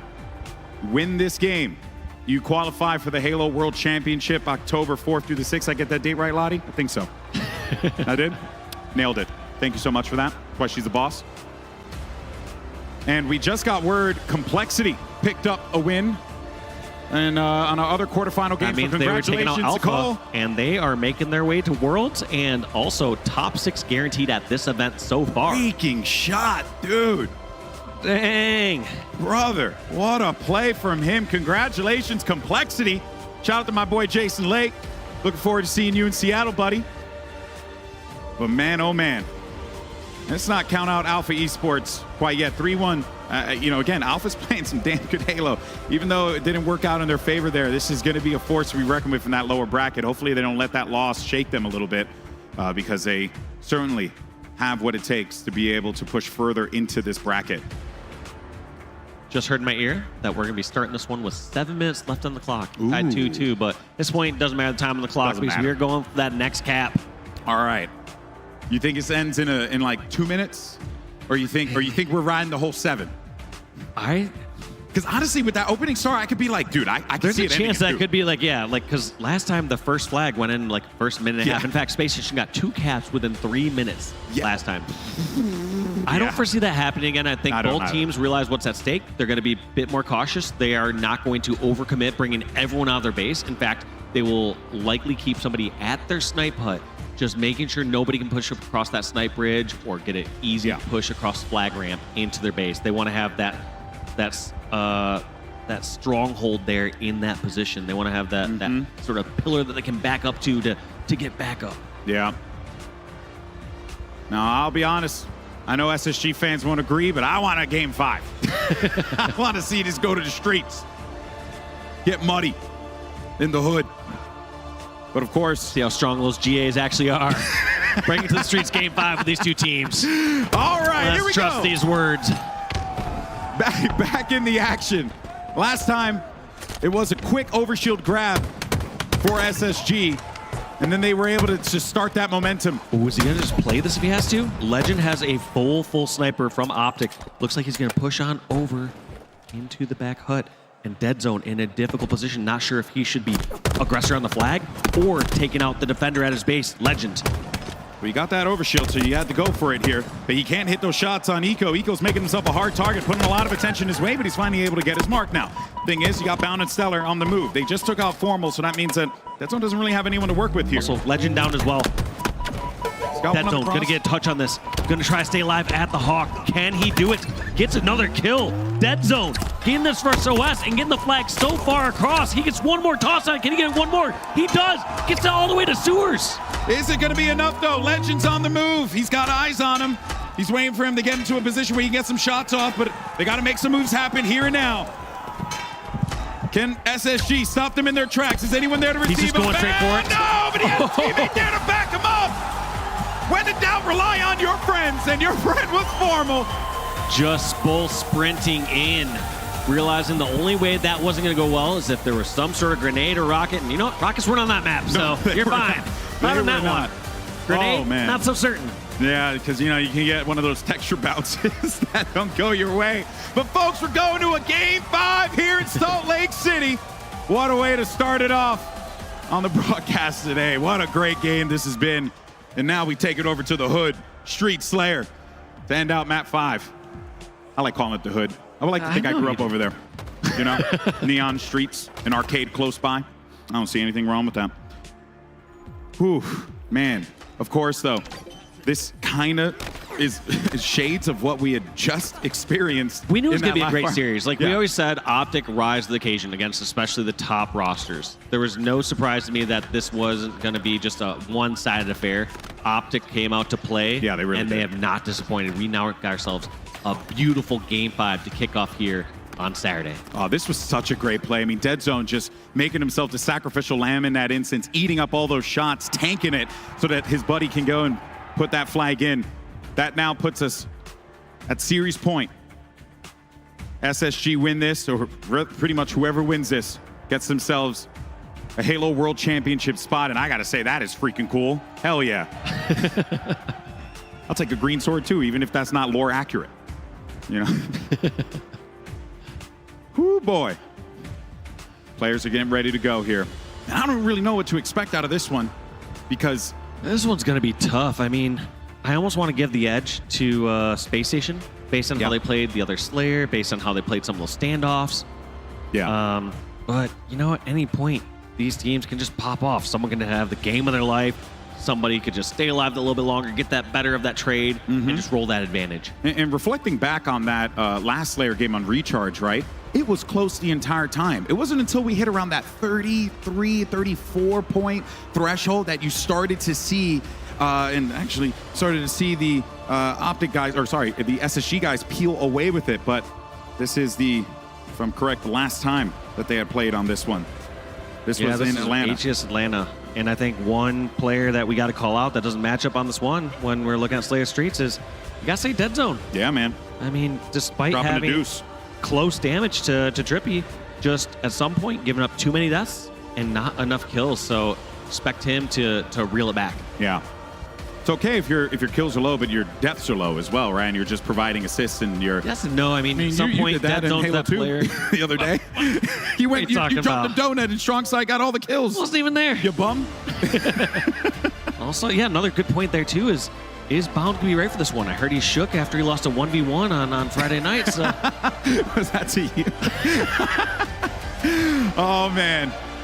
Well, it couldn't end any other way between these two teams. SSG and Optic Gaming. They have met 4 times in the past. SSG has gotten the better of them each and every time. But is it Optic's time to strike? Is it their time to put SSG down in home turf, or will SSG rise to that occasion? Let's go ahead and start this one off on Streets. Like this, slowly and methodically, nobody just sprinting across the map and trying to get that forced first kill. It is already slowed down. I don't even know if we've had much more than a couple shots of damage across the map. Eco, one of the first ones spot out. Legend pushing in towards Arcade, and Dead Zone hits the 5-shot reversal onto Legend. He ain't letting what happened last time happen again. He's been playing some damn good Halo here in Salt Lake City. So he already gets himself 2. That's better than what he did last time, Dave. Dead Zone just playing this so well. Is he going to get third?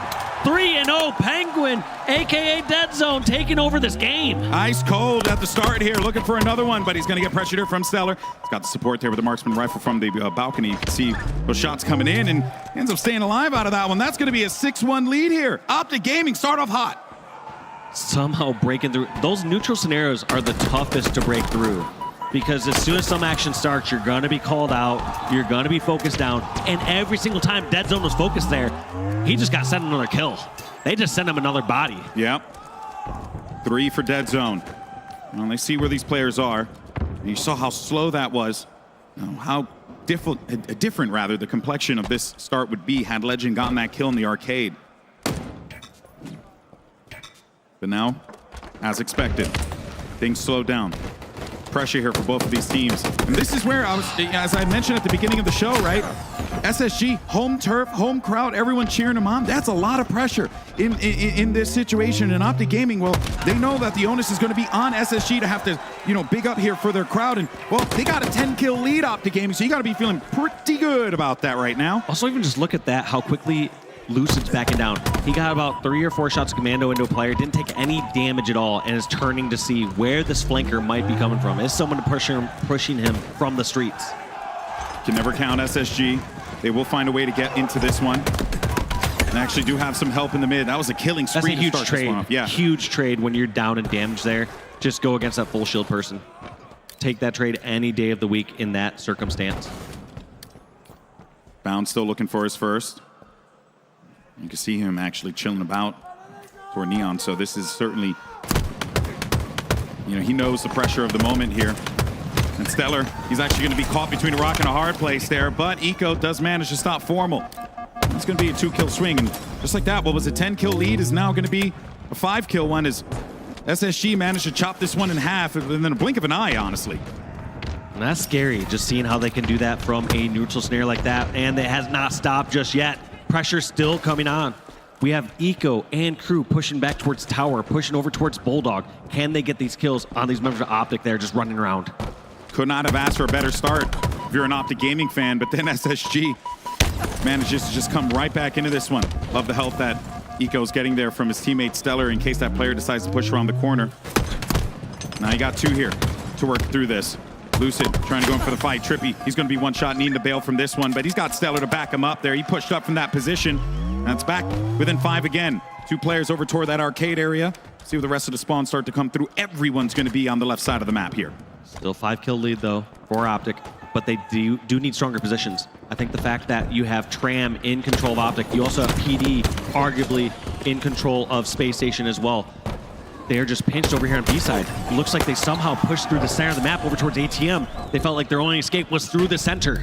Good use of the Shroud screen, too, because Dead Zone was ready to receive that player if he came out through PD. Now you can see the tables have turned there. Wasn't able to find the mark that he wanted. Still going to be a 5-kill lead for Optic Gaming. Camo's going to be available here. Dead Zone's making a move for it. He gets it, but he's going to be very weak. Can he get out of this one? Missed the jump a little bit. Oh, dear. There goes a bunch of nades. Hey, he's staying alive. Great job by Dead Zone there. Despite missing that jump at first, makes up for it. And they know where the players are at. They're just going to start to slowly deduce. They're going to say, not here, not here. That means they're all in this location. Spotted out. No, actually, there's a second help from B stairs. Great double team there from Optic. And they know the players are stuck in Tram. They might double check to make sure nobody's over at ATM or bench, but they know a couple of these spots are clear. And they are coming in to clear out Space Station. One broke out there. It seems like Bound was able to actually make something happen here, but Dead Zone does manage to get that kill. You got yourself a 7-kill lead. Let's go ahead and jump into a listen-in with Optic Gaming.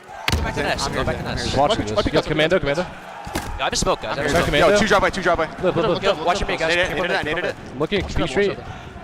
Yo, 2 guys fronts up. 2 guys There's 2 drive-by, guys. There's 2 drive-by. Right now, let's one shot. Drive-by, guys. Drive-by for sure. I'm watching. No, driveway's half shield. Driveway's half. And on me, ATM. I'm looking at benches. Just walked up. Yo, cuts. Yo, we got to back up, guys. Back up Zane. That's weak. That's weak. 2 cuts.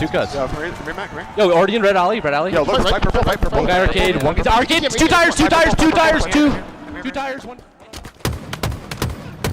All right, well, you heard right there, a lot of pressure here for Optic Gaming. The calls are coming in, but they sound like they're common exactly as you'd want them to sound here in this situation when you have that lead. Panic in some of those. A little bit, but hearing from where the players are at tires, but lots of stakes also here. just emphasizing anytime you have a majority of the team in a location, when you have 2 at drive, where you have 2 at tires, it's basically letting your team know half the team is here. Feel free to collapse and get these kills, or rotate out and pick your individual fights. Optic are in a position to be able to win this game. The lead has gotten a little out of hand here. 9 kills separating Optic and SSG. Not what we thought was going to happen, especially after that last Slayer that we saw, and SSG managed to peel away with the lead, but different map, different circumstances here. Lots on the line here for the green wall. 10 kills. Oh boy. Lucid now, he's just going to patrol around this here. He's feeling himself. He's got a good angle. He's got the weapon. He's got the marksman on the other side of the map here too, so. Optic's game to lose at this point as well. It really is. 10-kill lead. They aren't an ace or a spawn trap.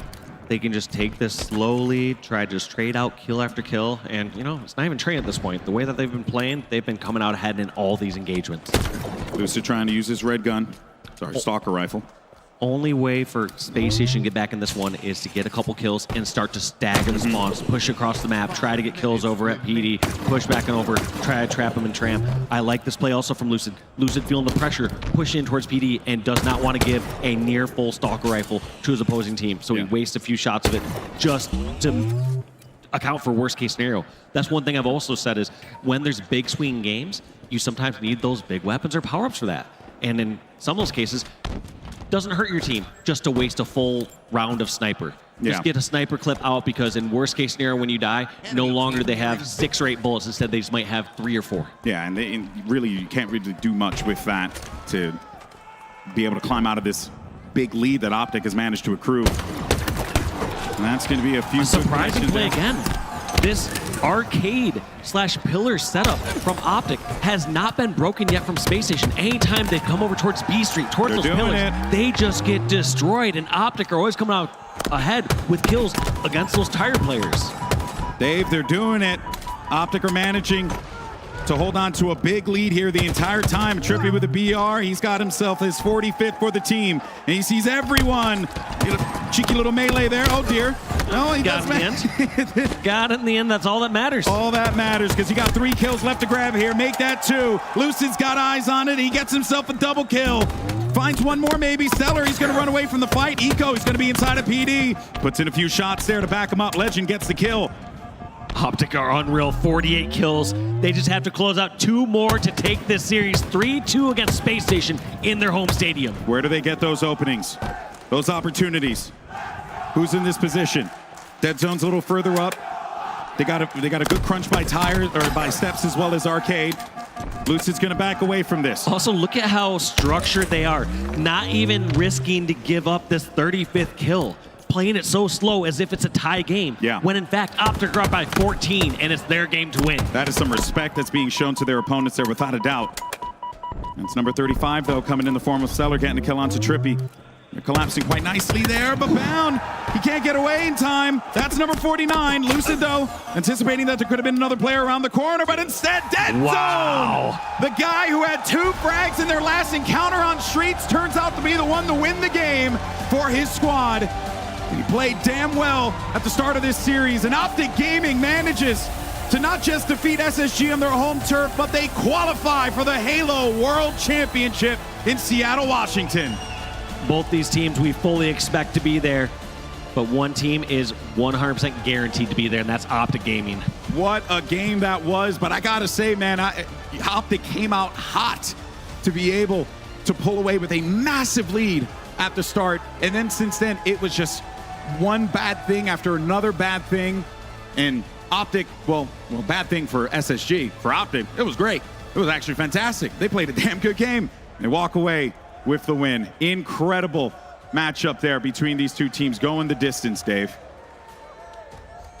That was awesome. So odd, too, and so crazy. The fact that you can see Optic have arguably the worst Friday that we've seen out of them. Yeah. Got to give credit to Complexity for coming out and playing, but Optic, they're just a tier above of a squad like a Complexity. Yeah. So they come out, they have a rough Friday. Lucid acknowledges it. They come out Saturday, and they beat the tournament favorites in the form of SSG in a close Game 5.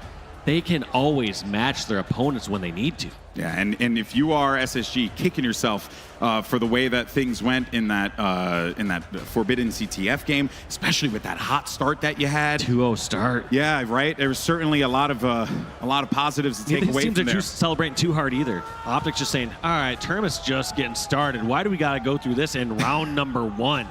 I just love. Can we get a break? Halo players' nonchalant attitude to big match wins, but it's come to be the box standard here in this game. And Space Station about to go on a tear, though, in the elimination bracket. That is going to be scary. Yeah. One of those 4 squads that was waiting down for them. Them and like, Alpha. What? You telling me I got to play Space Station Gaming elimination bracket round 1? Yeah, that kind of sucks, Dave. It is not fair. It's not fun. But Halo competitive is not fair. It just favors the winners. And that's going to be Optic Gaming in this series. That's the way the cookie crumbles, folks. Optic Gaming walk away with the win. And who we got on the main stage? We got the one and only Formal. H4F Blaze is standing by. What you got, brother? Thank you so much, G. Salt Lake City, you can love them or you can hate them, but make some noise for Optic Gaming as they move on forward, taking down the defending champions. And Matt, it was a 5-game series. It went the distance here. What was the game plan to be able to take these guys down this time around? Because they didn't hit your number for a while. I mean, like, winning the Slayer obviously helps a lot. We've been, like, working really hard on Slayer specifically. And we played that game 5, like, pretty much flawlessly. I'm really happy for us. I'm really proud of us. So it was massive. Definitely was massive right there, okay? Talk to me. Now, when it came down to those 3 maps, the epic finish on the Oddball to kick it off, the 3-flag rally, or the way that you guys started that Slayer at the end, which moment made you the most proud for those 3 maps that you had to pull out? Because it was a fight. Yeah, I mean, it's just the Slayer. Like, it's always going to be war with them in objective game modes. It's always going to be really fun games, really tight games. But the Slayer game 5, like, the way we started it and the way we finished it was just perfect, so. Definitely was perfect indeed. And, you know, last time Dead Zone didn't have the best game when he played up against him, but this weekend he has been fighting. He turned up in that last map. How proud are you for him and how he played? I mean, Zane's on his flu game shit, so it's awesome. It's great. definitely getting it done. Okay, and lastly, what do you want to say to the Optic Gaming fans and send us away right now?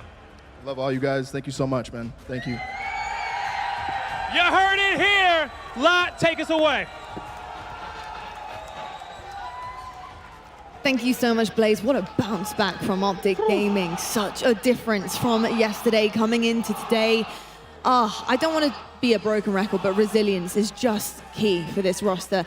I will say the job's not done. I'm looking for the semi-finals for Optic Gaming right now. That is kind of where they've been letting themselves down in past tournaments. They need that semi-finals win. They need to be on the brighter side of things. But Optic, they are getting things working here. Something is clicking, and to do it against Spacestation Gaming, who have been such a force so far, it bodes very well for them. Yes, the series layout looked great for Optic Gaming, and things got awfully tight, but they got the dub. Yeah, a couple things here. SSG not playing on their A-game. Optic coming out so strong, and we haven't seen a bracket reset in the grand finals this year. So going through the winners bracket is crucial up until this point. We haven't even seen the second best of 7 yet. So Optic Gaming to win this series and put themselves in the right direction as far as maybe righting some of the wrongs that have gone through their year, all those second places. This is the first monkey off their back. Yes, they will have to go into a winner semifinals and potentially play the winner of FaZe and ITB, but this is step 1 done, and they look damn good doing it. The next thing is Optic's ability to come back from that forbidden CTF was unbelievable. You go down 2-0, and then what feels like the blink of an eye, you think the story has been written. SSG is going to use this momentum to close this series out. Yeah. Optic's resiliency in that game 4, how they had to battle back. That was the most impressive feat that we saw. That game 5, they just took over and ran with it, but it was really the momentum off this game specifically that got the job done for me. Yeah, this was incredible to watch because you are looking at this at the start of this CTF map and thinking, okay, this is all Space Station here. They're going to get this job done. It's ending. But no, Optic bouncing back in that way, continuing that momentum into this Slayer. And I also just want to give some flowers to Lucid because, yeah, he didn't have exactly a loud day yesterday and people were kind of calling that out. We certainly were on the desk, but he showed up today. He was an absolute force on that map. And for me, one of the big reasons why Optic were able to kind of keep it close in that series, bounce back at certain times, but certainly close out that Slayer as well, GB. Yeah, but you know what, though? I totally agree with you on that. And I also want to say a massive shout out. Formal made a joke about it up there, but yeah, he really is on his flute. And Dead Zone is, like, I don't want to get fired, you know? You wouldn't get fired, GB, no way. You're unfireable. Untouchable. You think I can pull it off? I don't know. I'm not feeling too risky right now. Tashi might still be in the building. In any case, though, honestly, Dead Zone has been great. He needed to have a bit of a bounce back, especially after what we were seeing from the stats coming out of HCS Atlanta. 2 frags, and it was only he was able to get there. So you got to feel really good if you're Dead Zone in this situation. And also, like, even though yesterday was not the best result for Optic and they still managed to squeak by and make it to the championship bracket, I mean, look, Dead Zone had been really like a contributing player to me, even seeing it, you know, in the stats as well, going positive in the overall series and just, you know, being a playmaker for the squad. Yeah, certainly indeed. And Walshy, what are you noticing about the stats here? How often have we seen Lucid go negative in KD and his team still winning? We usually see him top in the charts. So one thing I'm loving here is Optic Gaming, all these members stepping up where they need to. You have Formal and Dead Zone leading in damage, leading in KD, and stepping up when they need it most. I will say, though, on the other side of things with Space Station Gaming, I just want to know, this is a close game. This is 3-2 series, right? Legend, 1.26, the highest in the lobby. I know it's not always about the numbers, always about the stats, but what this young man was being, I don't know, just exposed to, the experience he's taking away from these games, these close series, but the fact that he's able to do that to a roster like Optic Gaming, it tells a lot of tales. He's one of the best in the world, if not the best in the world, but you're going up against one of the other best of all time in Formal. Formal just does outledging a little bit, and it really was just a little bit that separated these two.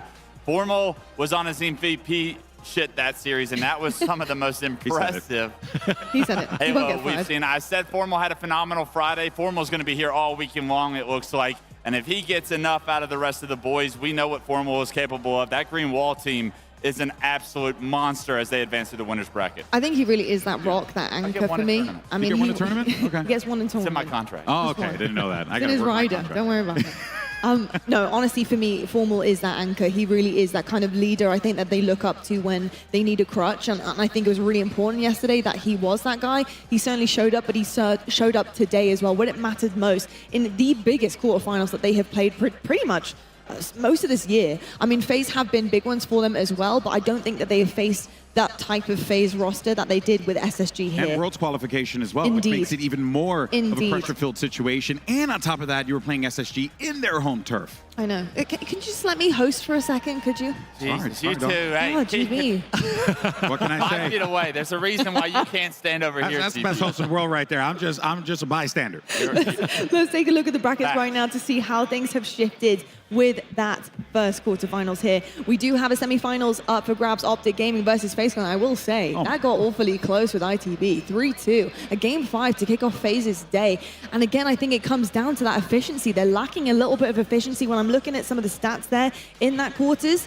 A lot of outslaying being done on the part of FaZe Clan here, Walshy, but not a lot of objective work also being done either. So they need to kind of flip that a little bit. That switch needs to be flipped, especially going up against Optic. Yeah, especially against Optic. Like, you saw how efficient Optic were on live fire Oddball. Anytime they had like a couple down, they're scrapping up time. You are not going to be able to do that against Optic in that next series. No, you certainly won't. We saw a flash there of some of the stats on that game. If you guys could press pause and send that to me, that would be amazing. I'd love to see that. There we go. There we go. ITV 3-2. Yeah, insanely close. But again, you're just looking at the Slay department here. It's just unbelievable. For a game 5, it just doesn't make much sense. Yeah, you never want to go to game 5, especially when everyone's positive for the series. But the bright side, if you're a FaZe fan, the light at the end of the tunnel is Renegade, probably the quietest player yesterday. Yes. Shows up today and has a monster series to start this bracket playoff. You need Renegade to be in MVP form. If you're a FaZe fan wanting them to go up against Optic and show up and show out, that is a very big sign for things to come. Dropping a 109 in a series that's incredible. And we saw so many glimpses of Royal 2, Frosty, and Snakebite yesterday that we got to highlight. Renegade was really that missing piece. It's like, can he find his groove with this new meta on land at a tournament? It looks like Renegade's found that groove. Renegade's back. Renegade is back, but I'm just worried about the objective work for this FaZe roster. I mean, a really close game 5 there, but outslaying your opponent significantly really spells a lot of trouble for me. You know, trying to clean that up on the fly is difficult. There's clearly a fundamental problem right now with this roster. I know that they've been working on their base, but the fundamentals to not be able to dip your toe into objective work while outslaying to that type of level, that's worrying. Well, the issue is this is like FaZe's, this is their thing, right? This is what they do. They go to game 5s against teams they have no business going to game 5 with. They've been to 2 game 5s already this tournament, which gives you a little bit of promise to know that, hey, the ice is always there, which it has been throughout those guys' career, but like they're showing it they've gone the distance. They're battle tested. They may not have played against SSG like Optic. Optic are going to be coming off hot against a win against a team like SSG that has had their number. Optic are feeling good, but FaZe are also feeling good knowing that they have what it takes no matter how rough the water is when it gets to a game 5, if it gets to a game 5. That's our game. All right, well, we'll have to see how that one pans out. But, folks, that's going to do it for the main stage action so far. We're going to head to a break. When we come back, we have lives on the line, and it happens to be the hometown heroes here of SLC. They're going to be facing another opponent looking to knock them out early on, to disallow them, to not allow them to go into that Sunday championship spot. It's going to be Space Station versus Cloud9 on the other side of the break.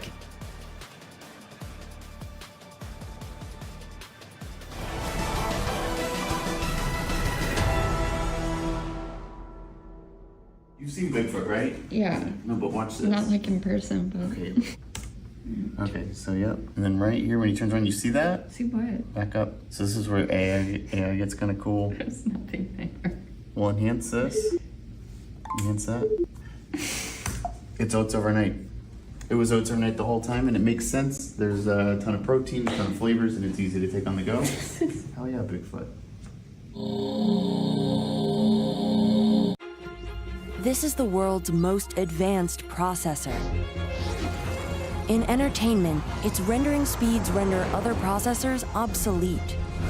It drives the future of autonomous driving, powers cloud services for billions, helps change the course of climate change, connects communities of gamers anytime, anywhere, and uses AI to accelerate disease detection and cures. We make the world's most advanced processors, but only with your vision can we advance the world. AMD. Together, we advance.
On lock, take one, mark. When you play someone and you know they're good, it's kind of annoying because you're like, wait, I don't know this guy, and he's like shitting on me. And you're like looking at his account, he's like, he's not even a Smurf. Legend with the double! Make it 3. Oh! Legend is him!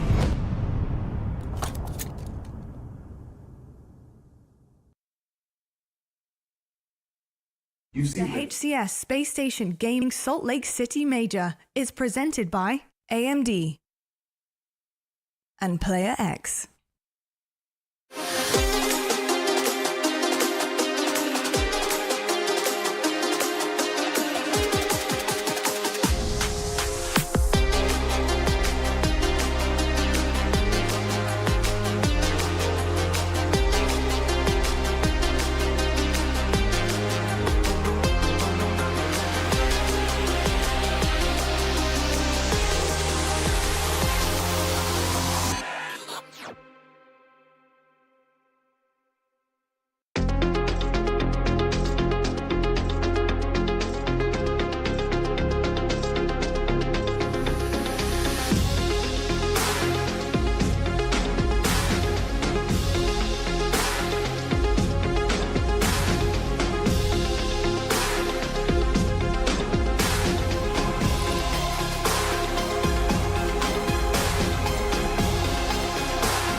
Hello folks and welcome back to the HCS Salt Lake City Major, hosted by Spacestation Gaming, and everything is on the line right now for our hometown team.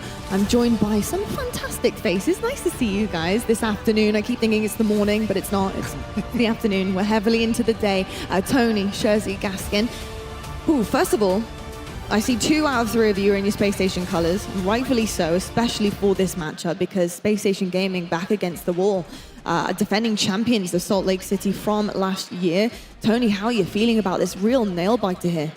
I'm honestly really surprised. I mean, I think SSG really had the series in their hands at one point, and then Optic, dude, they stepped up, they clutched it out, and now the team that won 2 out of 3 events is in lower bracket round number 1, in danger of not making it out of the top 12. Yeah, it's something that we've seen actually a couple of times now with some of our Titans. They've been knocked out early on, and often because they have matched up with one another. They often go out of a tournament having faced some really incredible teams early on. Jersey, how are you feeling right now about Space Station and this bounce back ability going up against Cloud9? Yeah, I think this is going to be a true test of their mentality, of how they bounce back here, because they're in the elimination bracket a lot earlier than they possibly have been since this team existed. So I think for them, Optic were playing a lot better today than what we've seen yesterday. Whatever illness Dead Zone has, he seems to have shaken it.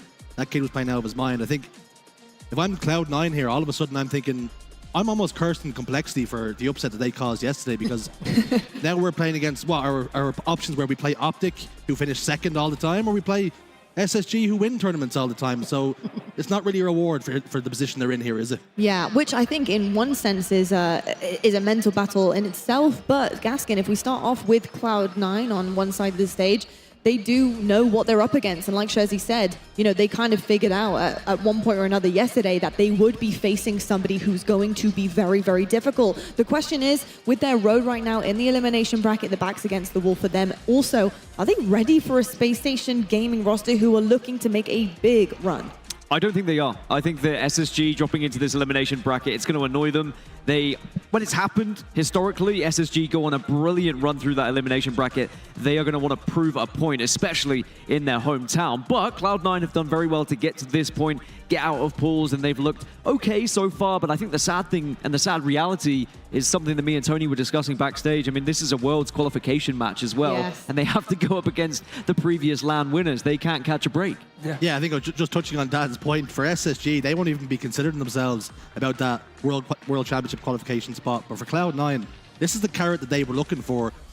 Get that guaranteed qualification, but up against Space Station Gaming, there's underdogs, and then there's, I don't even know what you can even say, David versus Goliath, all the cliches you can use in the world. I think Cloud9 are in trouble here. Yeah, I think Cloud9 certainly are in trouble. I think for also another reason, that is they've had to get used to a couple of different changes coming through, one being the meta change, but also they're the only team to make that team change. Manny coming in for Tusk, yes, has been looking pretty good this tournament, although finding themselves in the elimination bracket. But now I think that change is going to bite them in the behind, to be perfectly honest, just because you're facing a team that have had now longevity. They have had a proven roster change. They've had 2 wins with their roster change. Tony, this is going to be really, really difficult for them to find their footing, and also just a little bit of semblance of, I think, just familiarity as well.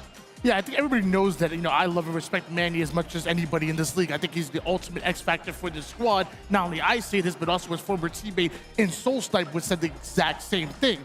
However, you really understand how important being comfortable is as far as these rosters. The reason why every other team stayed exactly the same that's in this position. So that comfortability, that familiarity with your teammates, it definitely is valuable. And to be honest with you, Cloud9 were doing very good even with us. So even the change alone surprised me, but Manny's here and Manny's looking to step up. Yeah, we're going to have a look at some stats right now as well in terms of how these two have matched up previously before as well. Gaskin, with eyes on this rundown with the series, obviously things favoring Space Station Gaming, is there really anything that Cloud9 can grip onto?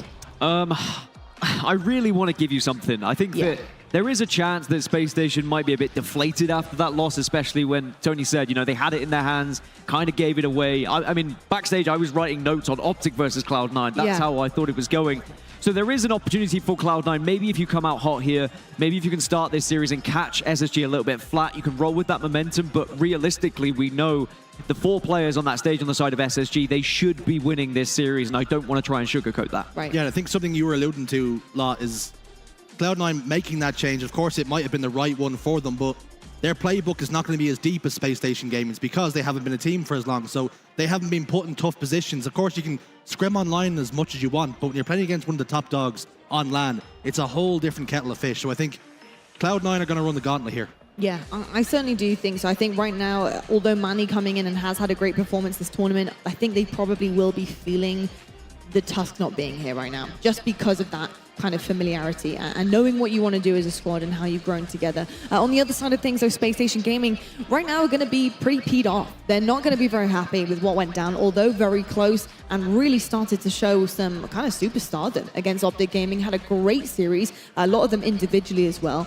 They're going to be like, well, this run is not the ideal one. We're going to have a lot more reps under our belt trying to get back to that kind of grand finals position, and Cloud9 is in our way, and I really do feel like they're going to be putting the heat on Cloud9 to show them exactly what they're capable of. They're going to want to get this job done to move on to the next. Yeah, I think the one thing that works in Spacestation Gaming's favor is the fact that they're playing this matchup right after losing that match with Optic Gaming. So you don't have the chance to kind of, let it kind of marinate with that loss happened the way that it did, that Optic clutched up on you. You know what? It's GG. Go next. Let's get right into it, and let's take out our aggression. Let's get our revenge immediately, and it just so happens that Cloud9, you're in the way. Yeah, I think if you're looking at it from a Spacestation perspective here, they find themselves in the elimination bracket, and they have never won a tournament from the elimination bracket.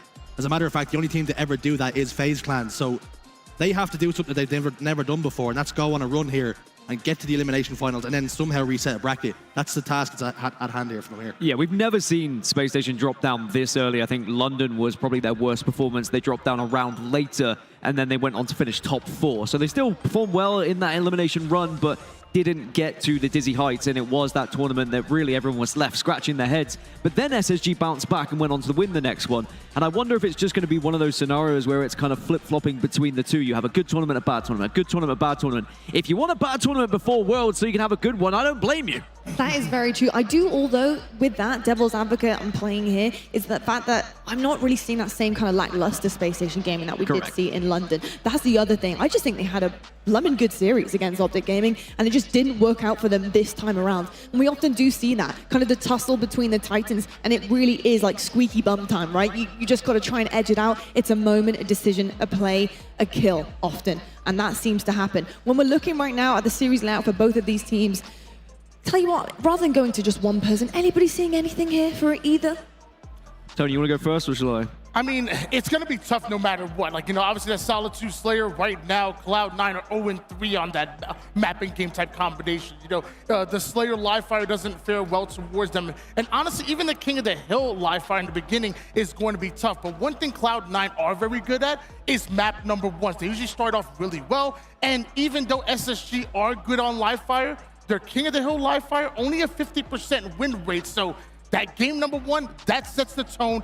That sets the pace. Let's see what you got, Cloud9. This is everything for you. Yeah, King of the Hill live fire is definitely their worst King of the Hill, and I think that if SSG are caught off guard here in this first game, Cloud9 will be able to roll with that momentum. But you mentioned it, the Slayer Solitude is a big worry for me, because when you look at win rates, when you look at 0%, you look at 100%, you look at who they've been playing against. I mean, Cloud9 have lost this against some teams who maybe they could have beaten as well. It's not always been the biggest and best teams that they've faced here. So that's my worry, is going to be the second map. Yeah, that Slayer Solitude, I mean, I think everybody and their parents know that it's Spacestation Gaming's bread and butter. Yeah.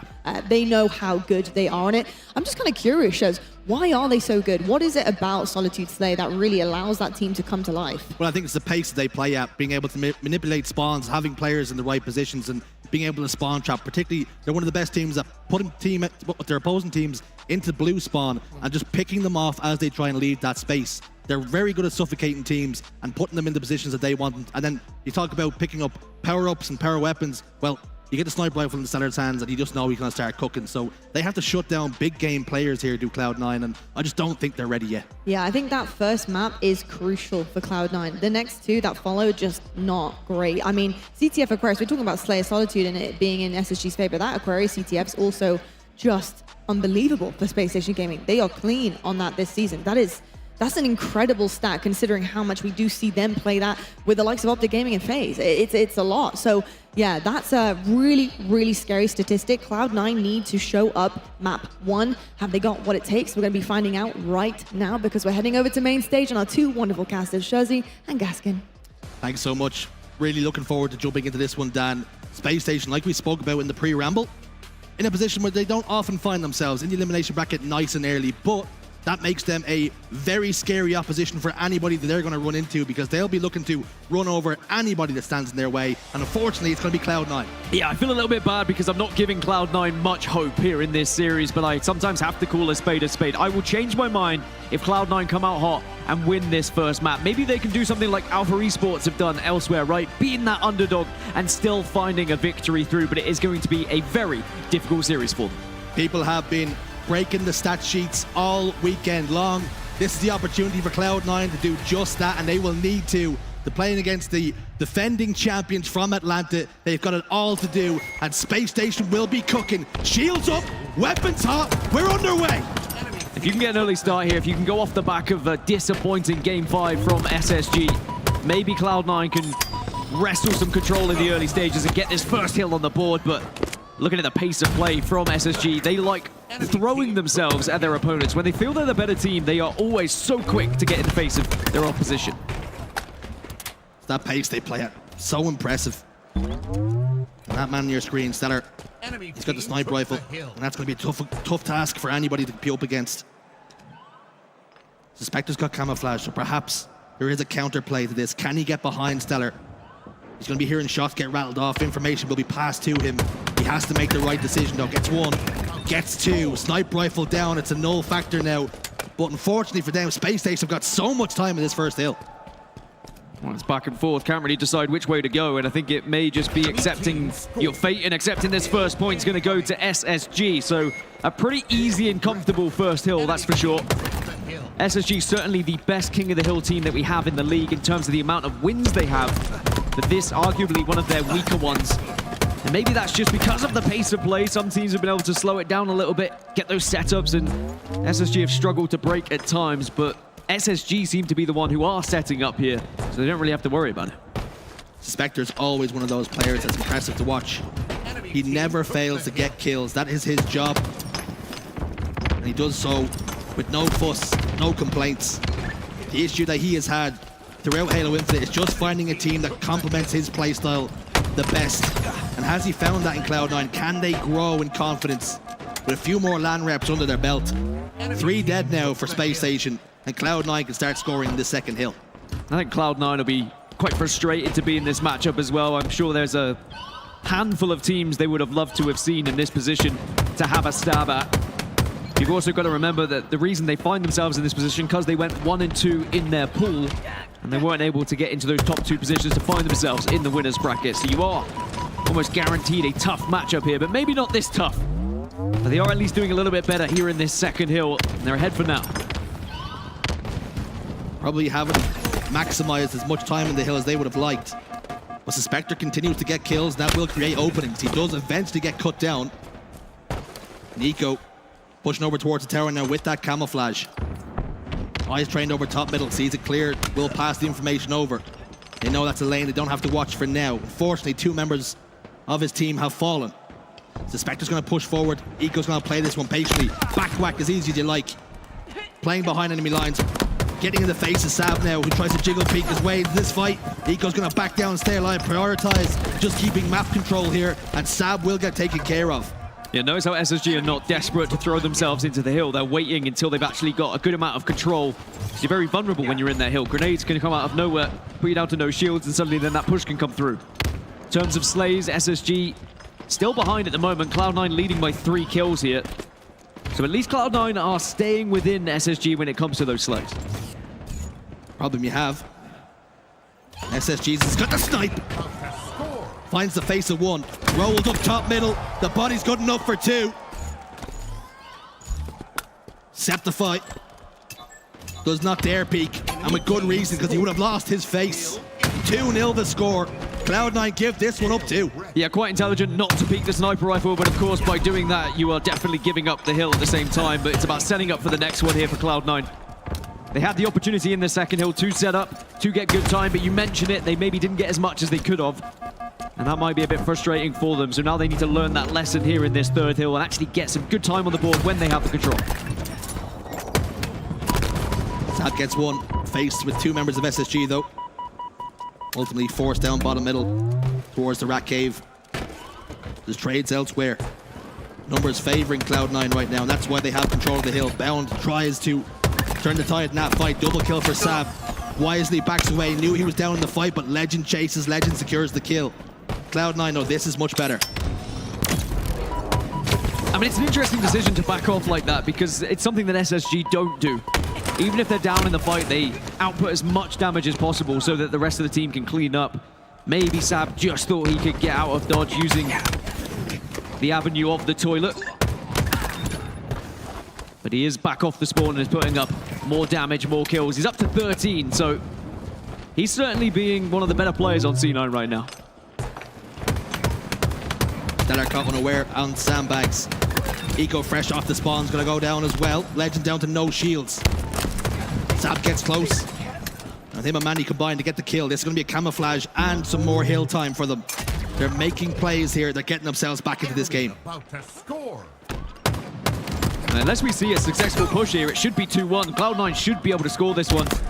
Sab just needs to make sure he stays alive with this camouflage because it's going to be a lot riding on him. Just as all these nades are flooding in.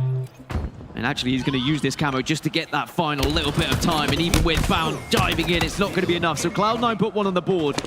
And they asked the question to SSG. They say, actually, can you hold on to this lead? Interestingly enough, SSG send Bound in just to be a little bit of a disruptor whilst the remaining team rotate towards the new hill. Maybe Bound being used as a little bit of a decoy so they can get priority position. Stellar's in the hill with a plasma pistol as well to play with in his back pocket if he needs it.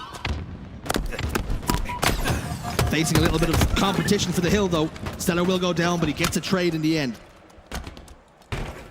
Cloud9 now have control of the hill. Two members down, Bound and Legend on the map. Playing this one patiently, waiting for the teammates to spawn up. It's one of the few game types across the board that Bound isn't positive in. When it comes to his season's performance so far, he's actually dead even. 120 kills, 120 deaths. When it comes to live fire King of the Hill. And at the moment, he's negative in this game as well. Just for some reason, there's something about King of the Hill here on live fire that Space Station struggle with at times. And I think it's they want to play a little bit faster. They don't like being held back, don't like having to hold the point. They almost want to play Strongholds instead. Space Station do love holding forward. Perhaps King of the Hill doesn't suit them in that regard. It's not their playstyle. It's not the way they like to do things. Stellar's going to control top tower. Testify immediately applies pressure. Manny's going to close the distance, try to get the kill, but Legend was there just to keep Stellar alive. Eventually a grenade will find him. But Cloud9 could be about to tie this game up if they play this one perfectly. Sab has got to win this 1v1 though, and it's up against Eco, one of the most experienced players in the league. Sab continues to fight and does win it. Enemy team took the hill.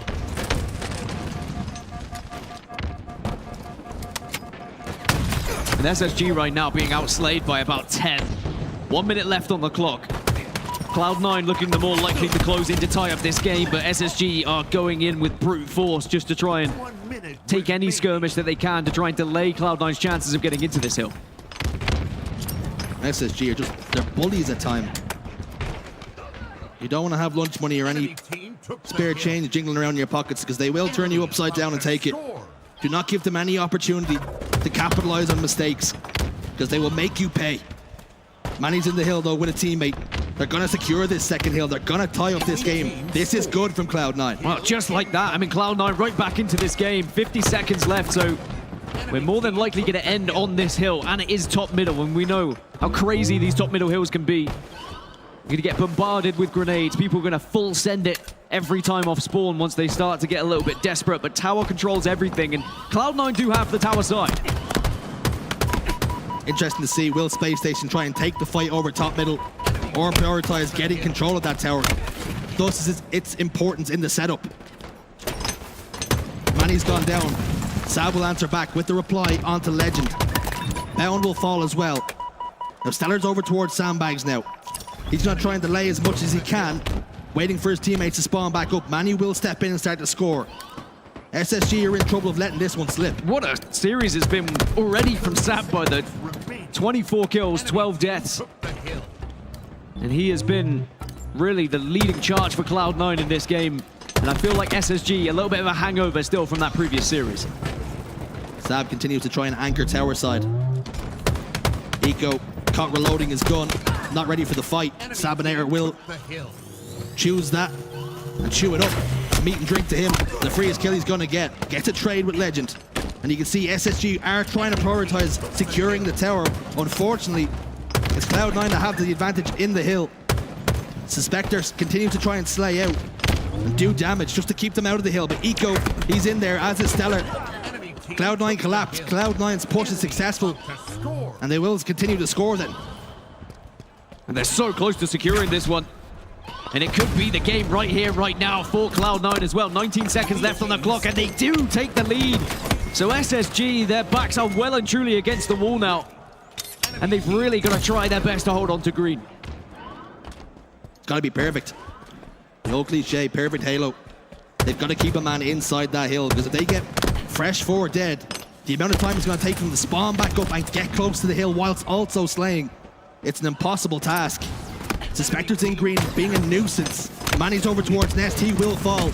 Space Station do this from time to time. They like to make it difficult for themselves. Yeah, 3 were dead then for C9. One last push for Cloud9 to try and win the game here and stop SSG, but SSG have had a flawless hold so far, and Bound's going to be a nuisance here behind enemy lines, but there's the opening they needed. Eco fighting with backs to the wall. Grenades go down. Bound and Legend are in the respawn screen. Eco's all alone. He needs help. He's not going to get it. 10 seconds. Sab's going to push towards sandbags. They're going to hold out and wait for the push. Legend's going to come big door, waiting for some damage. Grenade goes down. Nothing doing. Bound tries to get close. He doesn't get there. And Cloud9 take the lead. Cloud9 managed to find a victory. Hello, by the way. And I wonder, are SSG just feeling it a little bit from that previous series where they gave everything against Optic Gaming? We did allude to it being one of their weaker maps and modes, so it's not panic stations just yet for Space Station fans. But for Cloud9, that is the confidence that they needed. The perfect start to say, actually, we are in this series. We may be the underdogs, but they have so much on the line here. Of course, this is a Worlds qualification match as well. And what a moment that could be for them if they were not only able to secure Worlds qualification, but beat the reigning champions. But that is a long way away yet as we look back at some of the highlights. And one thing you can be sure about these two teams in this particular moment, Dan, is you know Cloud9 want this win far more than SSG do. Cloud9 need it far more than SSG do. They've already had the prestige of winning tournaments. Of course, it would be a miserable old time to be dumped out of the competition at this stage. But for Cloud9, what a statement of intent it would be to take down one of the big dogs. Yeah, look at Sab, 28 kills in the end. Look what it means to them. Fist bumps all around, but you've also got to keep your head on a swivel. You've got to make sure that you are focused here. But as we move into match 2, what do Cloud9 have? Because SSG are going to come back with a bang here. It is Slayer Solitude. We mentioned it right at the start. It is one of the better maps and modes for SSG. But we have yet to see Cloud9 win, but they've made changes. Manny is now in the roster. Manny is now the man who maybe can be the difference maker when it comes to this map and mode. And just how important is it for Cloud9 now to keep their feet on the ground? They've beaten them in map number 1. Is that a pun? It was. Okay. Yeah. Clouds and feet on the ground, isn't it? Gotcha. Now, Slayer Solitude, of course, we know how good SSG are at it. But for them, they've won game 1, you're riding high, the adrenaline's rushing through your blood, your bones, and wherever else it needs to go. Hold on. Not that one, Dan. Okay. Cloud9 have got to keep their head on a swivel, like you say, keep themselves level-headed. The job's not done yet. It's far from done. I almost want them not to be I want them to keep up the momentum. I want them to be a little bit crazy. I want them to feel the energy and ride this into match number 2, because in Slayer Solitude it can be very hectic. And I want the comms to be as hectic. I want them to be screaming at each other so that they are feeling everything. And maybe they can just say to SSG, hey, we are good enough to take you down. Because you know full well SSG will want to, slow this series down a little bit, take the momentum out of Cloud9. But at the same time, SSG love playing fast. They love getting in your face. They love having that player just flying around the corner. And if Cloud9 can match that energy, take that fight to them with the way they were slaying in that game, there's no reason why they can't win this map too. Well, Space Station coming off the grueler of a Game 5 against Optic. Defeat, they tasted there. And the rain cloud looms large above them here. Down in Game 1. Can they bounce back here in Game 2? And quite rightly, we start with Sab after that performance in Game 1. He was not missing. And he's already going to start off with a potential double here. Just gets the assistance from the rest of the team. And now we're going to see already a little bit of map control for Cloud9. They're 4-2 up as they fight tooth and nail for this camo. The opening break's so important on this map. If you get it, you get some semblance of control, you can really start to punish your opposition. Stellar's going to back Sab up. Smartly played, not going to give up an easy death. Grenades are going to follow him though, and he cannot evade them. Bound and Stellar combined to pick up a couple of kills, and Cloud9's lead cut to just 2. And you really need to look to the likes of Stellar, the likes of Legend, in a game like this to be the ones to step up and shut down those Cloud9 members that are finding their way behind you and being able to put the damage in. Ear to the ground and make sure that no one escapes, because usually SSG are one of those teams that are so good at finishing off kills and not allowing that one player to escape. One man that continues to escape, be a nuisance, is Sab. And again, he gets a trade before being taken out as 2 members converge in his location. Bound jiggle peaks on that pillar. Suspector's going to put it in reverse and back away. Live to fight another day.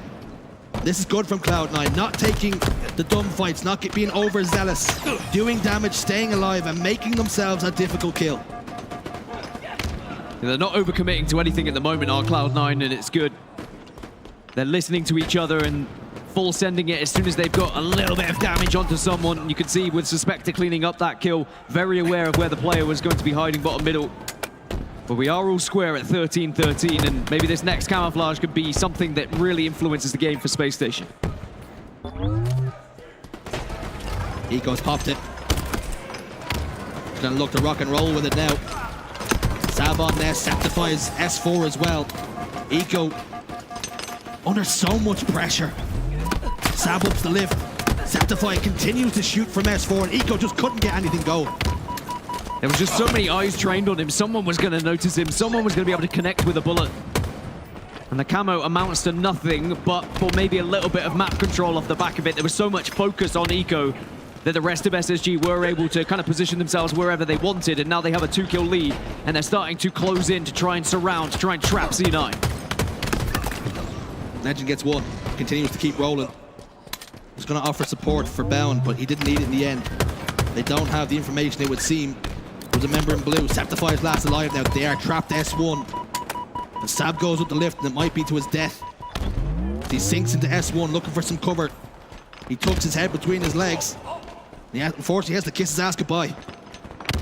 And this is where SSG are deadly, right? This is why they are so good at this game type, is once they do get ahead, once they do get control, they have ruthless aggression, constantly pushing you on spawn, constantly making you turn around to check, see if anyone's behind you. But Sab continues to hit his shots and continues to be a thorn in the side. Shock rifle for Eco. First shot not good for the head, nor the body, it would seem. Septify's going to soar off S4 and straight into the welcoming arms of Eco. Only you're not getting a cuddle, you're getting nothing but death. Shock rifle will fall now over to Sab, and if you want it in anyone's hands, it's him. Yeah, Cloud9 have done really well to break out of that SSG aggression. And now they've gained a little bit of control, not only with the shock rifle, but it's a good time because Camo's going to be popping as well. See, Sab just needs to watch over, relay information, but someone else needs to be the one to go for the camouflage, really. Sab's not comfortable on the snipe side. He needs someone watching the cross for him. Otherwise, players will leak through. He's opting to change angles here. Get a better look at that camouflage. But it's almost a tempting fruit that he just can't get. He keeps pinging it for his teammates, but there's no one in a position to go and scoop it up. Legends being a thorn in the side, and this could be the opportunity for Sab to go for the camouflage if he chooses to.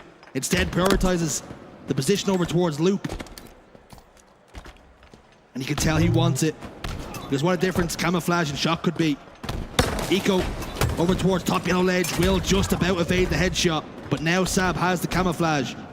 Space Station are ahead by 5, but this could be the time to cut away at that lead. It was one of those scenarios where it was like, if you want a job done, just do it yourself. Sab was pinging the camo over and over, but he said eventually, screw it, I'll get it myself. And now at Cloud9 are back within 3 kills here.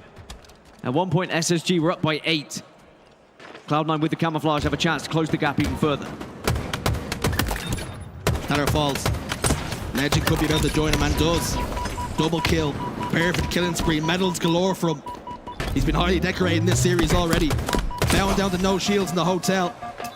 But he's still got a couple of nights left to stay, it would seem. Stellar down to just a sliver of shields. Prioritizing trying to get information for his team while also staying alive. That plasma pistol was meant for Eco, but it hit Stellar instead. And again, he goes back to the tried and true. Out blue window. Eco did fall. And Stellar's going to try and collapse now, along with Legend. Gets the kill, pushes forward, drives forward here, chasing down Sab. Only up by 2. Stellar also falls, only up by 1. That lead that they started to really command a little bit earlier, suddenly starting to slip through their fingers. And as they get to 40 kills, it's a good chance to jump into a quick listening with Spacestation Gaming. Watch out for camera right there. Blue ramp, weak. He's going down blue ramp. Blue truck, Kevin, he's blue truck. Going gas ramp. Devil camera. I didn't camera. Halo. U-turn going garbage. Audible sniping. Yeah, weak garbage. Still. I'm once going LR. Top road, it's weak. Go front dip, grab it. One shot dip. That's one shot dip. One shot top dip. Top gold, kill me. Top gold on you now, Legend.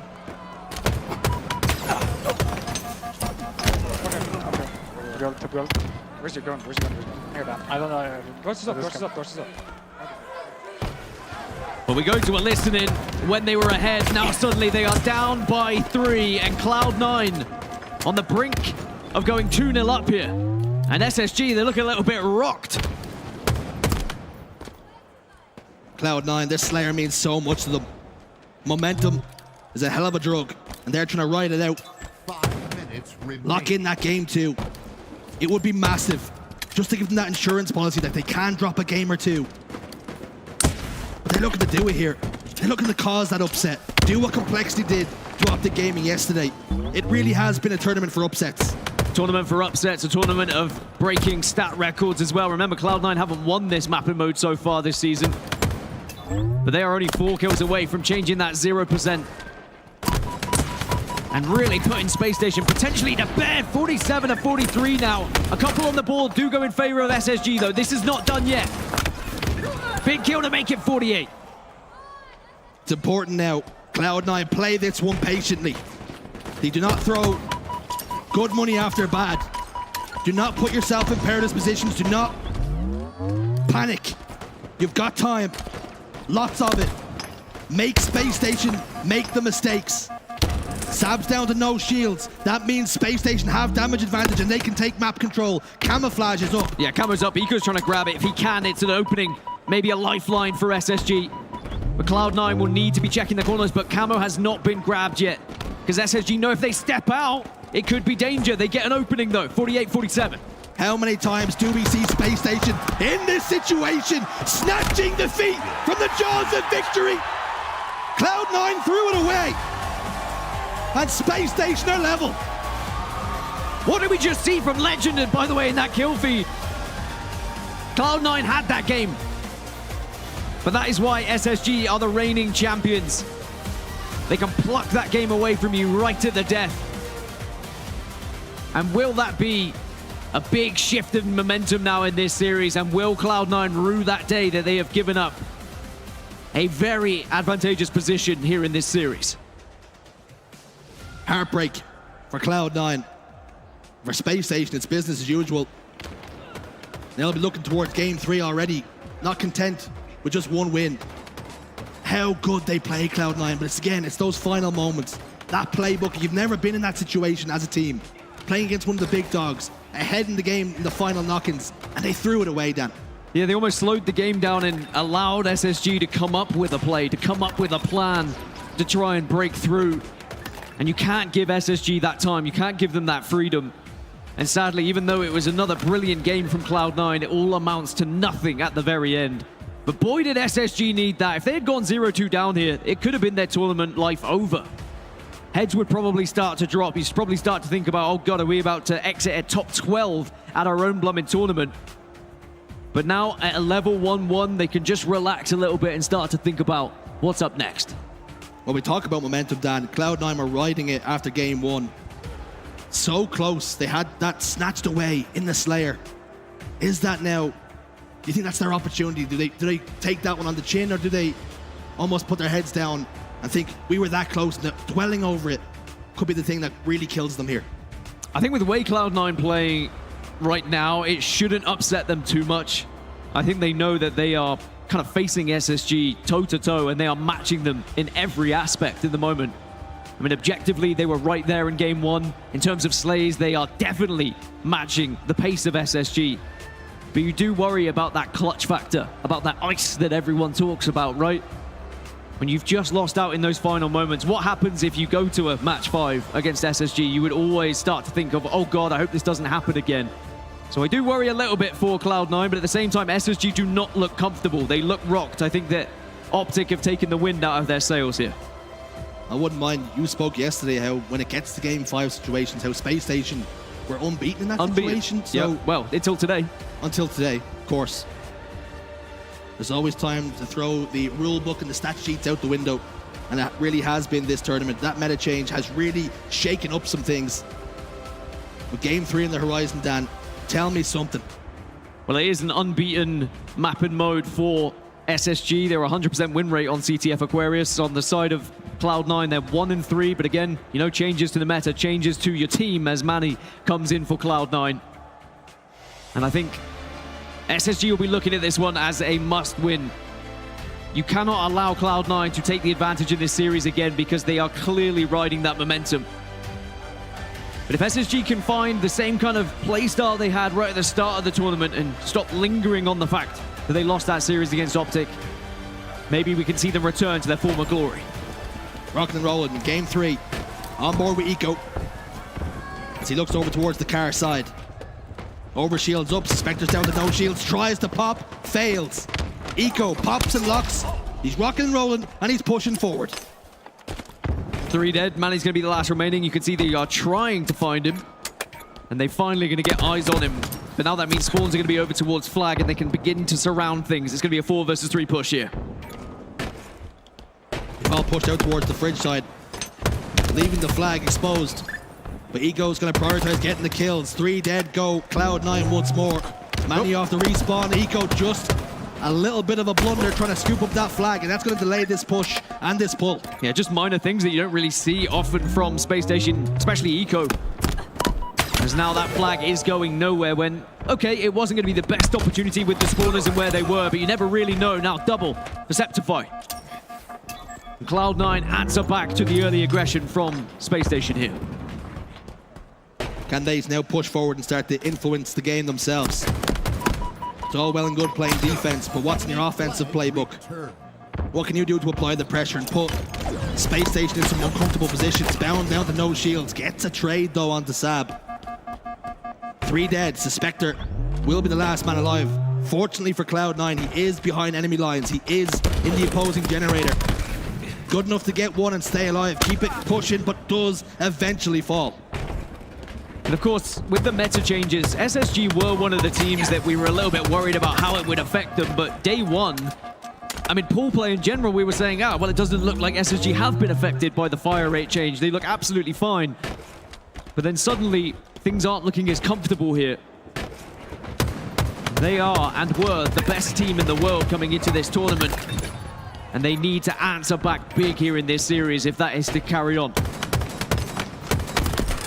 Down Dublin back to secure the overshield for his team. Did have the option to pull the Flag, but information came his way that they needed help top middle, and he obliged. Suspector and Manny are in big trouble in the back of the base. Not long for the world. Killing spree now for Bound. He can start to move the Flag, and he's still got a little bit of overshield to play with. Yeah, 3 are dead. He's got the support of Stellar as well. This should be a Flag cap unless Septify goes nuts, because he's going to be behind enemy lines here. Bound just about evades. Septify tosses the Flag forward. These next 2 kills are going to be so important. Septify's going huge here, but has he done enough? Manny gets the kill. They pull the Flag. And if now they're going to try and get the return too. Flag sent home. Cloud9 are safe for now. Septify did pull off a madness. That double should never have happened. SSG should have had the lead. But now Cloud9 can look to try and get a counter cap off the back of it here. SSG just making uncharacteristic mistakes at the moment. Manny's going to give this one up for now. Up to re-engage at a different time. Trying to make himself a little bit of a difficult task to track down. Recognizing this flag is likely dead. Will he opt to go for the touch once more? Bound is inside bottom middle.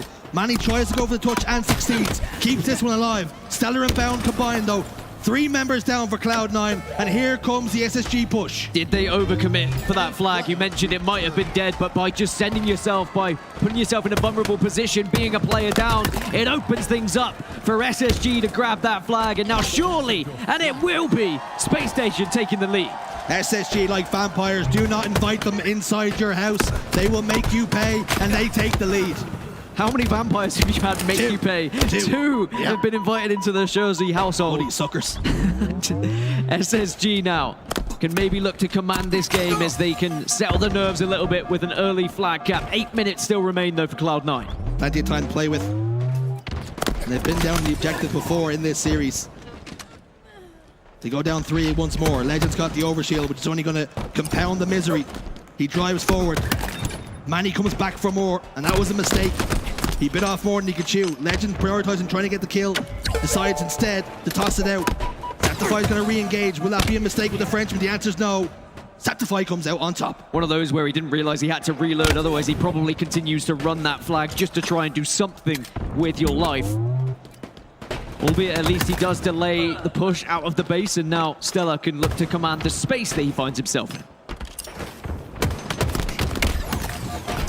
Stella gets one. Still being a thorn in the side of Cloud9 here. They know exactly where he is, but shutting him down is a different task. They do eventually get him, but they had to send 2 members his way. A lot of resources just to clear him out. Sometimes that is required, but it's opened up an opportunity for Bound here, who made that kill difficult, but eventually gets the job done. Septify, eyes trained on his flag, but still can't take down Bound. Bound once more. Yeah, Bound just looking at every single spawn right now, wanting a scrap, wanting to make up for maybe a dud game in the previous. He's on 15 kills already. Cloud9 do eventually shut him down though, and Cloud9 just really need to take some of the map away from SSG. SSG have far too much space to work with. What can the Frenchman do? The little phenom pulls the flag out, and that's gonna have the hairs in the back of the Cloud9 necks raised as Legend gets another one. He really has the ability to be the best player in any lobby at any given time. I mean, Legend just a nuisance at the moment for Cloud9, just as they try and assert a little bit of dominance, control the map. Legend finds a way behind, pulls the flag, and does some damage. Suspected down to no shields. Sab too, both fall. The flag did get sent home though. Legend's got the overshield. Cloud9 are just turtling up so much here. Spacestation applying so much pressure, and there's only so much you can take before you break. 2 are dead, they've got an overshield and they've got a flag pull. This should be a cap. SSG are going to go 2-0 up here, and Cloud9 just need to be careful not to give up too much room. SSG fans might have been a little bit worried when Cloud9 took the lead in this series, but SSG have shown really, truly what they are made of here in map number 3. If you're thinking about the slays, SSG currently sitting on 61, Cloud9 37. It's been one-way traffic for large portions of this game. Cloud9 are just trying to survive. They have not been able to thrive. Flag doesn't quite go where you wanted it to, so instead Stella says, well, I'll take it the other way, but sadly there's just too many Cloud9 members here for this to be a successful run. But what it does do is it delays that clock. It gives less time for Cloud9 to get back into the game. We have seen some monumental comebacks on this map. Optic Gaming versus Quadrant, that was a game to behold. Someone showcases some of the best that Halo has to offer. 3 dead now for SSG. Cloud9 though, they're also down 3 members. Make it unofficial 4 as Sab spawns back in his base. They cannot take control of the map right now. And Sab's not been able to get as much freedom of the map that he had in previous games as well. As I say that, he's about to get a kill here. 12 and 17 right now. Has been individually incredible so far this series. But when you don't have that freedom to be an individual, when SSG start to find you in 2v1s, they can shut you down easily. Have SSG just figured Cloud9 out on this map? So far, the results would say absolutely. Manny goes down, tries to get back to his base and control it for his team, but unfortunately for him, Bound was waiting for him. Bound was wise to it. Sab throwing down a couple of denial grenades. They were successful as well. But again, Eco's there looking to get the overshield. Saptify is gonna try and contest, and is successful with it. Cloud9 almost get the overshield, but they get cut down. And that's the difficulty with the overshield being top middle now, rather than down at P1. You are so vulnerable when you just think you've been able to get away. Someone's able to rip you off spawn. And that overshield is maybe what Cloud9 need to get back into this game. They haven't really had a true attack on this base where it's looked likely that they would score. There's obviously been a chance where they had a counter pull, but now it's the overshield for Eco, and he's on the hunt. Descends on the enemy base. Pushing forward then. Manny's on the car side. Eco's trying to scout him out. Doesn't spot him though. Manny is being ever elusive. They have finally looked him and locked him down. And you can see Eco, as soon as he was dead, he felt a lot more rested, a lot more assured in what to do. They've already had Septify make a madness. They're not trying to make that same mistake here again. Playing this one so patient, they realize they've got time on their side too. Yeah, this is a very slow and methodical flag run. It starts with Eco just tossing it out, testing the waters. And he just kept edging it forward, but it could be a dead flag now. Sab's probably going to get the re onto it. But I don't think that matters. I think SSG, that's their game plan now, is keep being aggressive, keep pulling the flag, keep forcing Cloud9 to have an answer. And as for Cloud9, they haven't yet to find a true answer to this game, but maybe now, with 3 down on the side of SSG, Cloud9 can get a pull. Manny and Suspector get a couple more kills to make this an even easier task. Manny providing cover fire, just watching behind his teammate in Sab, who drives this one home. Nobody on SSG seemed to be in a position happy to give it up. They're going to instead try and contest for overshield. SSG give this one up, so this one's not over just yet. That does create an opening now for Cloud9, despite the fact they are being heavily outslayed. You mentioned it, 85 kills to Spacestation, 64 on the side of Cloud9. They have not been in this game in terms of slaying power, but objective efficiency can worm your way back into a game very easily. This overshield could be massive. It's going to be the last overshield of this game. Cloud9 are taking control in the end game. Very important as well. Have they managed to scoop up that overshield? Or is it still being used as bait on the end of a hook? Suspector gets one. Septify, you can see he wants that overshield. Legends top P though. And he's going to try and contest and make it difficult. Manny will be there to apply pressure just to mean he can get the kills. And 4 dead go SSG. And Cloud9, with the help of the overshield, will bring this flag home. Cloud9 out of nowhere are going to make this 2-2. No one is going to be in a position to stop this flag. The overshield protects you. And SSG, who were looking comfortable, they were looking fine, they were looking dandy. They were outslaying Cloud9 incredibly, have suddenly, similarly to previous games, let this one slip through their fingers. They're looking for more. Septify's still got a lot of overshield to play with here. Bound's gonna go down. Stellar's already. Eco's the last man alive. He's bottom middle. He's already taken damage. He's going to fall. And Septify still has overshield to play with. They've almost got this flag home. Legend is the last stand, but Legend's also fallen here. Stellar will nade. Maybe the nades can do something, but Cloud9 take the lead with 35 seconds. What a comeback we've witnessed. Can SSG answer back at all? 3 flag caps without reply. Cloud9 are absolutely rolling right now, and they've got to keep Space Station looking towards their own base. SSG have been rocked, but Bound maybe looking to try and do something in the base here. Manny's going to challenge, Manny's going to take the fight, but Manny has support. And Cloud9 will shut down this initial push. They just have to hold on for 10 seconds. Stellar slides in, he throws the flag out. 3 dead though. Legend bottom middle, taking so much damage. Down to a pie chart. Overshield's gonna pop up as well. Septify will provide cover fire. 2 members of Cloud9 are on the flag, and Cloud9 take the lead in the series. And you have to ask yourself, how have SSG allowed that one to slip away from them? Cloud9 take the lead, 2-1. SSG are now 1 map away from being eliminated from their own tournament at top 12. We talk about objective efficiency time and time again. Space Station had the kills, 95 of them to be exact, to Cloud9's 83. But they were home and hosed, it seemed, at times, and particularly when there was 5 minutes on the clock, it looked like they were almost playing with their food. Well. Didn't Cloud9 come up with a response?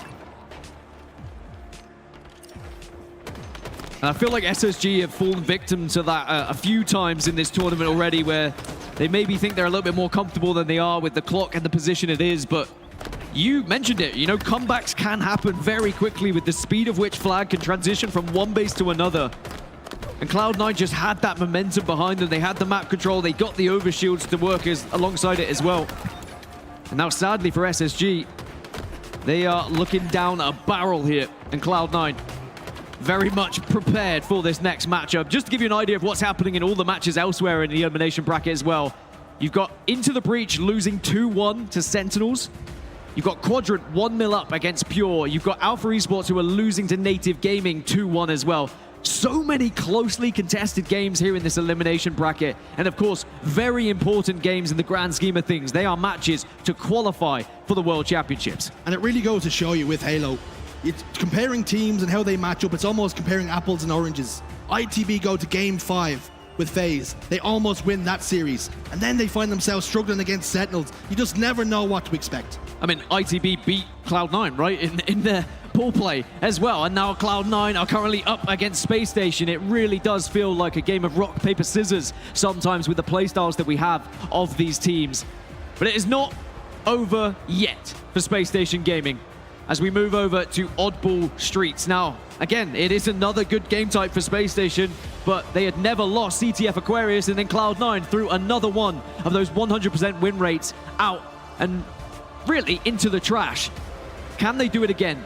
Can they shut down SSG one more time and really delete them out of this tournament? You've done that thing again that we talk about. Well, what did we talk about? You used the word trash. That's not you. I don't like that. It's an American audience. I feel like trash is... There's people all over the world watching this. That's very true. Don't you conform. Sorry, they throw it in the rubbish. That's more like Is that better? What do you say in Ireland? Bin. Okay, bin's fine. Yeah. Well, there's never a dull day in the HCS. There's upsets happening all over the place, all over the venue. Having a look at the head-to-head between Legend and Septify. Two very different players, but two very important keys. Two very different cogs in the machine for their teams, Dan. Yeah, I think that Septify, I mean, if you look back at the big plays that he had at the start of the game as well, when SSG were looking to close in on their first flag, and Septify is in the base, gets the double kill, stops that flag from being scored, and, you know, had SSG had an extra flag, who knows what the game might have looked like, right? So even though the stats aren't as impressive, it's those individual plays that Septify is really showing up on this main stage. Dan, we're 2 kills away from Space Station being eliminated from this tournament. Yep. They've won game 1 and 3, and they very nearly, you would say they should have won game 2 with how it was set up in the end game. Now, SSG, they have that clutch factor, but for Cloud9 making a pivotal mistake at the end, playing a little bit too slow and passive, they would have won this series convincingly.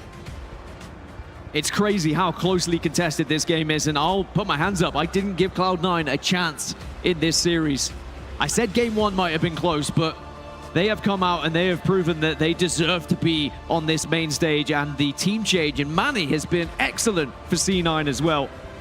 But can they put the final nail in the coffin here against Space Station, or will they rue that day that they let that Slayer slip through their fingers? And now for SSG, you look to the experience on the stage. Players who have been in this position time and time again and have come up with a response. They've found the answers and they've iced up to get to a game 5 and then win it. You look at Eco, you look at Stellar. So much experience between the two of them. World Championships won on that stage. Those two are going to be pivotal if they're going to win this series. And Oddball Streets, I mean, it's going to be a nerve-wracking time for SSG if they allow Cloud9 to take a lead as well. Because, I mean, what we've seen from this series is Cloud9 are not scared of SSG. Some teams maybe play a little bit different because of the speed of which Space Station might fly at you, but Cloud9 have matched that energy, matched that speed. But this Salt Lake City crowd, this Space Station crowd, definitely need to get behind their boys here because they need something. They need that extra man behind them that we had last year in 2023 when SSG went on to win that tournament. But now their backs are well and truly against the wall here. And for Cloud9, Just keep playing the way you have. Change nothing. Whatever recipe you've cooked up overnight, it's working for them, Dan. Yeah, I don't know how long they were preparing that meal, but it's certainly a tasty one. But you want to finish fresh. You want to finish every single bite. You don't want to just send any back to the waiter, because SSG will be ready. They'll be waiting to pounce. If it does go to a Game 5, you start to favor SSG, mainly because of their history in Game 5s. If it wasn't for today against Optic, then you would say that SSG, you know, they've got that 100% win rate. They've been amazing in Game 5s. But it was an Optic Gaming who came to play today. You talk about a difference from day 1 to day 2. Of course, Dead Zone wasn't very well yesterday, and perhaps that was one of the key reasons as to why we saw Optic's failure. But he's back, he's better, and he sent SSG down into this elimination bracket and into the jaws of Cloud9 right now. And if you're SSG fans, you'll be saying to yourself, I've seen them do this before. Go down early in a series, but they always come out with an answer. They always get the win, particularly when you're playing at the moment for top 8 in elimination bracket. They would not have seen this coming. Not even that they would be in the elimination bracket to begin with, but down in the series at Cloud9. I mean, I've been doing the mental gymnastics as well, trying to work out what's happening to SSG, right? They are comfortably ahead in Aquarius flag, and I'm thinking, okay, this is better. You know, SSG, they're going to be 2-1 up, smooth sailing from here, and then suddenly C9 put a flag in, and you're like, oh, yeah, but it's fine. There's only a couple of minutes left. It's only one, but then the momentum continues from C9. And actually what we saw in those 3 flag caps back to back to back from Cloud9 is some of the best passage of play you'll see on Aquarius CTF. Almost flawless with how they approached it. Great domination of the map, great control of the overshield, and actually the execution of the flag pools were great as well. And the thing about it is, up until there was about 5 minutes left, I don't even think Cloud9 had got members in the enemy base at times. They had one flag pull after all that. Manny gave up on it in the end. It actually did cost them a flag cap. But up until that 5-minute mark, they had not really posed a threat to SSG, but they found a way in the end. Well, they can't afford to maybe let this one get away quite that far in Oddball, though. It's going to be a little bit different. You don't want to be too far behind, because otherwise SSG can probably just play the clock. But fist bumps all around. It looks like the players are ready to get this one going. Can Cloud9 do the unthinkable here and knock Spacestation Gaming out of this tournament at top 12? Or will SSG take us to a Game 5? Looks at the Cloud9 coach using the Tamagotchi to time things. That's impressive. Make sure you keep it well fed, watered. Now, as we head into Game 4, Sabinator and Legend flashed up on your screens very quickly, and expect them to be ever present in this game and in this series. They will help decide what way this one shakes out. And we do not have long to wait, Dan. Cloud9 just 1 win away from dumping the hometown heroes out on their faces. And we've had upsets so far this tournament, but this would be the biggest upset of them all. To be a team that goes from first place to potentially out at top 12 would be such a shame for SSG as well, but Cloud9, oh boy, would they love to be the teams to do that for them. As now Sab. Can Sab find that same form? You think about his start to that CTF Aquarius, and he was a non-factor for so long, but then he comes back into it and starts to get more freedom to play in the way he would want. Cloud9 just making heads-up plays time and time again. Camouflage is down. It has been scooped up now by Bound. He's going to push forward to get information for his team. Spots out one. It is eventually killed and taken care of. And now you see Cloud9 spawning on the low side. Ball is over towards tower. This is good for SSG. They've got a lot of things on their side now. Bound just trying to again be a nuisance, but he was called out, he was spotted. And now Cloud9 look to try and collapse, but SSG have positioned themselves well here. It's going to be awkward for Cloud9 to push in. They do get that opening break, and I imagine that ball will be played, but it wasn't actually played into a safe position here. So Cloud9 are going to be able to score some. SSG's setup was not strong enough. It was made of glass. It was broken quite easily. And that means that the reward for Cloud9 is more ball time, as the play was not successful. The stock rifle is going to have a massive impact. The damage output that it can do, it can really make you pay. And they run straight into that red gun. Septify continues to cut down shields. He is eventually taken care of. 3 go down for Cloud9. Neither team can hold this tower setup for now. Stella doing some damage though. And the active camo is going to be spawning, so Cloud9 off spawn, that'll be their focus, which will allow SSG to get a little bit more trickle time on this ball, especially alongside the kills that Bound's currently getting. Shroud screen went down bottom middle from Stellar. That means Legend scoops up the camouflage, and he starts to rotate towards Cafe. Bound's gotten a couple of kills, 2 for 1. You'll take that every single day of the week, and twice on a Sunday, I promise you that. Legend now in the arcade. As he has eyes trained, 4 members of Cloud9 look to be rotating towards this arcade side. Legend get this information for his team. Sab down to no shields. That means his push will be stopped. He cannot make progress on the map because Legend will cut him down. This was a very slow push as well from Cloud9. They were really trying to orchestrate something, but the fact it's come to nothing has given so much time here to SSG. It may even give them the round at this point because Cloud9, they're on staggered spawns. Off the spawn, they are trying to push individually, but that's just going to play into the hands of the setup that SSG currently hold. Cloud9 were looking at this setup like a Rubik's Cube, staring at it. What way do we twist it? What way do we turn it? And all the while, SSG just got so much time for free. Legend's going to try and stay alive in PD, make himself a very difficult kill. Sab's going to step in, get his shield taken away. It's very important that Sab stays alive here and stays on the map, and he does. Legend's done a lot of damage here, though, and he called it out. The rest of SSG will be able to hunt on in. Manny and Suspector go down. And it's going to be more control now for SSG. Arguably more ball time here because Sab also falls. This should be the round, but no ball resets. That's a chance for a C9 hit. Just delays the ball time. Manny's going to try and stop Stellar from getting his hands on it, but 5 of the freshest shots you're likely to see this side of the streets will take care of business. 3 go down for Cloud9 once more. Bound had the ball for a moment, but has to drop it as Sab applies that pressure. I mean, this was round over if that ball doesn't reset, I'm going to be honest. So Cloud9, it's a lifeline for them, and they are taking it. They steal that ball away, and they're going to try and get it over towards Tram, but Stella's such a nuisance. Just doesn't miss, neither does Legend. Sends him home. Plenty of time left on the clock for Cloud9, but of course, SSG's so close to securing this round. Mistakes will be at a premium for Cloud9, and they continue to get their numbers cut away at. Camouflage is up, and that could just be enough to secure this ball for the team.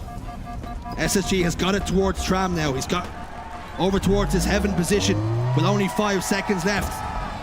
SSG will take round 1. And the SSG fans, it gives them something to cheer about. Finally. And boy, did they need something, but it is only the first round. Will we see SSG go off the back of this and take us to a game 5? Because that was very comfortable, Shurs. Cloud9 just took a little bit too long with their pushes. The SSG fans find their voice. Starting to make a little bit of noise, a little bit of ruckus. Make it more uncomfortable for Cloud9. We don't talk about it.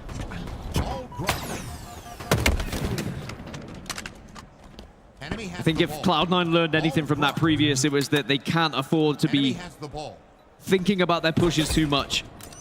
Maybe just need to trust in their ability in their gunfights a little bit more.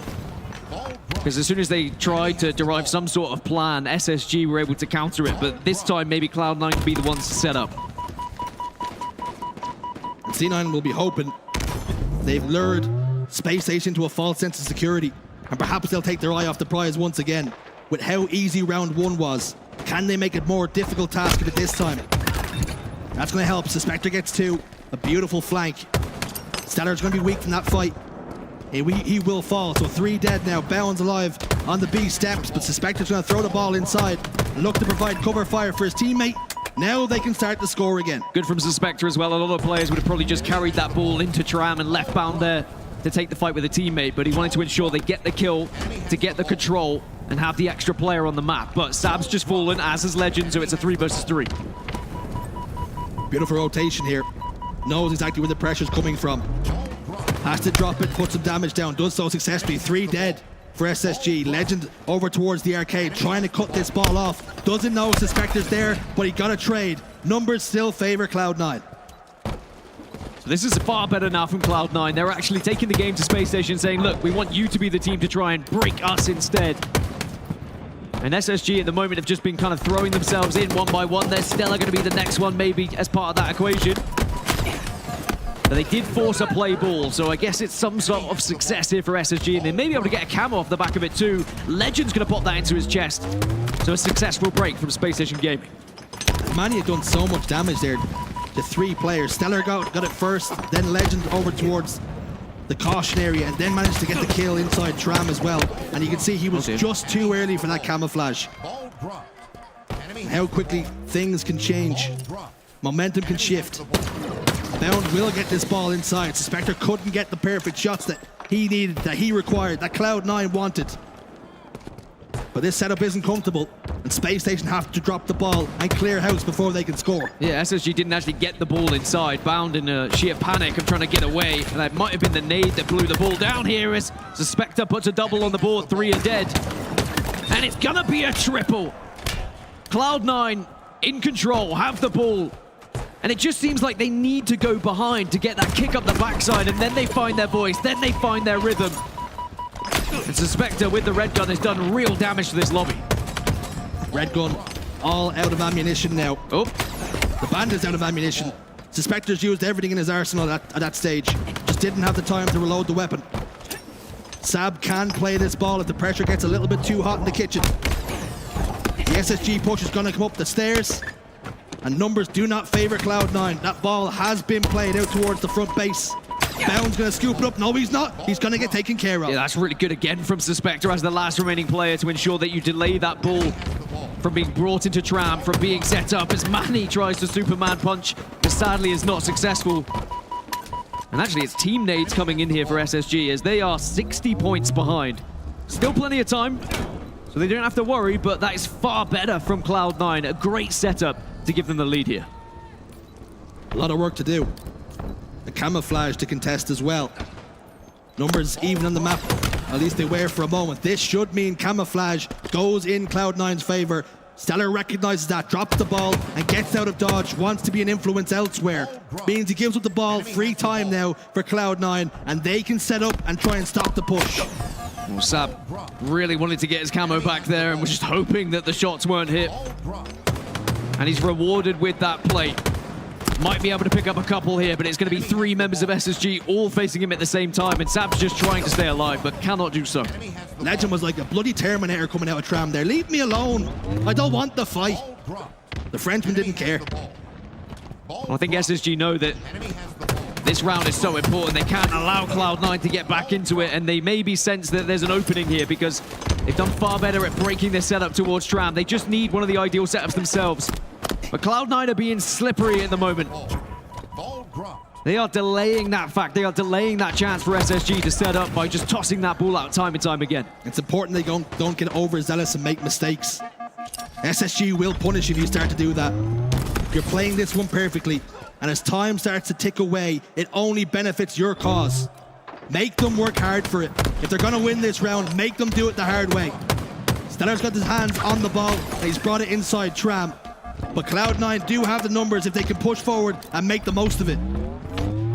We are dead even in slays after these 2 rounds, but will Cloud9 come out on top here in round number 2 to take us to a third? Great shots, but it's going to be a good answer back from Space Station. And they are trying to position themselves in a way where this ball can actually be far more difficult for Cloud9 to get hold of, and 4 dead for C9, so SSG will get that setup they've been looking for. Stellar was inside Tram, throwing hooks and uppercuts. Got himself a double kill. Camouflage about to pop. Players over towards Arcade. Bound has support, and his teammate is down to no shields. Grenades just flush him out. Eco's being a difficult kill, but he's not long left for this world. He would have desperately wanted to get a trade. It was not on the cards. Camouflage was scooped up by Stellar, but did he manage to get the pop? 3 were dead. Legend, the last remaining player, and he knows he's got to fight tooth and nail here to survive and to delay, and what he does do is spot out that camouflage, but still ball time here for Cloud9. It was a far better break. Cloud9 so much quicker in this round at making that push, and they didn't delay. They didn't allow SSG the time. 3 dead for C9. And that 70-point lead they had, it's completely evaporated. As Space Station now take the lead in this round and are knocking on the door to send us to a shootout of a Game 5. SSG chants begin to echo around the arena here, but it is not over yet. Cloud9, 3 dead, 4 dead, it might be over now. As SSG lock down Tram, lock down the kills, and lock down this ball. Cloud9 will not be able to get close enough to this ball. And Bound has the most comfortable job in the world, keeping this ball safe, nursing it into a game 5. Space Station, send us to that shootout. And it looked maybe a little bit nervy at times during round 2. But SSG again demonstrated their experience. And it really did shine when they finally got that tram set up and were able to delete Cloud9 members time and time again. As for C9, it's going to have to be a Game 5 Slayer if they want to stay alive in this tournament and send Space Station home. Has this series gone on too long for their chance? Have they just left the door too ajar for Space Station? Dan, time and time again, we speak about the big dogs in these big games. They, more often than not, they get the win. We spoke about Game 5s, how they were unbeaten up until that Optic game. But has that given Cloud9 some hope maybe that we can do it?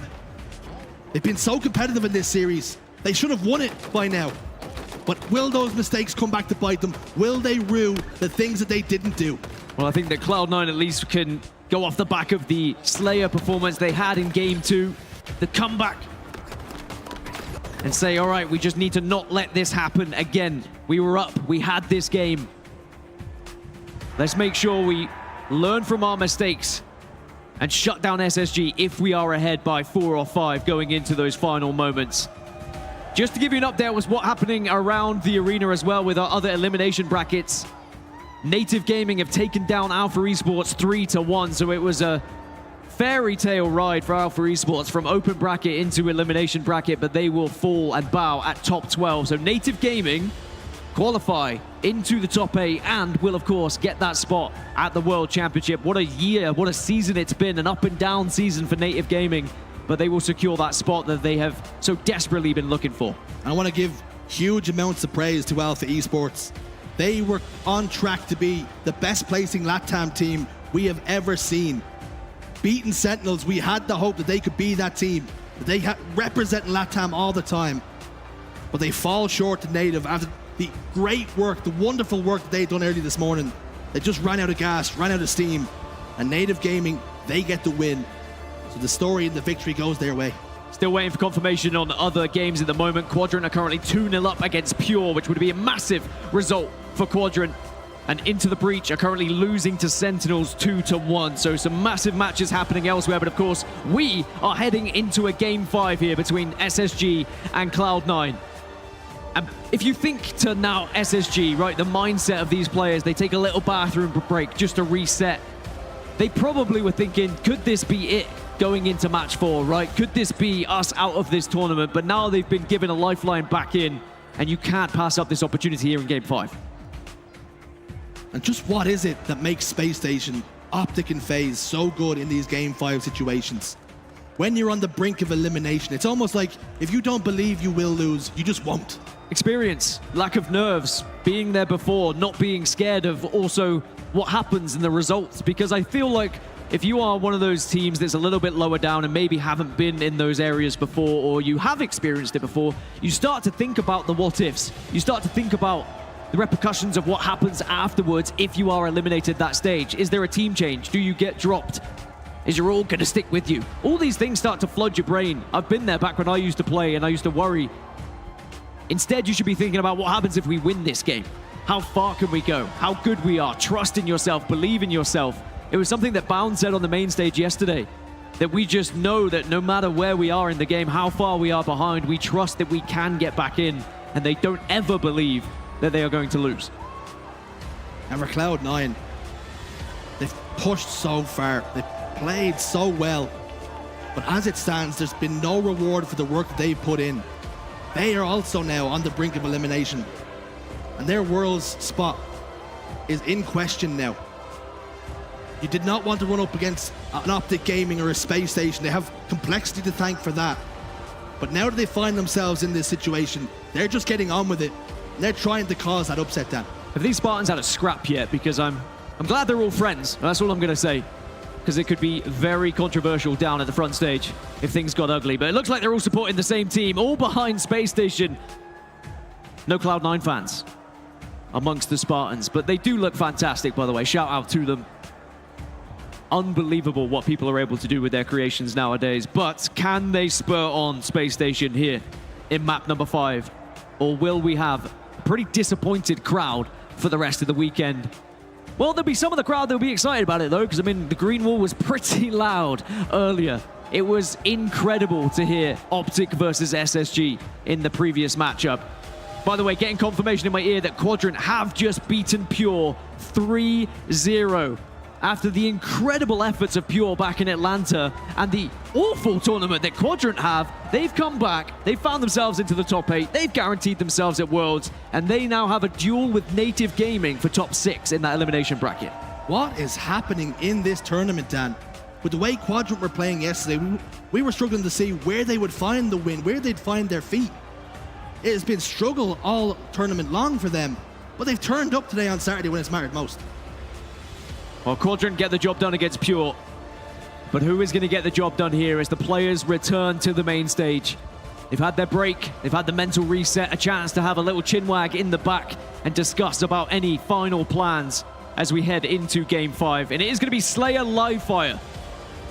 And just looking at those Game 5 records, there was a time when SSG was at 100% until today when they lost to Optic Gaming. As for C9, it's 0-4. They have not won a Game 5 all season long. But of course, new meta, new players, new team at this point for C9. Can they do it on Slayer Livefire here? Their record isn't great, Jersey. A 28% win rate across the board, whereas Slayer Livefire for SSG is an 85% win rate. But again, we've thrown the stats out of the window quite a few times so far this tournament. I mean, just this series alone, right? When we were talking about it with Lottie and Tony at the start, we said, well, this series looks very bleak for Cloud9 because games 1, 2, 3, 4, 5 all seem to favor them in win percentages, kills, deaths, all the good stuff. But they're still in this series in Game 5, and maybe that's proof enough that they can go on and get the job done. Yeah, I think it was that CTF Aquarius that was really the one that blindsided us, because we've seen so much success from SSG on that map and mode, but for that final comeback, it really was something special from Cloud9. But I think the stats paint that picture. It shows how impressive a victory it was. Here's the confirmation we were speaking about earlier. Quadrant 3-0 against Pure. And that means that the European boys will definitely be at Worlds. I mean, likelihood is they would have been there anyway with the amount of points they've been able to accumulate across the board. But what's important is they'll be seeded. They'll be up there in the top 8. They'll be in that pool play. And they will be looking comfortable and ready for the World Championship. Yeah, because I think qualifying is one thing, but it's almost the complexion around how you qualify. If you do it through points, it doesn't have the same kind of prestige and shine as if you earn it through this tournament, and they have done it. And it looks as though it was last shot and Glory's having a hell of a back and forth to try and get the job done there. But Glory's the Irishman doing us proud, getting it nice and successful for himself. But as we turn our attention back to this Game 5 shootout, Cloud9 trying to cause that upset. Spacestation Gaming not looking to go out too early. We have it all to do here, and we have it all to figure out. Will this be a one-sided affair? Will either team be able to dominate, or will we get one of those close matchups that everyone is desperate to see? I mean, I would love to see a 49-49 and all decided with one final push, but maybe I'm asking a little bit too much. I mean, Livefire is going to be a beautiful watch because, of course, that sniper rifle is going to come into play, and there's plenty of players on this main stage that can turn up and make a difference. I think you have me dreaming now. 49-49, standoff, stalemate. One player in either team has the sniper rifle to make the difference. What a viewing experience that would be for everyone here and everyone at home as well. But so much experience on that stage. Of course, on SSG, but Cloud9 are not without their experienced players. Suspector, for one, he's been there and he's done that. He's had many accolades across Halo 5, and he finds himself seeing a little bit more success now in Infinite, and maybe he has found a team, Dan, that fits him well. Also hearing another game has gone to Game 5. Sentinels versus ITB is now in Game 5 as well. When we talk about those Worlds qualification spots, and we talk about upsets, can ITB take down Sentinels? And it's hard to call that an upset, right? I mean, it's very a different story for ITB. They came in as a top 6 seed, as did Sentinels, but Sentinels drop early. They had an awful ball play performance, but now they're coming back and have a chance to shut down ITB, and we'll have to see how that one goes. Of course, all games are streamed. We have 4 live streams that are available to you. But right here on the main stage, it's SSG, it's Cloud9, it's Game 5, it's Livefire Slayer. We've got unfinished business here on the main stage. One team is going home after this, and neither one of them seem to deserve it. Both have been playing out of their minds, but such is tournament play. The cream always rises to the top, and everyone else gets left in the dust. We're underway here, folks. Bound is a player I want to keep an eye on. He is in the top 3 ranked players on Slayer Livefire. Averages around 14 kills per game when it comes to this mapping mode. And if he can play anywhere near that, it could be curtains for Cloud9. After the opening break, 3 down for Cloud9. And they know exactly where Sab is. He desperately tries to get away. He manages to get 1 before getting taken down. So if you're doing your insurance things and you're filling that out, you're saying, oh, well, you made the best of a bad situation. Camouflage, though. Could be about to make things much worse for Manny and Cloud9. That's one thing you've got to worry about here for C9. If Spacestation get a 4, 5, 6 kill lead, they might not look back. They might not slow down. And I mean, I would agree with you, and that's usually how it goes with Spacestation, but with how today's been going, with how this series has been going, Cloud9 have just somehow been able to find their way back into the game when you least expect it. But I just wonder if we do get to these later stages, right? If we do get to a very closely contested final moment, will Cloud9 feel the same pressure they felt in that game 2 when they were up, they were close to winning, and SSG were able to snatch it away from them? Legend then with the Wig Wobbler. Seems to be rotating almost away from C9, waiting for information from his team. He will now head over top middle. It's completely clear. Nobody on C9 is willing to peek. Nobody wants to poke. That's how much respect they're giving the Frenchman with the Wig Wobbler here. Yeah, I think he's realized that they know where he is, so he's going to reposition yet again. Also wants to try and help Bound here, but now you have to hit your shots. Sadly, unable to do so, and Cloud9 take down 2 members of SSG. Not only do they get a little bit of map control, but they're rewarded with 2 bullets in this sniper. But Sab says, I don't need it just yet. Legends in green, and he's in trouble. Bound's gonna slide forward, straight into the fist of Sab. And it's been an iron fist all series long. He has not faltered against one of the big dogs. He's trying to prove that his bark is just as bad as his bite. And you spoke about the start of the series and how you wanted to hear Cloud9's comms being hectic, with all being loud and proud. But we have an opportunity to be a fly on the wall. Let's have a listen in with Cloud9. Careful. I'm gonna cut the tires. Tires, don't move. Tap it. Cut, gotta be cut. Careful, watch out. Watch out, me cuts. Watch out, cuts. One. I'm gonna go Keter, bro. Okay. He's one minute. No. I stop. Go reset. Look up. Yo, you wanna go right? Should we go right? Yes, right. And then One's big. Camo. Actually, no. Snipe in 10. Yeah, we're Let me get snipe. Let him repost for it. One's back.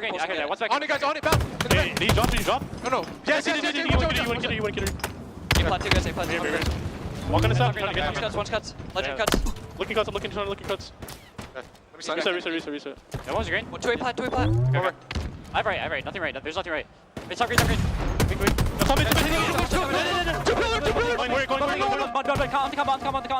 Both weak. Yeah, I see that. I'm looking. Where? 2 guys. Got one. I'm behind him. Live. Watch out. I couldn't. Nice. Yellow one's aping you? Or no. I don't know. I'm behind me. I'm gonna die. Nice. Go for back green. Okay. I'm about to go top. Watch out. Look over you. Yo, I'm gonna push up cuts. A5, sees me. Right. Shoot, double. It's gonna be top cuts. Right there. Watch top cuts.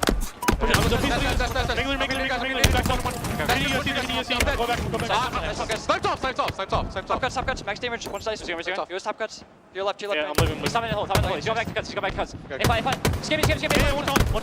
Something very telling is when they get a couple of kills, Dan, they say reset. They're almost employing guerrilla warfare tactics. Hit a lane, get kills, get rewards, but then retreat. But you can hear it in their comms. The belief, how they're stressing every single kill, every single movement of SSG. Cloud9 are very much in this game. It was a great opening break from SSG, but now Cloud9, they were able to gain a little bit of control. but they're only up by 1. And this one at the moment has been a tug of war between the two. 25-25, we're dead even.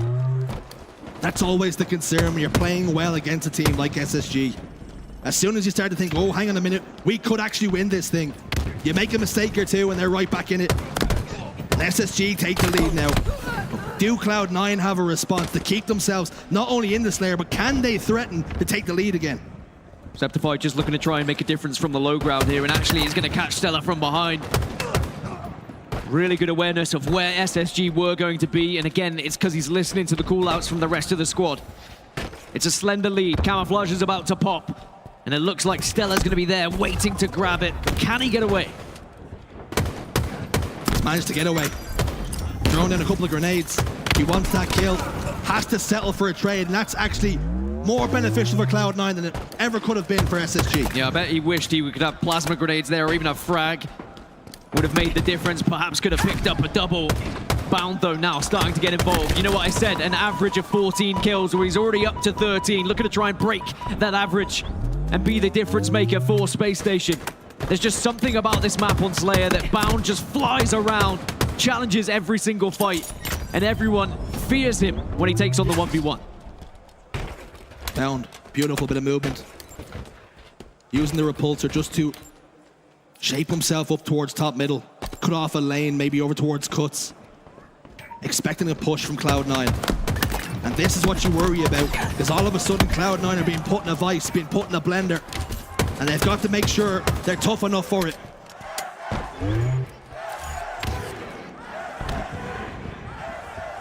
The fans trying their best to get behind Space Station here as they have the lead. But again, it's only by 1. Legend has the wig wobbler once more. And you can see Space Station want to take advantage of the position that C9 are in right now. They can start to close around them, start to pinch them here. And they're looking to try and get several kills to take a significant lead. Oh! Legend's popping off right when you need him to. Huge damage done. Sniper rifle remains in Space Station's control. Suspector now moving towards Nest, and he could be Bound's latest victim. Bound says, I do not want to be exiting this tournament at this stage. I still have plenty more to offer. Here at the Space Station Major, they're up by 3. 11 more kills required, and Bound has all the tools he could want to take his team to victory here. All the tools in the shed. What's it going to require? We wanted a standoff. We wanted a stalemate. When you're finding openings like that, that's all you need. Who's going to be the next victim? Septify just about survives alongside Sab. They work together to shut down Bound. That's what you have to do here. He's on 16 kills. Cloud9 are still in this. Cloud9 are very much still in this. They're only 1 behind now, and they've just grabbed the camo as well. And this one may just come down to the wire, but this is where the experience might just kick in. Those game 5s that have eluded Cloud9 so many times, but SSG just seem to clutch up when they need it. Suspector's got the weight of the world on his shoulders. Bound tries to drop down, but Suspector expected it now. 1 kill, the difference. 1 mistake could be the difference. Suspector getting more information. His camouflage has now dissipated. Legend towards the nest. Bound is there too. That duo continues to find results. Bound's looking to destroy those averages. Destroy Cloud9 and send his team 1 step further in this tournament. As a reminder, loser goes home. Winner guarantees their spot at the World Championships and guarantees their chance to continue in this tournament. 5 more kills required for SSG. 6 more for Cloud9. And we wanted it. We wanted this close game. We wanted a 49-49. Well, we are bloody close. It's a nail-biter.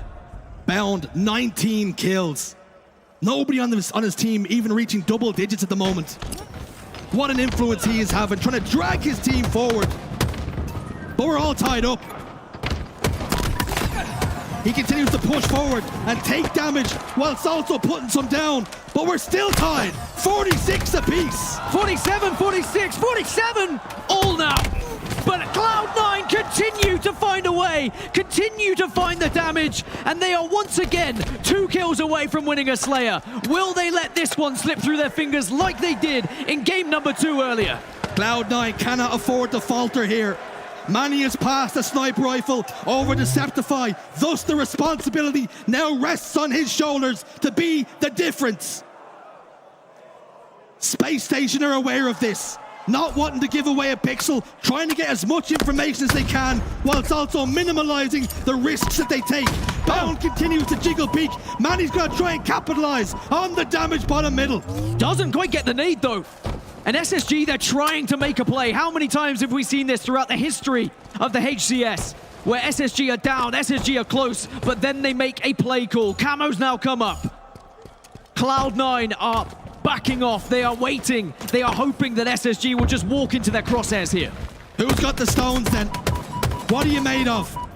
Camouflage is up, and everybody on SSG have rotated towards sandbags. They're willing to give this one up, but Septify and Cloud9 have not been brave enough to take the opportunity.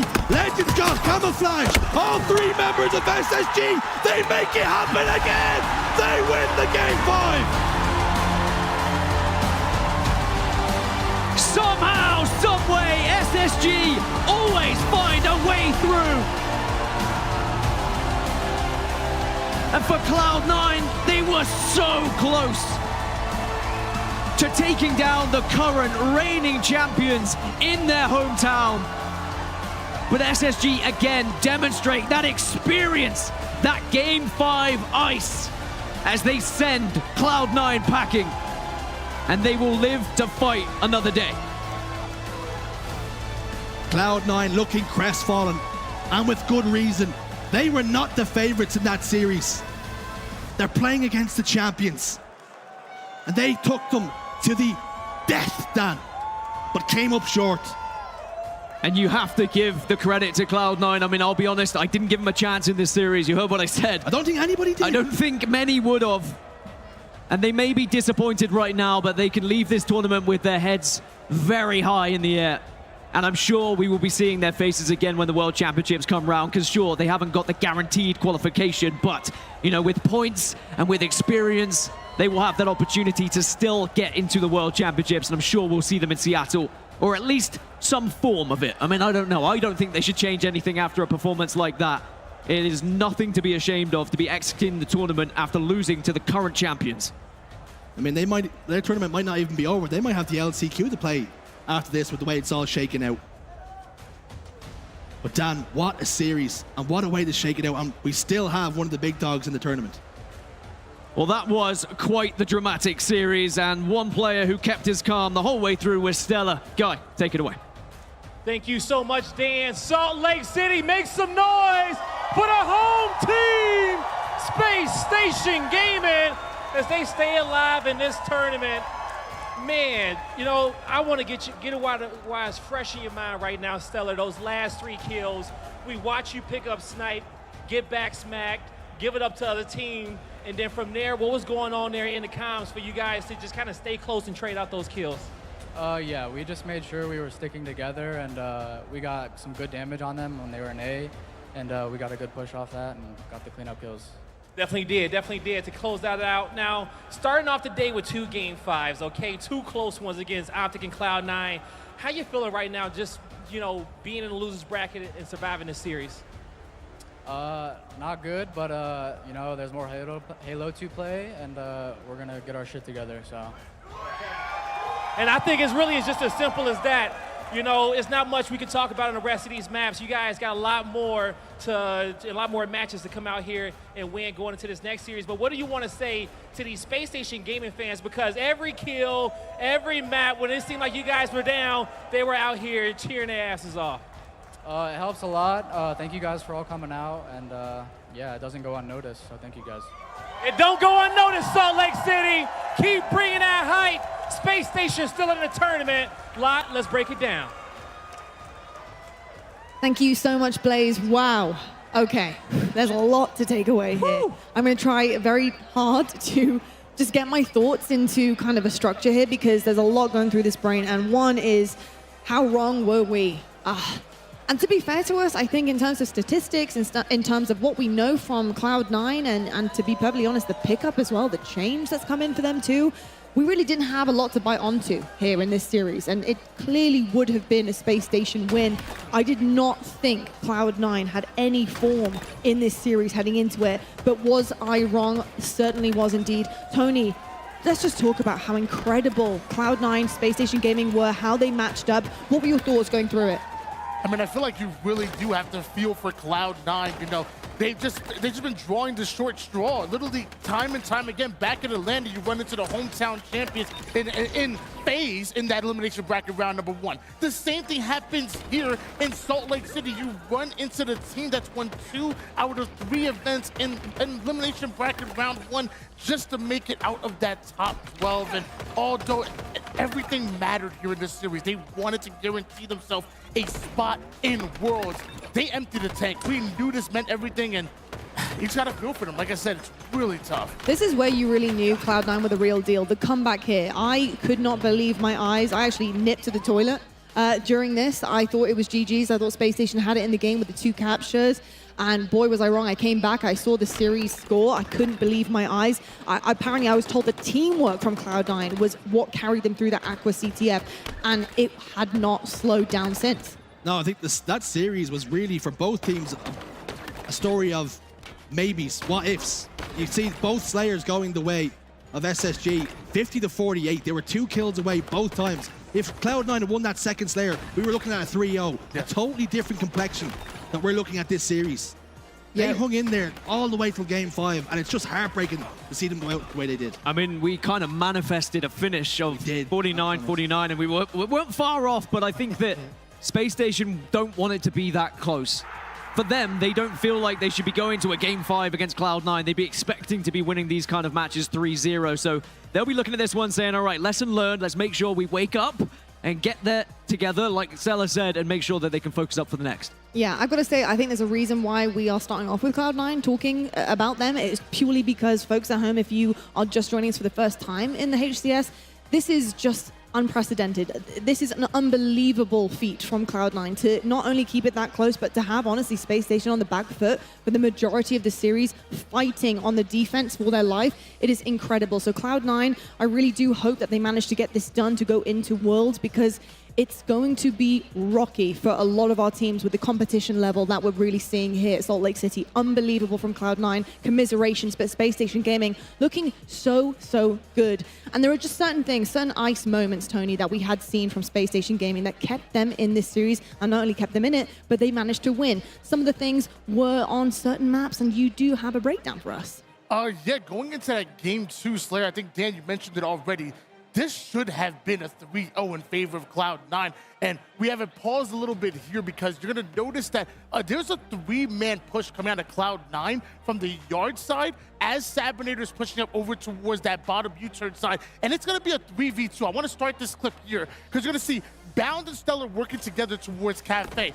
Watch as 3 members, again, Manny, Septify, Suspector are pushing through Cafe right now as Sab is going to take a low ground, and this is a 1-3 split with a 2-kill advantage. Septify goes down. Now it's just 1 kill. You're thinking it's still a 2v2. It's okay. But then Manny falls. Then Suspector falls. And now what started off as a 1-3 split, when you have a 2-kill advantage, now Sabinator's by himself out in no man's land, and there's no chance he can take a 1v4. That right there had to be the win for Cloud9. You cannot send 3 people into blue and not be on the same page in order to overwhelm Bound and Stellar and not win the game. If they execute there, if they win there, it is a 3-0 in favor of Cloud9. I think even what you're saying, Tony, they sent 3 members into blue, and you're saying you can't lose the game there, but they didn't even get a kill. No. Not a Space Station played it perfectly. There was only 2 members over there, and somehow they managed to fight a 2v3 and come out on top.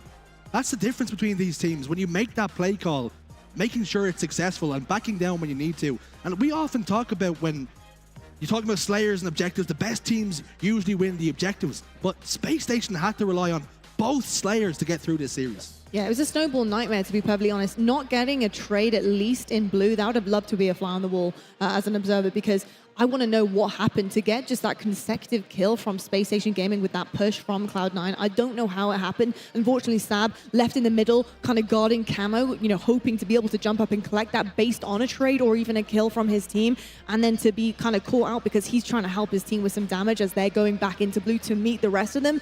It was unfortunate. He was then sniffed out just because of those shots. Yeah, Sab's almost, he's a bystander to the whole thing, right? He's almost on a walkie-talkie He's going, like, guys, what's happening over there? Things all right here.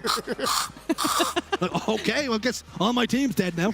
It was super, super unfortunate, and they're going to be kicking themselves in those situations. But those are those types of, I think, clinics that you're going to go back with the team, have a look at the VOD, understand what went wrong. And it's honestly, I honestly think Cloud9 need to come away, take away something from this, and which is, it is those moments, those inches, those margins, like I said, the decisions that honestly are between Titans. And that was a Titan performance from Cloud9. I was really, really impressed. Yeah, it was an anomaly that you were facing Space Station for top 8. That should be a game that they are playing for top 4, maybe top 6, depending on how the bracket's going. So they really need to be happy with that performance. I know it's going to be a tough pill to swallow because they exited top 12, but they have just shown so much character that actually, if they had gone up against, you know, maybe a Sentinels or even a Complexity and ITB, who knows, a Quadrant, right? They could have maybe taken them down. They've had a hell of a matchup with the way they've just played. Yeah, the journeys are very difficult in certain points of the bracket, and they certainly found a Titan that they matched up against, although did not survive. The elimination bracket is looking kind of nuts right now. So just to fill you in, what was happening while we were seeing that crazy series between Cloud9 and Spacestation Gaming, Sentinels get knocked out of the tournament by ITB Esports 3-2. ITB took face to a Game 5 earlier on. They are continuing on their run in the elimination bracket. ITB will face Spacestation Gaming. And it kind of comes back to this, Gaskin, that Titan that you're meeting once again, because they fell short, because the bracket is so unfair to some. And this is going to be the tallest test for ITB Esports. And I don't know. I don't know how to feel about this. Again, at Cloud9, you come into it thinking, yep, no chance. But ITB, they have been performing so well. Gaskin, are you taking anything away from the series we just watched with Cloud9 in hopes that ITB could also get this done potentially? ITB beat Cloud9 in pool play. And the way I see it is Cloud9 just came very close to beating Space Station. That's how it works, right? In Halo Esports. So maybe that is something they can take away. Here's some of the stats from that series. What a performance from the European Giants, ITB. Having to face Sentinels for top 8 is also not something you would be expecting. They also had a pool play performance where you would think you would be rewarded when you drop into that elimination bracket, but now it's going to be Sentinels out of the tournament, and it's 2 European teams into the top 8. I'm not proud, I promise. I'm not proud. I cannot even believe it. The things that are happening right now in this competition, it just unfathomable. I truly, honestly, I just want to say to everybody, throw the stats out the window at this point. Sorry, Austin. It's on a laptop. Who is our incredible stats man. It's on a laptop, isn't it? Actually, don't throw the laptop. Do not throw the laptop. I can confirm. Yes, please do not. Actually, I will put mine down because honestly, what's the point I don't anymore? have a laptop here. I can throw any of them really. I have absolutely nothing. I have nothing to go on. But what I do know is that Space Station Gaming, they live to fight on. They will continue on in the elimination bracket facing ITB. They have some absolute superstars on this roster that do carry them forward, that do get it done when it matters most. One of them being Legend, and I would love to throw this to a Legend Unlocked episode. Enjoy.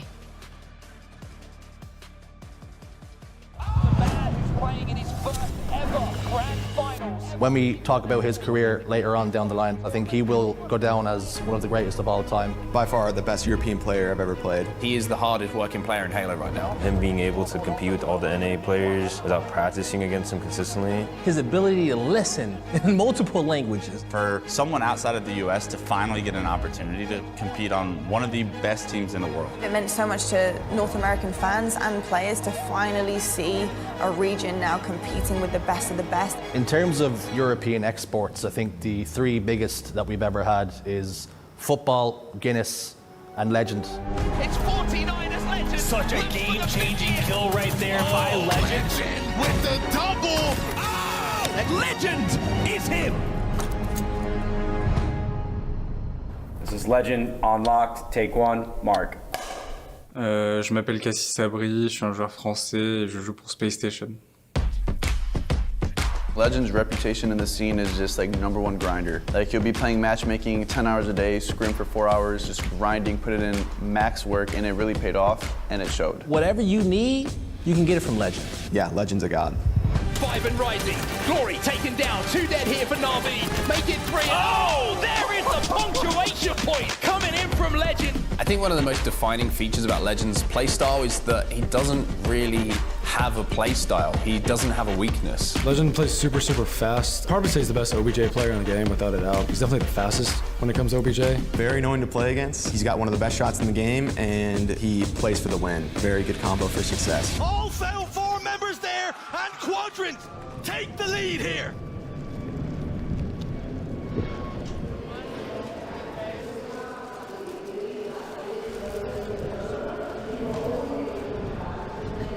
Back in the day, Halo to me was like a crazy game, like everyone in the world was playing it. So my big brother was a gamer, so I just followed the logic path of being a gamer too. I mean, I feel like I was naturally good because like I was playing against my dad or my brother who were like older than me, and I was like still being able to like beat them, so. Oh my God!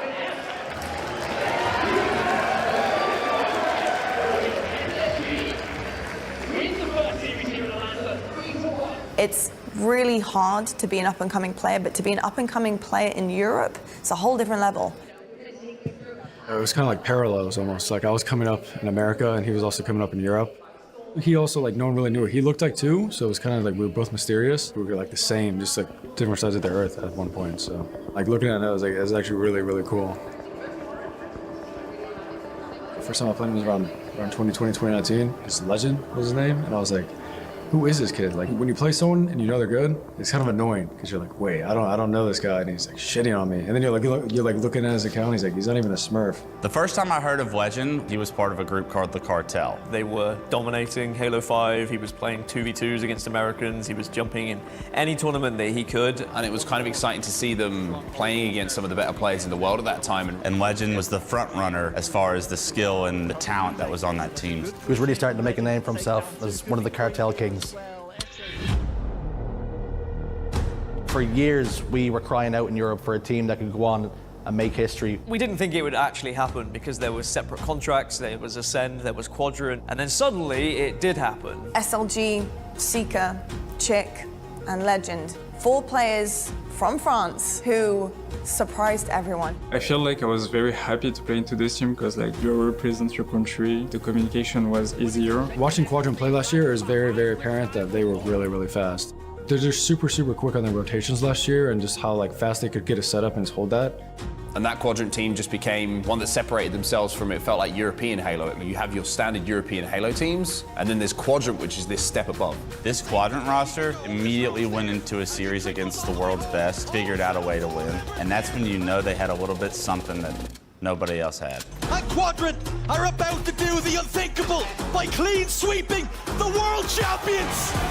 When Quadrant beat Optic, it was the biggest upset that I think we had ever seen on the world stage from a European team. That was a message to North American teams that the rest of the world is no joke. It was kind of one of those things that you wear as a badge of honor. Was finally a team has made it, and finally Europe is being recognized. Legend was the most clutch player. He would never fail, it felt like, in those big moments, and was always the player to step up for them. And that kind of flexibility and intelligence as a player is something that really started to separate him from the rest of the incredibly talented players on that roster. There were some rumors flying about. We heard whispers and murmurings of Legend being poached by some of the top teams. This rumor went around for so long, it was like months and months and months. When you perform like he has on LAN, opportunity comes knocking. Going into the off-season, I think we knew we wanted to make a change. With Quadrant's success last year, it was kind of like Legend was the guy. Me, Eco, and Stellar, we all knew that he kind of fit our playstyle of playing fast. I received a message on Discord from Eco, and he was like, are you interested to like play for an American team? I think when SSG gives you a call and offers you an opportunity to try and compete for championships, you take that. It's still a hard decision because like, even though we're teammates, like I'm really like close friends with them, so like I just like choose what was the best for me. When it comes down to your career, you got to make the best decisions for you. Leaving France, leaving my friends, leaving my family behind me was like really hard, but Fortunately, Bound offered me to live with him and his family, and they have been very nice to me, so the transition has been really, really easy. What kind of games are we going to play? Like Atari games, like Pong and shit? Oh, okay. You ever play Pong? It's like the first video game.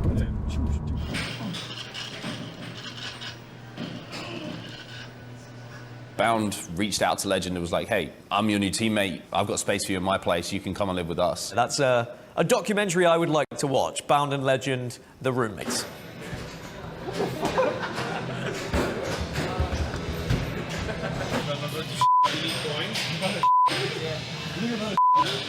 No, you're not. You don't know how to drive. So Bound as a roommate, I think is pretty chill. He's really easy to get along with, and he's actually a really nice person. It's almost like they get to experience a lot of this up-and-coming potential together, and I think that adds a bond between those two that it's going to be tough to break. A young man to move over to another country, but be there with someone that he's going to be playing with, surrounded by people that he's going to be more comfortable kind of making that move with, creates the environment for him to just play Halo and succeed. Success doesn't always come instantly, but for this SSG roster, I guess it did, and they looked damn good doing it. So when we first saw SSG at a LAN with Legend, we didn't really know what to expect, but I was maybe expecting top 3 again. SSG came out the gates firing, and they looked dominant. They get to a grand finals at the Optic Major in Arlington. A proud moment for Europe, a proud moment for Spacestation Gaming. They are your champions. Massive moment, not just for Legend, but for the entire region. He, in that moment, became the best European player of all time, without a doubt. Legend has answered the call, and he has shown up for SSG in a monumental way. I'm a person who's had to watch European Halo fail for 10 plus years. So to see Sabri get over the line and the rest of SSG lift that trophy was such a massive moment, obviously for him personally, but for a whole region to be supporting him along that way, I think is one of the most special moments we've had in Halo for quite some time. They can confidently go into the rest of the season knowing they're good enough to get the job done. They just have to play like it. When we're all playing good and we all have that confidence flowing in us, I think we're unstoppable. Looking forward for this Spacestation roster, they demand championships. They expect championships. This team has everything that it needs to win championships. The sky is the limit for them. All 4 of those players, when they click on any given Sunday, they can win a championship. Legend's going to be a name that you will remember forever in Halo's history. He's making history, and he will continue to do so. By winning that event, it gave me a lot of confidence. I'm pretty sure we're gonna win everything.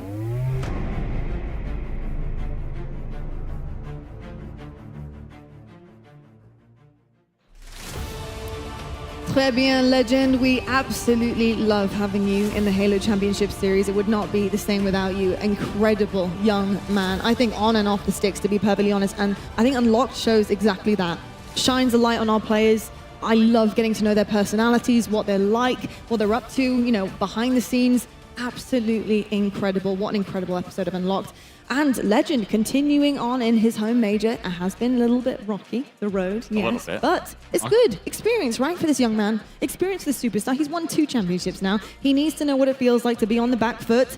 And is he capable of pushing through that? I certainly think he is. Needs a strong word, but they're going to have to do it either way because at this point they've dug the path that they're going down. And right now SSG are probably scratching their heads as far as why was that last series so close, but they continue to move forward throughout the bracket, which is the important part. We'll see more from them later on, I'm sure. That elimination bracket run is going to be one for the history books if they're to make these fans happy by the end of the weekend. I love seeing the relationship with Bound. I also liked the stereotypical turtleneck that Legend was wearing because he is French, of course. So there was that as well as the stardom that Legend has. But moving on, we need to stop talking about Legend right now, even though we love it, and talk about the main stage match that we're going to be seeing, which is a win side of things. So yes, not that terrifying, a little bit terrifying, but not that terrifying. So no one's going home in this, but they will continue on the winner's side of things. Shopify Rebellion versus Complexity. Again, 2 teams who I think are going to create some noise on that main stage. I don't think this is going to be an absolute whitewash by any means on either side.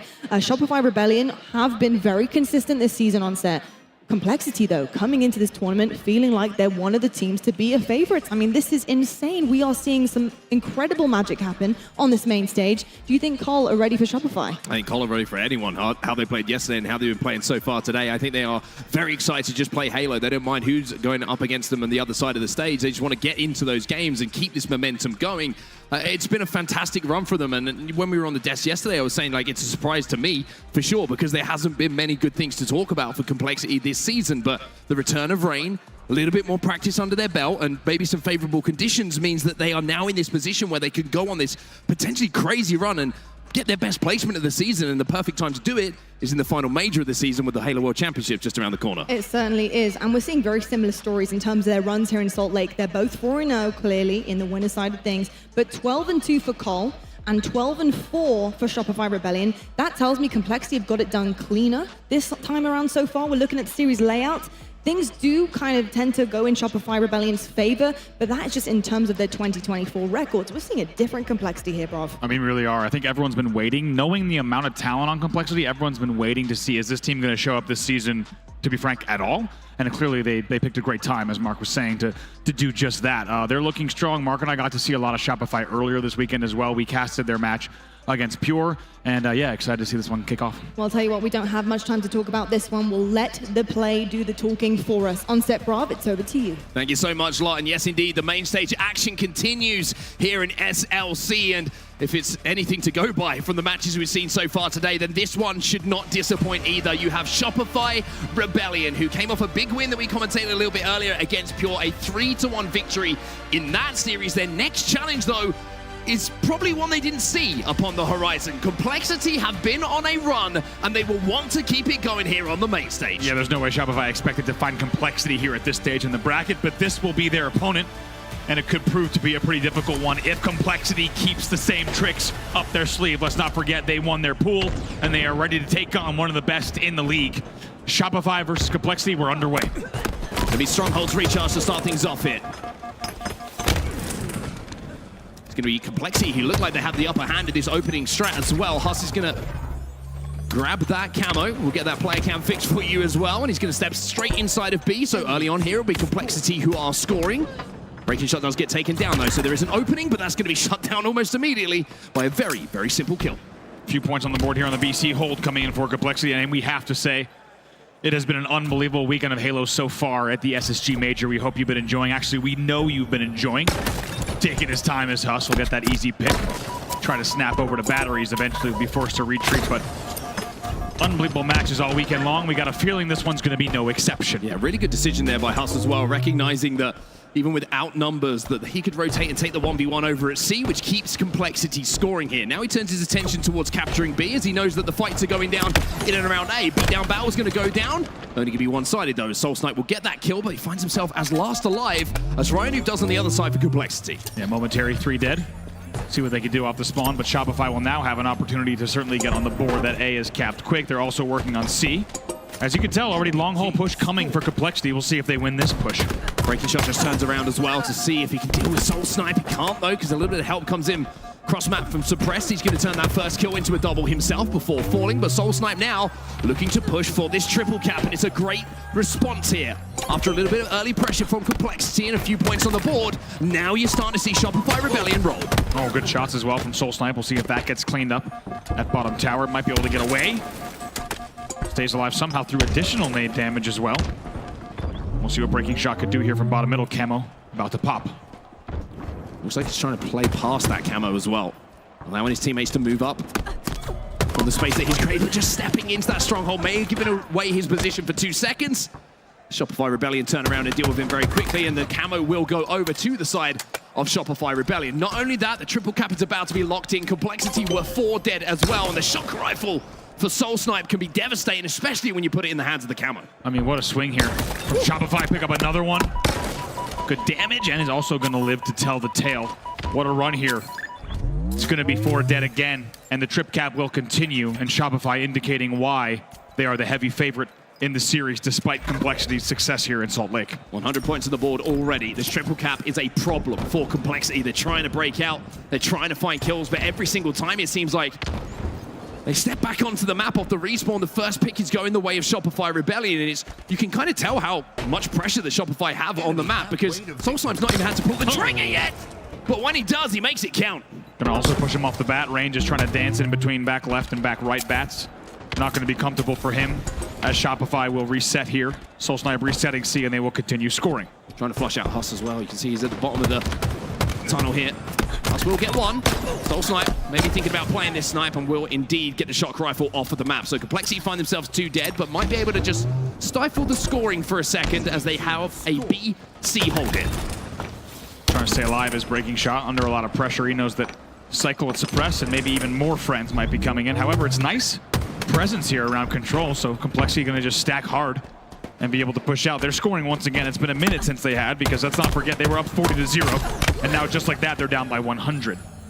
That triple cap was the difference between the two teams at the moment. When Complexity have been scoring, it's only been that 2 cap, and they will continue to score with an AC hold. So it's kind of been a drip feed of points for Complexity, which means that they have to put together essentially more cycles of kills to keep that score going in their favor. For Shopify Rebellion, it was a minute or so of just complete map domination and kill feed domination, which gives them that lead. However, Complexity starting to find a little bit of slaying for themselves. A couple of kills going their way, and off the back of it, Ryanu finds himself a camo. Swing and a miss this time. A couple of shots gonna miss as well, and Cycle will make him pay. That's 2 for the man who now earns himself a POV. You just know that Ryan Noob wanted more out of that camo. I think anyone, of course, on the Complexity side also wanted more out of that camo. That's unfortunate, as you say. Cycle's able to turn 2, and what felt like, not even what felt like, what was 2 dead for Shopify and Ryan Noob with camo, and somehow becomes a triple cap for Shopify. Those little things just start to multiply. And now Complexity have to fight their way out of this triple cap once more. A couple of kills from Huss might make this a little bit easier though. Ray gonna re-challenge! Cycle will hit the headshot to get a double kill of his own, and now we see the battle for B. Breaking shot will turn it in the favor of Complexity, and we have the 2 cap locked in again. So this time around, Shopify weren't able to punish Complexity in the same way they were with the previous triple cap. Slays right now 34-30 in favor of Shopify. Now that was actually much heavier earlier. It was 21-14 in Slays. So Complexity have done well to bring this back in terms of Slays, but still in points down here by 70. Shopify trying to turn C back into their favor as well. 2 players going to be here, and the Huss is trying to isolate 1 player to try and flush him out. And does some good damage, and actually gets the kill onto Mental as well. It is going to be a reset onto C and continued scoring now for Shopify Rebellion. 2 dead for them at the moment. Complexity might have a chance to try and turn their attentions towards flipping C, but you've got to deal with Cycle, and Ryanu hit some important shots there. If he loses that one, then they're not going to have a chance to turn in a Stronghold over. Yeah, Ryan Noob knows you cannot miss the shot against a player like Cycle. He does well to make sure he doesn't get turned on in that scenario. Rain dropping the nade.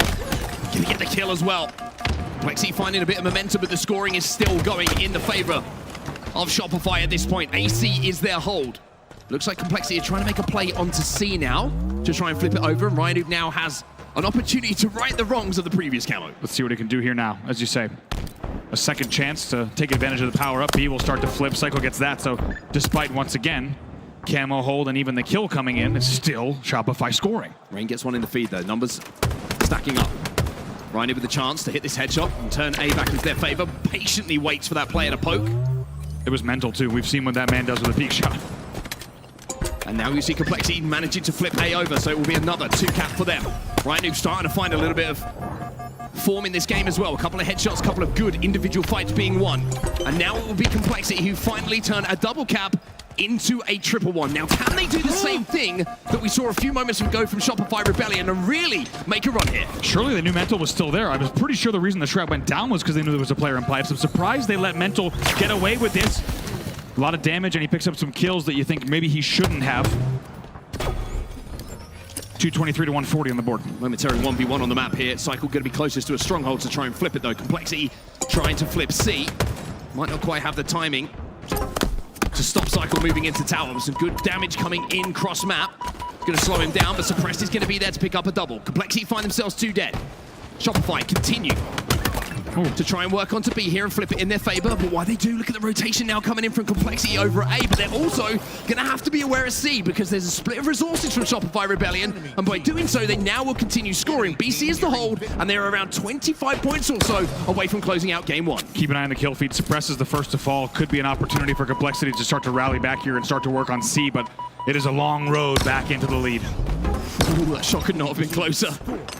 There's the body, there's another one. He'll be credited with the kill, thanks to the grenade that drops at the feet. And it will be Complexity who continue to score, but it is a shaky situation for them now. No mistakes really left in the tank for them. 233 and rising. Mental will get the kill. And that might be the door shutting on Complexity here. A has been flipped. They're desperately trying to flip over B. The reset won't come in as well. The reset will come in on the side of Shopify, and this triple cap should mean it's game. Mental hitting some victory 360s here as the time will tick down on the AC hold to finish it out, and that will be game number 1. Shopify Rebellion with a 250 to 156 score. Beautiful objective efficiency out of them. In the end, they also outslay 58 to 52. But really, it's the points on the board that matter. Yeah, very impressive stuff from Shopify. An element of control it felt like they had for the majority of that game. Even when the double cap went against them and Complexity, just the singular. Just the Hawaiian version. Good to keep everyone included. Yeah. They never let it get out of hand. They never let the triple cap come in. And even if they were getting double cap themselves, they weren't letting Complexity get a 3 or 4 dead situation off the back of it. They were playing their lives extremely well, managing to just kind of chip away at the kill feed, making sure the numbers got evened up. And then when they did get the opportunity to strike with that triple cap, that was where that first gap really began to extend between the two teams. It was also very, very interesting. Two particular triple caps, harder to say than I thought, that happened. It is a tough job. We're learning actually today just how tough it is apparently. Tell you what, during that game, 2 separate trip caps were very interesting for the side of Shopify. During each of them, they gained a 7 or more kill advantage as well in the slay department. While trip capping, there were 2 separate opportunities where Complexity had to rally back, being completely outslayed, and they were able to do it. Let's not forget, they were only outslayed by 6. But when you look at the actual final score of that game, not a close one. It's really good objective efficiency and triple cap efficiency from Shopify as well. Yeah, it never felt like they were on a different page to each other when they had that triple cap as well. They were willing, once a couple of kills went the way of Complexity, just to back up, play mid-map, hold the line, play for the 2 cap and allow respawners to come back in before they started to pressure once again. So just good all-round game plan and game execution from Shopify Rebellion in that game. And when you're looking at the statistics as well, you're looking at some standout players. Cycle, surprise, surprise, he's going to be 16 and 12 in that game, but Mental as well, having a really, really big performance on the side of Shopify Rebellion. He goes 18 and 12. I mean, what more can you ask for? Especially between those 2 players, like we said, it was only a marginal slay difference in the end, but they went 250 to 156. A very strong game, number 1. We'll take a look at a player from each side here, the rising stars of the squad. Yeah, you can see the KD's pretty similar here in Salt Lake City for both players. The assists just start to stack up on the side when you look at the KDA for Cycle, and when you look at damage per minute, they're pretty similar as well. Both players having exceptional tournaments. I would say that the man on your screen right now, Cycle, has had an exceptional year. Certainly been a player that's been talked about a lot, especially as we've got into the Shopify Rebellion runs late into tournaments.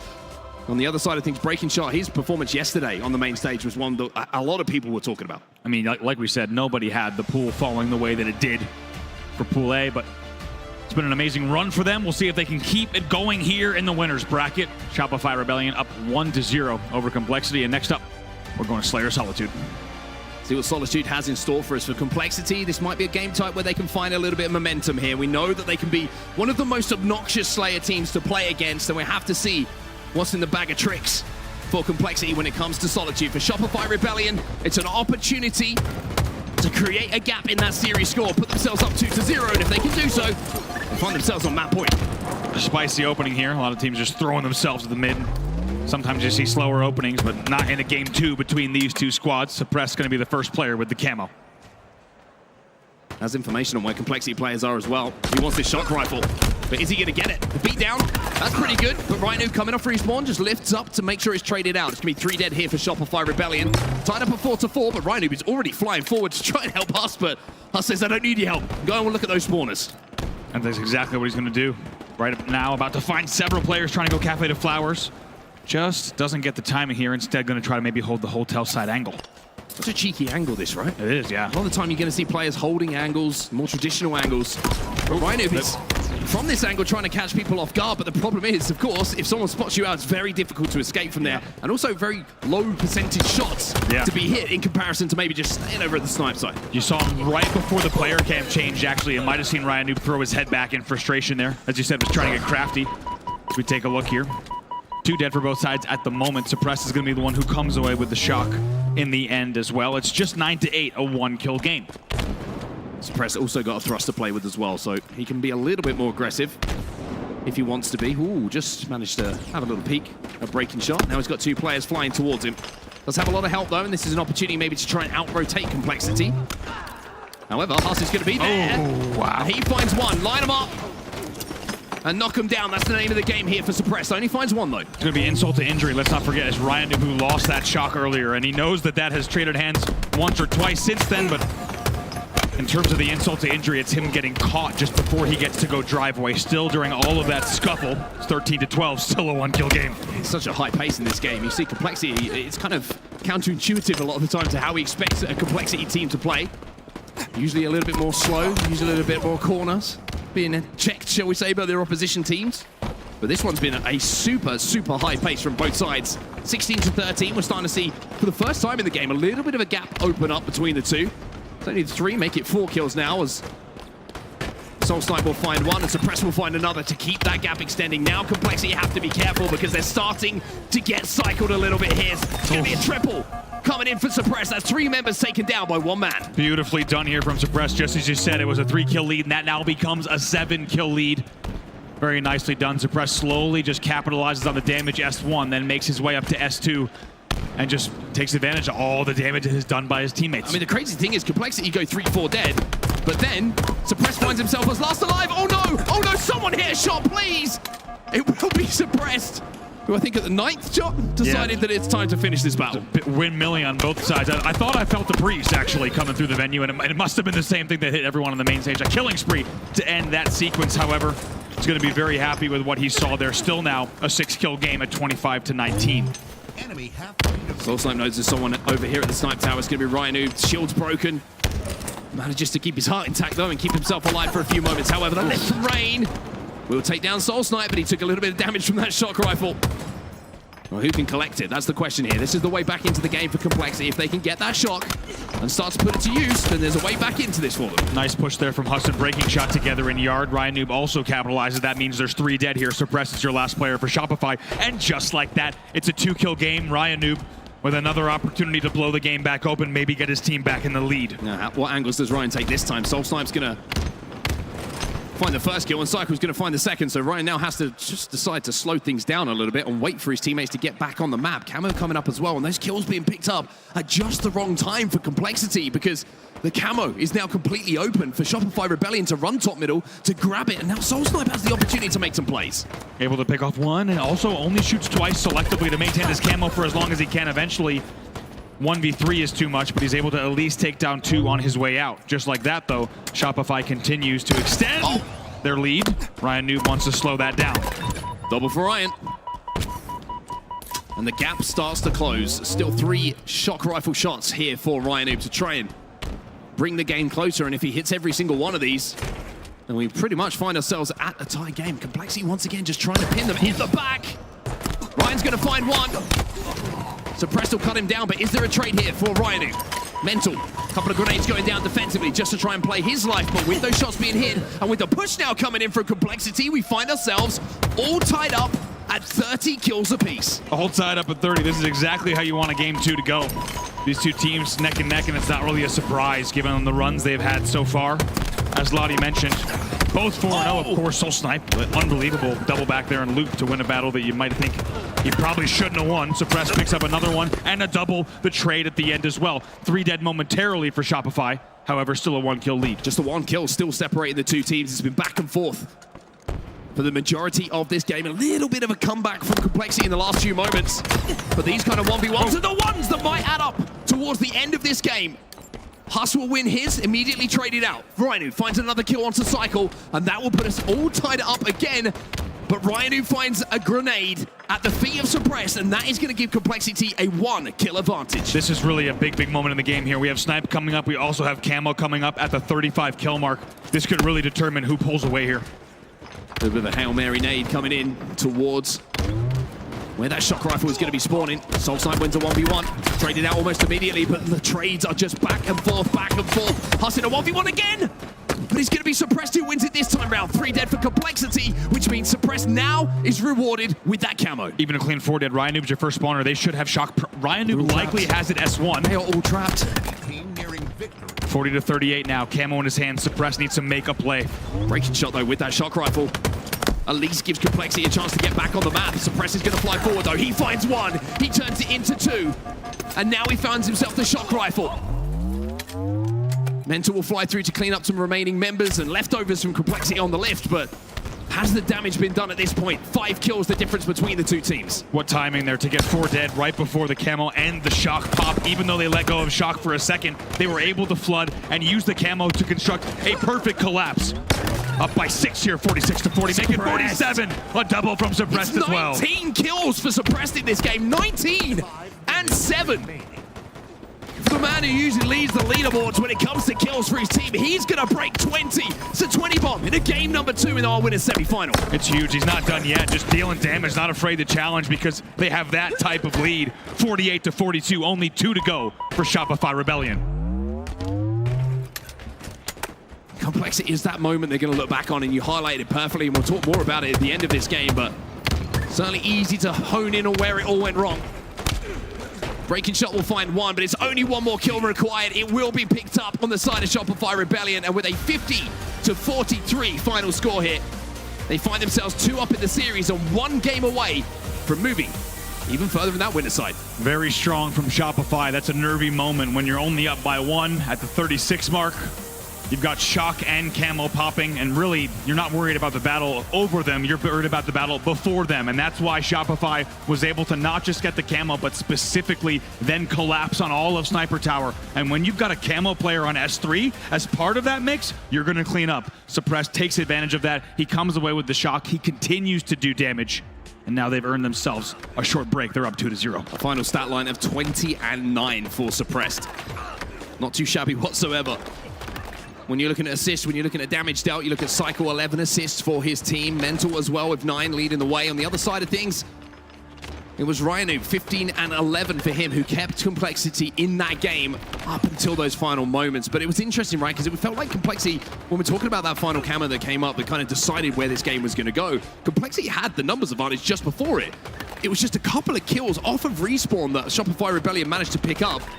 Maybe Complexity look back at that and they're like, they're trying to pressure a little bit too much. Maybe they're thinking we could split the spawns here if we get these kills, but unfortunately all it really did was give the numbers opportunity to Shopify Rebellion, and then they could just push across the map because you're thinking about surviving against 4 instead of providing your team with that camo. Yeah, here's that exact play on the end. Suppressed even, just very nice shots into the LR as well.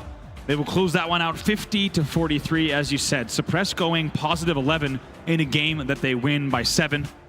Amazing stuff. Also, big shout out to Cycle. He goes 8 and 11, however, 11 assists as well. He leads the entire game in that category. Very, very impressive stuff from Shopify Rebellion, and they are starting to look like a team who's extremely well drilled and starting to look like the team that we always talk about as being a great looking team on a Friday and a Saturday, right? And if they can continue this form, maybe they get the opportunity to answer some of those questions that we still have about Sunday. Now, let's look at our series layout. Let's look at what is coming up next. We're heading over to Streets for some Oddball.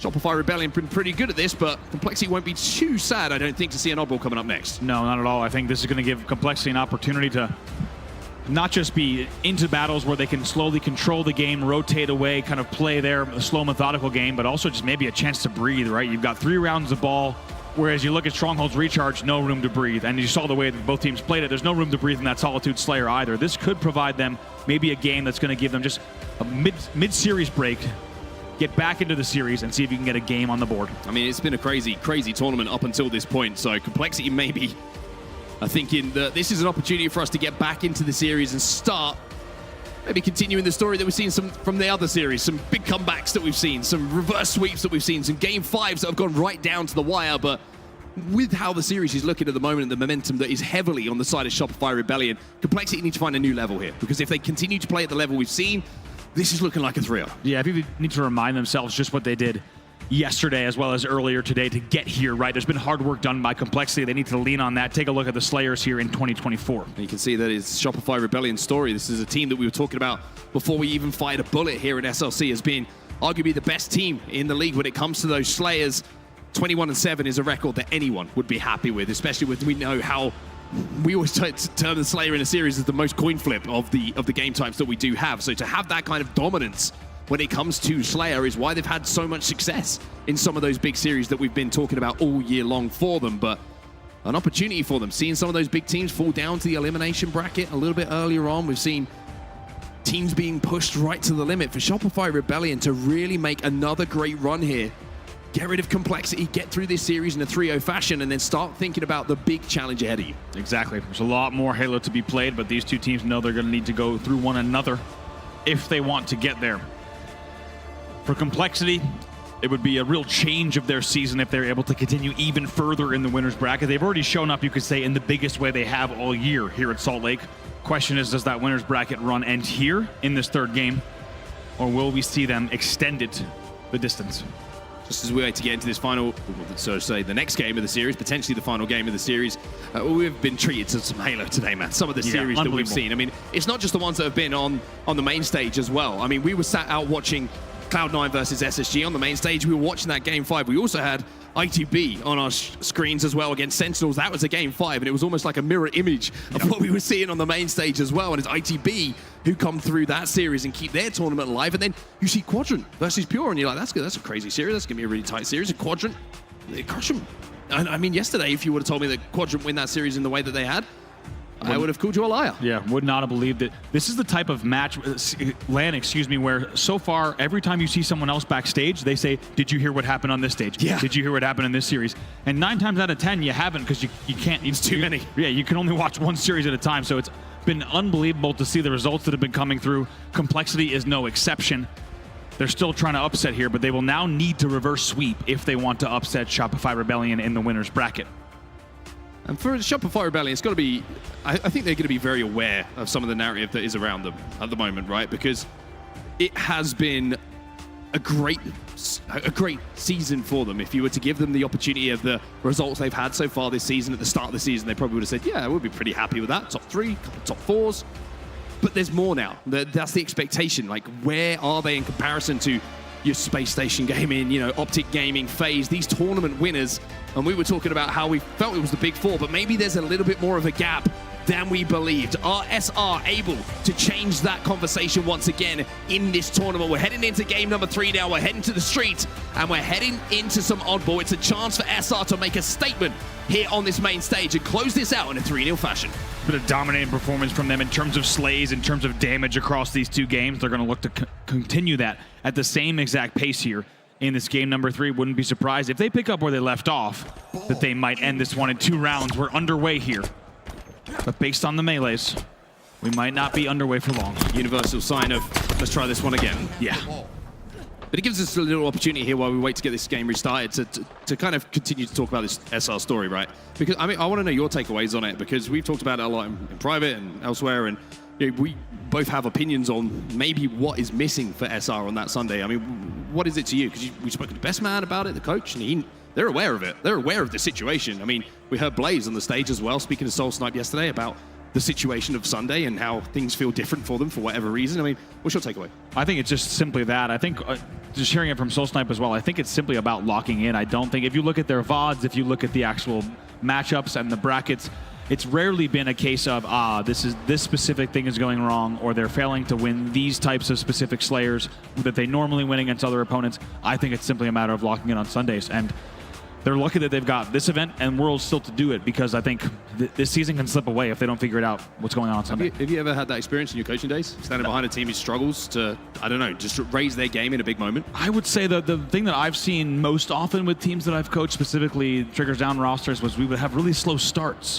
which is much easier to fix. We would sometimes go down 2-1 in the first series of the tournament in bracket play against teams that we really shouldn't have been doing that against. That is a much easier thing to fix.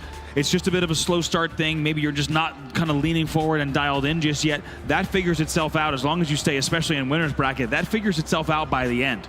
I think it's a much bigger conundrum and a tougher problem to solve when you've played great Halo on Friday and Saturday and you rock up on Sunday, presumably great sleep, you're ready to go, you're leaning forward, everything kind of feels good. And then game 1, you drop. Game 2, you drop. And I think it starts to become a mental thing too, where you're like, damn it, it's happening again. And I think that's what they've got to look at, is really one game at a time.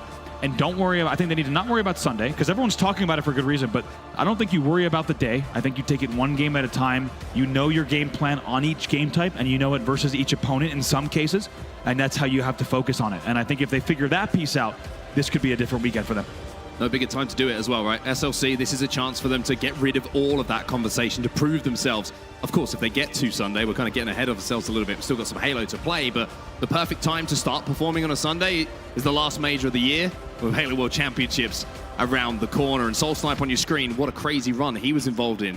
One of the last Halo World Championships, one of the biggest underdog runs that we've ever seen at the Halo World Championships. But now he's not the underdog. Now he is part of a team who's expected to perform on the biggest of stages. For Complexity, what you've seen in these first few games, what do you take it away from what we've seen so far from them? Is it just a difference in feeling, a difference in matchups in comparison to how we saw them playing yesterday? Yeah, I think it's matchup. I think right now you just see Shopify outplaying them, very simply, outplaying them in a lot of different scenarios. They're being outslayed, and even though you see a lot of maybe really great doubles that are coming in, or players are somehow squeaking out extra damage, it just feels like Shopify is stacking exactly where they need to on the map to take out their opponents.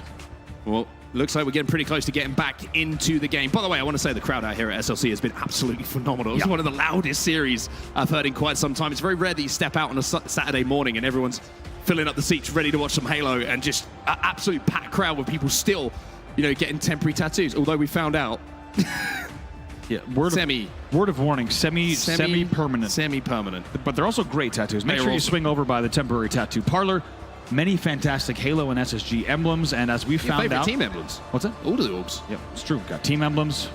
Anything you can want to deck out your tattoo dreams. Also a great looking stage here as well. Big shout out to SSG, all the partners that are here as well in the building. It's been an amazing LAN so far, and very happy to say that, to be honest, we're only about halfway through. There's a lot more Halo tonight yet to be played, as well as, of course, a full championship Sunday ahead of us. And if today was any indicator, there's a lot more surprises in store. There certainly is. One surprise I had is that when you go on the dance machine, do not do it just after consuming 2 large slices of pepperoni pizza. Yeah, we went. I was blowing. I'm still feeling. You blowing what? Just blowing it. That's it. It's a phrase. Don't make this weird. It's a phrase. Head to head here between Mental and Ryan Noob, veterans of the scene. Different scenes, of course. Mental, newer to the Halo scene, but many years of LAN experience and championships in Gears of War. Take a look at these two players in this series specifically. I'm not letting you get away with that. Are you still mad at me? I'm still mad at you. Damage difference you can see between the two players. That's in this series, right? He's probably been the standout when it comes to the numbers. It's up to the rest of his team to try and stack up a little bit closer to him. Mental having a really good series as well, as you can see on your screen. And then just like that, just like that, maybe screenshot it. Maybe a reveal of something to come. Who knows? That graphic and more still to come in this series. Back to the arcade. We had a fantastic time. Oh, you want to go back to this conversation? I do want to go back to this conversation. We were working with the Space Station guys on some fun video content. We didn't know, though, we had lunch first. You had a lot of pizza, I had a lot of tacos, and then we found out we had to play a high-speed, expert-level DDR against each other. And I think we're both still recovering. We played beginner level, slow speed. But which was I tough. Appreciate you trying to make it sound better than Which was tough for me. Yeah. I'm still reeling. You okay? No. Short answer, no, I'm not okay, but we'll figure it out Hopefully later by on. tomorrow you get recovered. Maybe. We'll see. More cryotherapy for you maybe to try and recover a little bit. Fist bumps on the stage for the side of Shopify Rebellion. Looks like we're ready to go again, which is great news for everyone, honestly. Thank God. Especially people who've had to listen to us have weird and wonderful conversations. B-Man's ready. B-Man's always ready. Always ready. Very lucky to team with B-Man for a long time. To be honest, was lucky to be part of the conversations when Shopify was searching for their coach draft. B-Man was one of the first ones I think that came to mind, unsurprisingly. Big brain Halo from Best Man. And it's been great performances from this team all year long. But as we were talking about earlier, they want more. Yeah, they certainly do want more indeed. I was just about to say, it's one of my favorite sights at a Halo event when I turn up. I walk to the venue. I walk outside to the hotel when I see B-Man there smiling. Always puts you in a good mood. Well, can he be kept in the good mood that he's in right now? Because Shopify Rebellion and the players that he's in charge of are currently 2-0 up in this series, and also 3-0 up when it comes to the Slays. 3 dead for Complexity. One player did fall in that little fight coming in from Shopify Rebellion. Immediately they will have the Oddball back towards the tram, so a hot start coming in from SR. Clean opening from them without a doubt. And this is what we said. If they continue to play at the exact pace that we thought they would do exactly that. And they'd be able to bring this game home. Maybe not yet, though. We'll get back into the game as soon as possible, everyone. We apologize. More so for the fact that you have to listen to us continue the conversations. Ryan Noob going with the left-hand controller, right-hand mouse play. Not easily executed. Yeah. If one guy could do it, though, it's Ryan. I was going to say, that's creative. B-Man going with the turquoise stopwatch this time around. You reckon you still know your way around a stopwatch? I think so. To be honest, my clipboard. That's where we're at. Let me tell you, my Halo 2 clipboards were no joke. I mean, I can only imagine what yours are like. It's like, oh, can you? Neurotic man over here. Yes, my Halo 2 clipboards were, it's one of those clipboards where you open a hatch that has more stuff in it. Very proud of the way that I was able to get timers mounted to this clipboard. Keep in mind, in Halo 2, you were timing a ton of different things on different timers, because that's how difficult that game was. Of course, there was no luxury of in-game timers back in the day. You better have known all of your times for every single weapon. I'll never forget, timing weapons on Halo 2, Beaver Creek. It's a whole different ballgame. Coaches got it easy these days. Open the hatch for that one. You had to open a few hatches. Special Beaver Creek hatch. Anyway, this is something we haven't done that you can do if you're here at SLC at the event. 1v1 later. We actually have not. You're right. We have not 1v1 in Cornhole. We haven't played pickleball either. We haven't played pickleball. Prevent injury. A lot of fun activities here, in addition to a very, very important HCS tournament here as far as the season goes. I think the one thing, Mark, I want to talk about as well with these teams is the fact that sometimes if you think about the years of competitive Halo, there's a time at the end where a team might sneak in to have a huge breakout performance. One that comes to mind, of course, is the Believe the Hype National Championship, where at the end of the year, they fly in and they steal out the championship from underneath everyone. This year feels like we're just ripe for that, right? It's not even a question of, is anyone going to show up in a big way and start to upset? It's like, no. Anyone in the top 8, as you're seeing in this series right here, Complexity is maybe the best indication in recent times of this. Anyone in the top 8 can absolutely pop off and take home huge prize, huge prestige at the World Championship. It just feels like that's going to happen. I feel like it's the most unpredictable Halo World Championship ever. Yeah. Like, honestly, and I'm not just talking about who wins the thing, I'm talking about final placements. If you get the top 8 right, you're a genius, or you're extremely lucky. We'll find out, of course, what's going to happen there. That's going to be in a few weeks' time, but for now, we've got to concentrate on the resumption of this series, and it's going to be a very similar start to what we saw a few moments ago with Shopify Rebellion, picking up a few kills and also managing to find the Oddball. This time just holding here on Neons. Ooh, red gun coming through, and eventually that red gun damage will play a factor. Psycho might even get away with this, a trade in the end. Hustle be happy with that. However, 4 dead for the side of Shopify Rebellion, which is going to be an opportunity for Complexity to rotate here and get a tram hold going. Yeah, a little bit of good news for Complexity. Finally just finding a few kills going their way, finding a 4 dead situation, and finding the ball back in the hands of Rain, who is a player who knows exactly how to deal with that objective. Also, Breaking Shot's going to find himself the red gun, which is going to help him output some damage. And there is some of that damage being turned into kills. Another player here for him to deal with on the stairs. He's going to go for the back smack. He's going to find it as well. And Complexity, even though all these kills are going down, Soul Sniper's snuck in, and he's managed to not only kill the Oddball carrier, but also throw that ball out. Nice job there from Breaking Shot. Not an easy push to do up to the balcony. Hits the red gun shots that he needed to, and also cleans it up in the end. The ball, as you saw, though, was played, and in the end, Complexity able to get that ball bottom middle. Ryan Noob will be holding. Rain will fall. Trade should come in here. Breaking Shot now looking for more, and Ryan Noob giving him some fantastic support there with that commando to keep the kills stacking up on the side of Complexity. 30-17 the score, as Complexity will grab a little bit more ball time as well. A little bit of a gap starting to develop. Not the chasm you would want if you're Complexity, just to put the pressure back onto SR. Needs to be careful, wraps around B-stairs. You feel like just in time, because there was, as I was about to say, a player pushing PD caution. In the end, somehow Breaking Shot lives through all that. So now it's going to be a momentary 3v1. 4 dead on the map for Complexity. Cycle will come away with the camo as well. Look to see if we can find a spawn kill as well. You can see he's kind of hovering around, checking PD. Nobody to be spotted as yet. Soul Snipe will hold that ball and bring the game within just a few points here. Having not seen those PD spawns by the process of deduction, now he will know there's probably Red Room and Arcade. Suppress is going to find 2, and now it's his time to strike and pick up another easy +1. Once again, as we said, if Shopify continued exactly what they had done in games 1 and 2, this was going to be a chokehold, the stifling control in this first round. And so far over the past, especially 90 seconds, that's exactly what we've seen. Still 2 dead for Complexity. They will continue to push this advantage. Oh my. Cycle, insult to injury, takes down Ryan Noob with the repulse as well. That was the in-game version of get out of my face. Just repulses him back, hits the headshot, takes him down. 64 points on the board now for Shopify. This has been almost a minute's worth of ball time for them, just stacking up. Oof.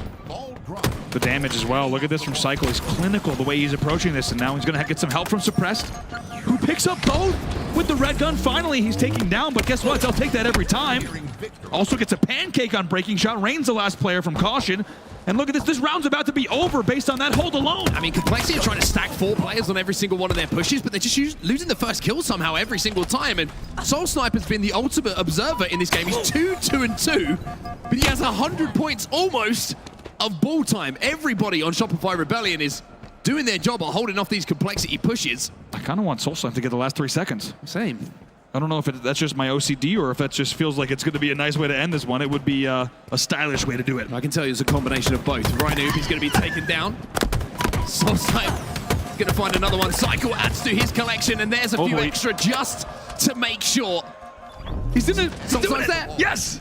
Yes, Soul Snipe will get the last time, and with 100 points on the board for Soul Snipe, he will close out the round, and I cannot tell you the last time I've actually seen 100 points on the board for a single player in a round. That is an unbelievably clinical execution of Oddball on Streets. They now lead 1-0. That's what it feels like with Dan when he plays with me and Wes. Just hold the Oddball. We'll do the rest. Soul Snipe with the red gun, not going to be able to connect. No, the repulse is going to do some damage, but not enough to take him down. Now Suppress finds it again. Suppress with a triple kill here. And Complexity find themselves reeling once more. This is complete and utter domination of the map here on Streets. Complexity barely been on the map. They had a little run at the start, but apart from that, they've just been in the death screen. Suppress 11-7 now. As we said, picking up where they left off. Look at the damage! He almost got away. He almost got away. Finally, he's taken down in the end. Looks like the rotate will be difficult. It probably should be a clean wipe here in the back of the base against Soul Snipe and Cycle, but you can tell they're making it difficult. Very difficult. Shoulda.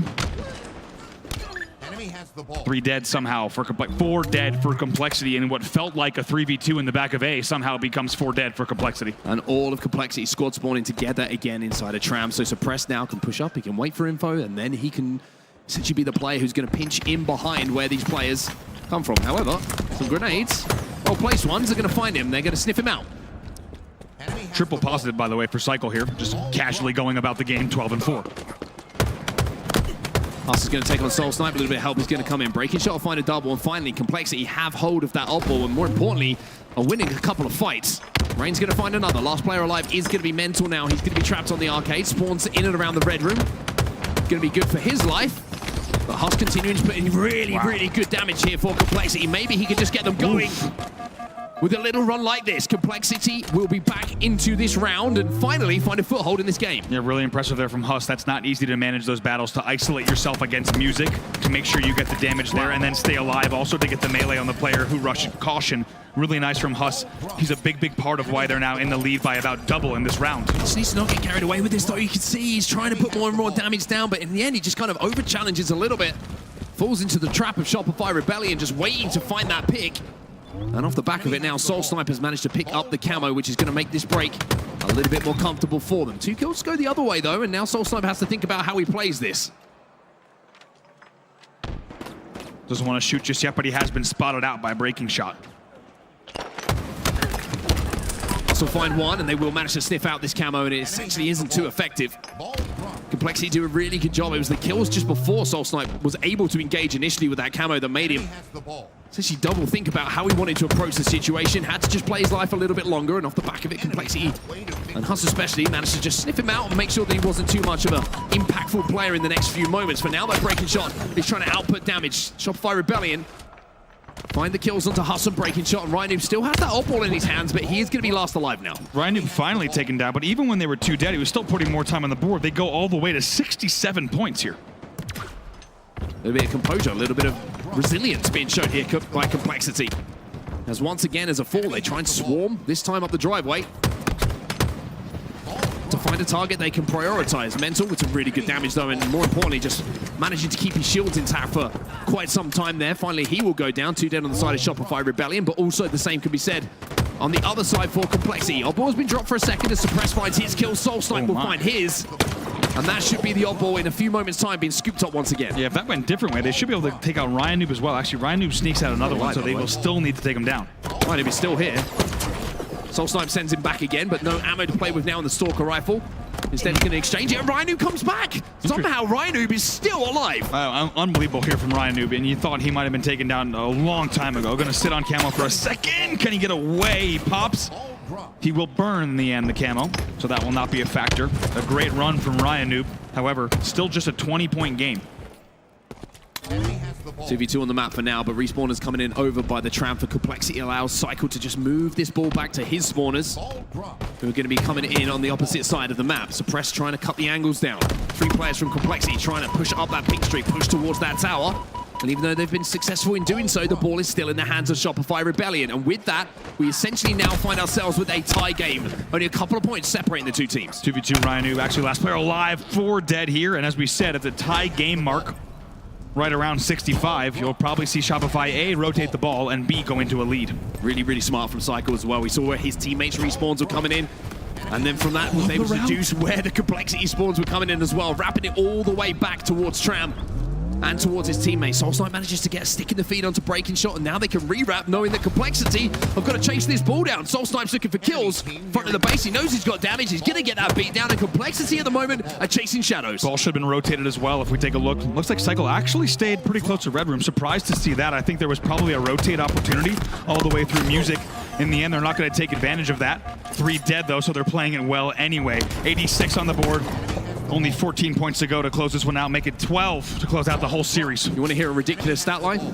Cycle is 23-8. He's only died 8 times so far in 2 rounds of Oddball. That is absolutely ridiculous. As he finds more, Suppress will get another, and then bonk! That'll do it for the win. Suppress will get the final kill. He'll get the final seconds. And then that will mean Shopify Rebellion will close this series out in a 3-0 fashion. They sweep aside Complexity. Fantastic Halo from Shopify Rebellion. Even the route that Cycle takes there, where while he's going along pillars, he goes to B stairs for a second, back to pillars, down driveway. Little moments like that tell you that they are just movement, the timing, the execution. It's perfect from Shopify. They're looking strong once again. It's a 3-0 result. Yeah, so I think the most impressive thing from Shopify there is a lot of people would have been seeing that series against Complexity, seeing what Complexity did yesterday as a potential banana skin in the bracket. When you look at some of the other games that have happened, some of the other upsets we've seen going on, the game 5s, but business is all that Shopify Rebellion were about in that series. There was just it never felt like Complexity were really in it. It was just ruthless, consistent, devastating Halo at times from them. It's a 3-0, and it felt like a 3-0. It really did. I'm glad you said it. It felt like a 3-0. Not every 3-0 is as dominant as this one. Certainly not this weekend. We haven't seen a lot of that. This time, though, Shopify Rebellion comes out as the better team, and Complexity met their match in the winner's bracket. There will be a lot more Halo for them to play, though, of course. Yeah, just great stuff from Shopify Rebellion. Again, it's what we expect to see from them, and now, again, the conversation will continue to develop about where they're going to end up in this tournament. There's already seems like there's some weaknesses in our top teams. We've seen some crazy results, or maybe it's just not weaknesses in the top teams, but the rest of the teams raising their game a little bit. So there's an opportunity for Shopify Rebellion to do something a little bit special here in SLC, and they will know it more than anyone. For Complexity, though, it means that they've got to go down to that elimination bracket, and they've got to keep themselves going. And while they do, we're going to actually go down to our mainstay. Blaze has a member of Shopify Rebellion with him, and it's going to be Mental.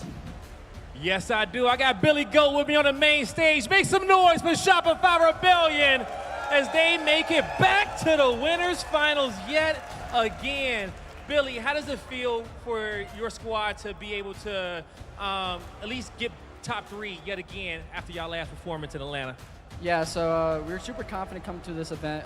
We were struggling a little bit online, but we still had a lot of confidence, like I said. So getting top 3, it's exciting. You know, coming from online, we weren't doing so great, but we're still like super stoked about it. So. There you go, and it's showing in your gameplay, okay? You guys have definitely picked up where you left off. Now, going up against Complexity, you're playing up against a lot of old teammates over there, Ryan, Ashes. Talk to me about what the game plan was going against them, because you know they put a lot of work in on studying y'all. Yeah, so we're very familiar with how they play, so whenever we're in like a setup in the Strongholds, we are kind of just like calming to each other, just really good small talk about like expect 2 cat, because we know they love top 8 cat, and I feel like the first map really set the tone for this series. So yeah, there's a lot of times throughout this series though where we kind of expect them to like push out when they had numbers. Okay, and you guys definitely set the trap and was able to take them out. Now, I'm gonna let you get out of here and start to get ready for Sunday, but you know, as you get ready for Sunday, what do you guys want to work on? What do you guys want to do, you know, to be able to come here tomorrow at full strength, to be able to play your best and then, you know, set a record for yourselves? Yeah, we just got to keep doing what we're doing. I feel like throughout this event so far, we're just only getting better. We started a little slow, and as you can see, we came out strong this series. So tomorrow, we're hoping to come out even stronger and just one map at a time. Just one map at a time, okay? Salt Lake City, make some more noise for Shopify Rebellion as they make it back to Sunday. But that's going to do it for us on the stage. Lot, take us away. Thank you so much, Blaze, and GG, Shopify Rebellion. Wow. What a turnout. And like you guys said at the end of your cast there, that is the most convincing, I think, 3-0 that we have seen, that sweep. And I also would say, in terms of the series layout, in terms of stats, that was the first time we've kind of been on track with it, to be perfectly honest. I think it was definitely in Shopify Rebellion's favor. Complexity, though, have had an incredible tournament thus far, so there were questions coming into this series. How close was this going to be? Shopify Rebellion denying any form of control, any form of lights-out play that we'd seen from Cold before. And Rebellion, they stand really, really strong. How do you feel about that performance? Pretty good. I think that's what you expect from Shopify. Right now, they're back in the winners finals, and this is a place that they've been consistently throughout this year. It's from this moment on, what Shopify do we see come Sunday? That's the big question mark for me. For Complexity, obviously, they're going into the elimination bracket. They have a lot to hang their hat on so far this tournament, but is this where they peaked? Are they going to run into a hot SSG? There's a lot of talent down in that lower bracket already, so you're kind of wondering where do they fall into the bracket and how do they rebound, because there's still Halo to be played tonight for them, and they need to rebound quickly because that was not the performance that they wanted to put on here. Certainly wasn't indeed. Complexity, yes, did get a little bit run over here by Shopify Rebellion, unfortunately. I don't know if that's a matchup thing. Is that just something in terms of Rebellion? Onset, would you say that they just don't match up well against them and it wasn't their turn in this series? Complexity, do you see them bouncing back? It's a tough one, right? Especially after a series like that, there's 2 ways to kind of reflect upon it. It's like, oh, we can think about everything that went wrong in that series. We can think about how we got run over, or it's like such a kind of convincing 3-0. It's like, okay, that happened. Let's refocus now and let's go into our next game and not really think too much about what we can take away from that series, because there wasn't too many good moments for them. But I mentioned yesterday about the Complexity performance yesterday. That was something that made everyone stand up and take notice of them. Yeah. And I think if you look at how good Shopify Rebellion are in that series, that should make you stand up and take notice about how good Shopify Rebellion are as well. Because we mentioned we cast the series against Pure earlier, and it was the same kind of feeling. There were some close games, but Shopify Rebellion just had this element of control in a lot of those game types that felt very, very difficult to break away from. So I think it's just great signs for SR, and I think Complexity, there's not too much you can take away from that series, but they've just got to find a way to rebound now in the elimination bracket. I love what I saw from Rebellion in this series. You're looking at it, it's clean. It is so unbelievably clean from Rebellion, but it does give me some questions as well. And some of those, bro, have come in the form of, well, how are you going to perform now when you're truly, truly tested? We've seen you tested before, making top 3 at other majors. You've taken down Optic Gaming. You've taken down absolute powerhouses. We've yet to really see them go up against the powerhouse. How are they going to be going into tomorrow on Sunday, where they typically don't have their day, but also going up against their biggest competition, who they haven't played yet this weekend? That is the question. I think one thing that I think we can look at Shopify and say is it's very good news for Shopify fans that, as we were talking about, they won this match specifically as dominant as they have. Because let's not forget, we've seen FaZe go to Game 5 with ITB, right? We just saw what SSG had to do against Cloud9. Around them, the heavy favorites are finding themselves in tough series. So I think Shopify can take their own game this evening and say, we are really proud of what we played. We know that our competition has found themselves pushed to a much harder brink than we were, and maybe take that as a bit of momentum for tomorrow. Indeed. I also want to point out in terms of the stats there as well, Cycle. Just continuing to just keep getting better and better. Unbelievable.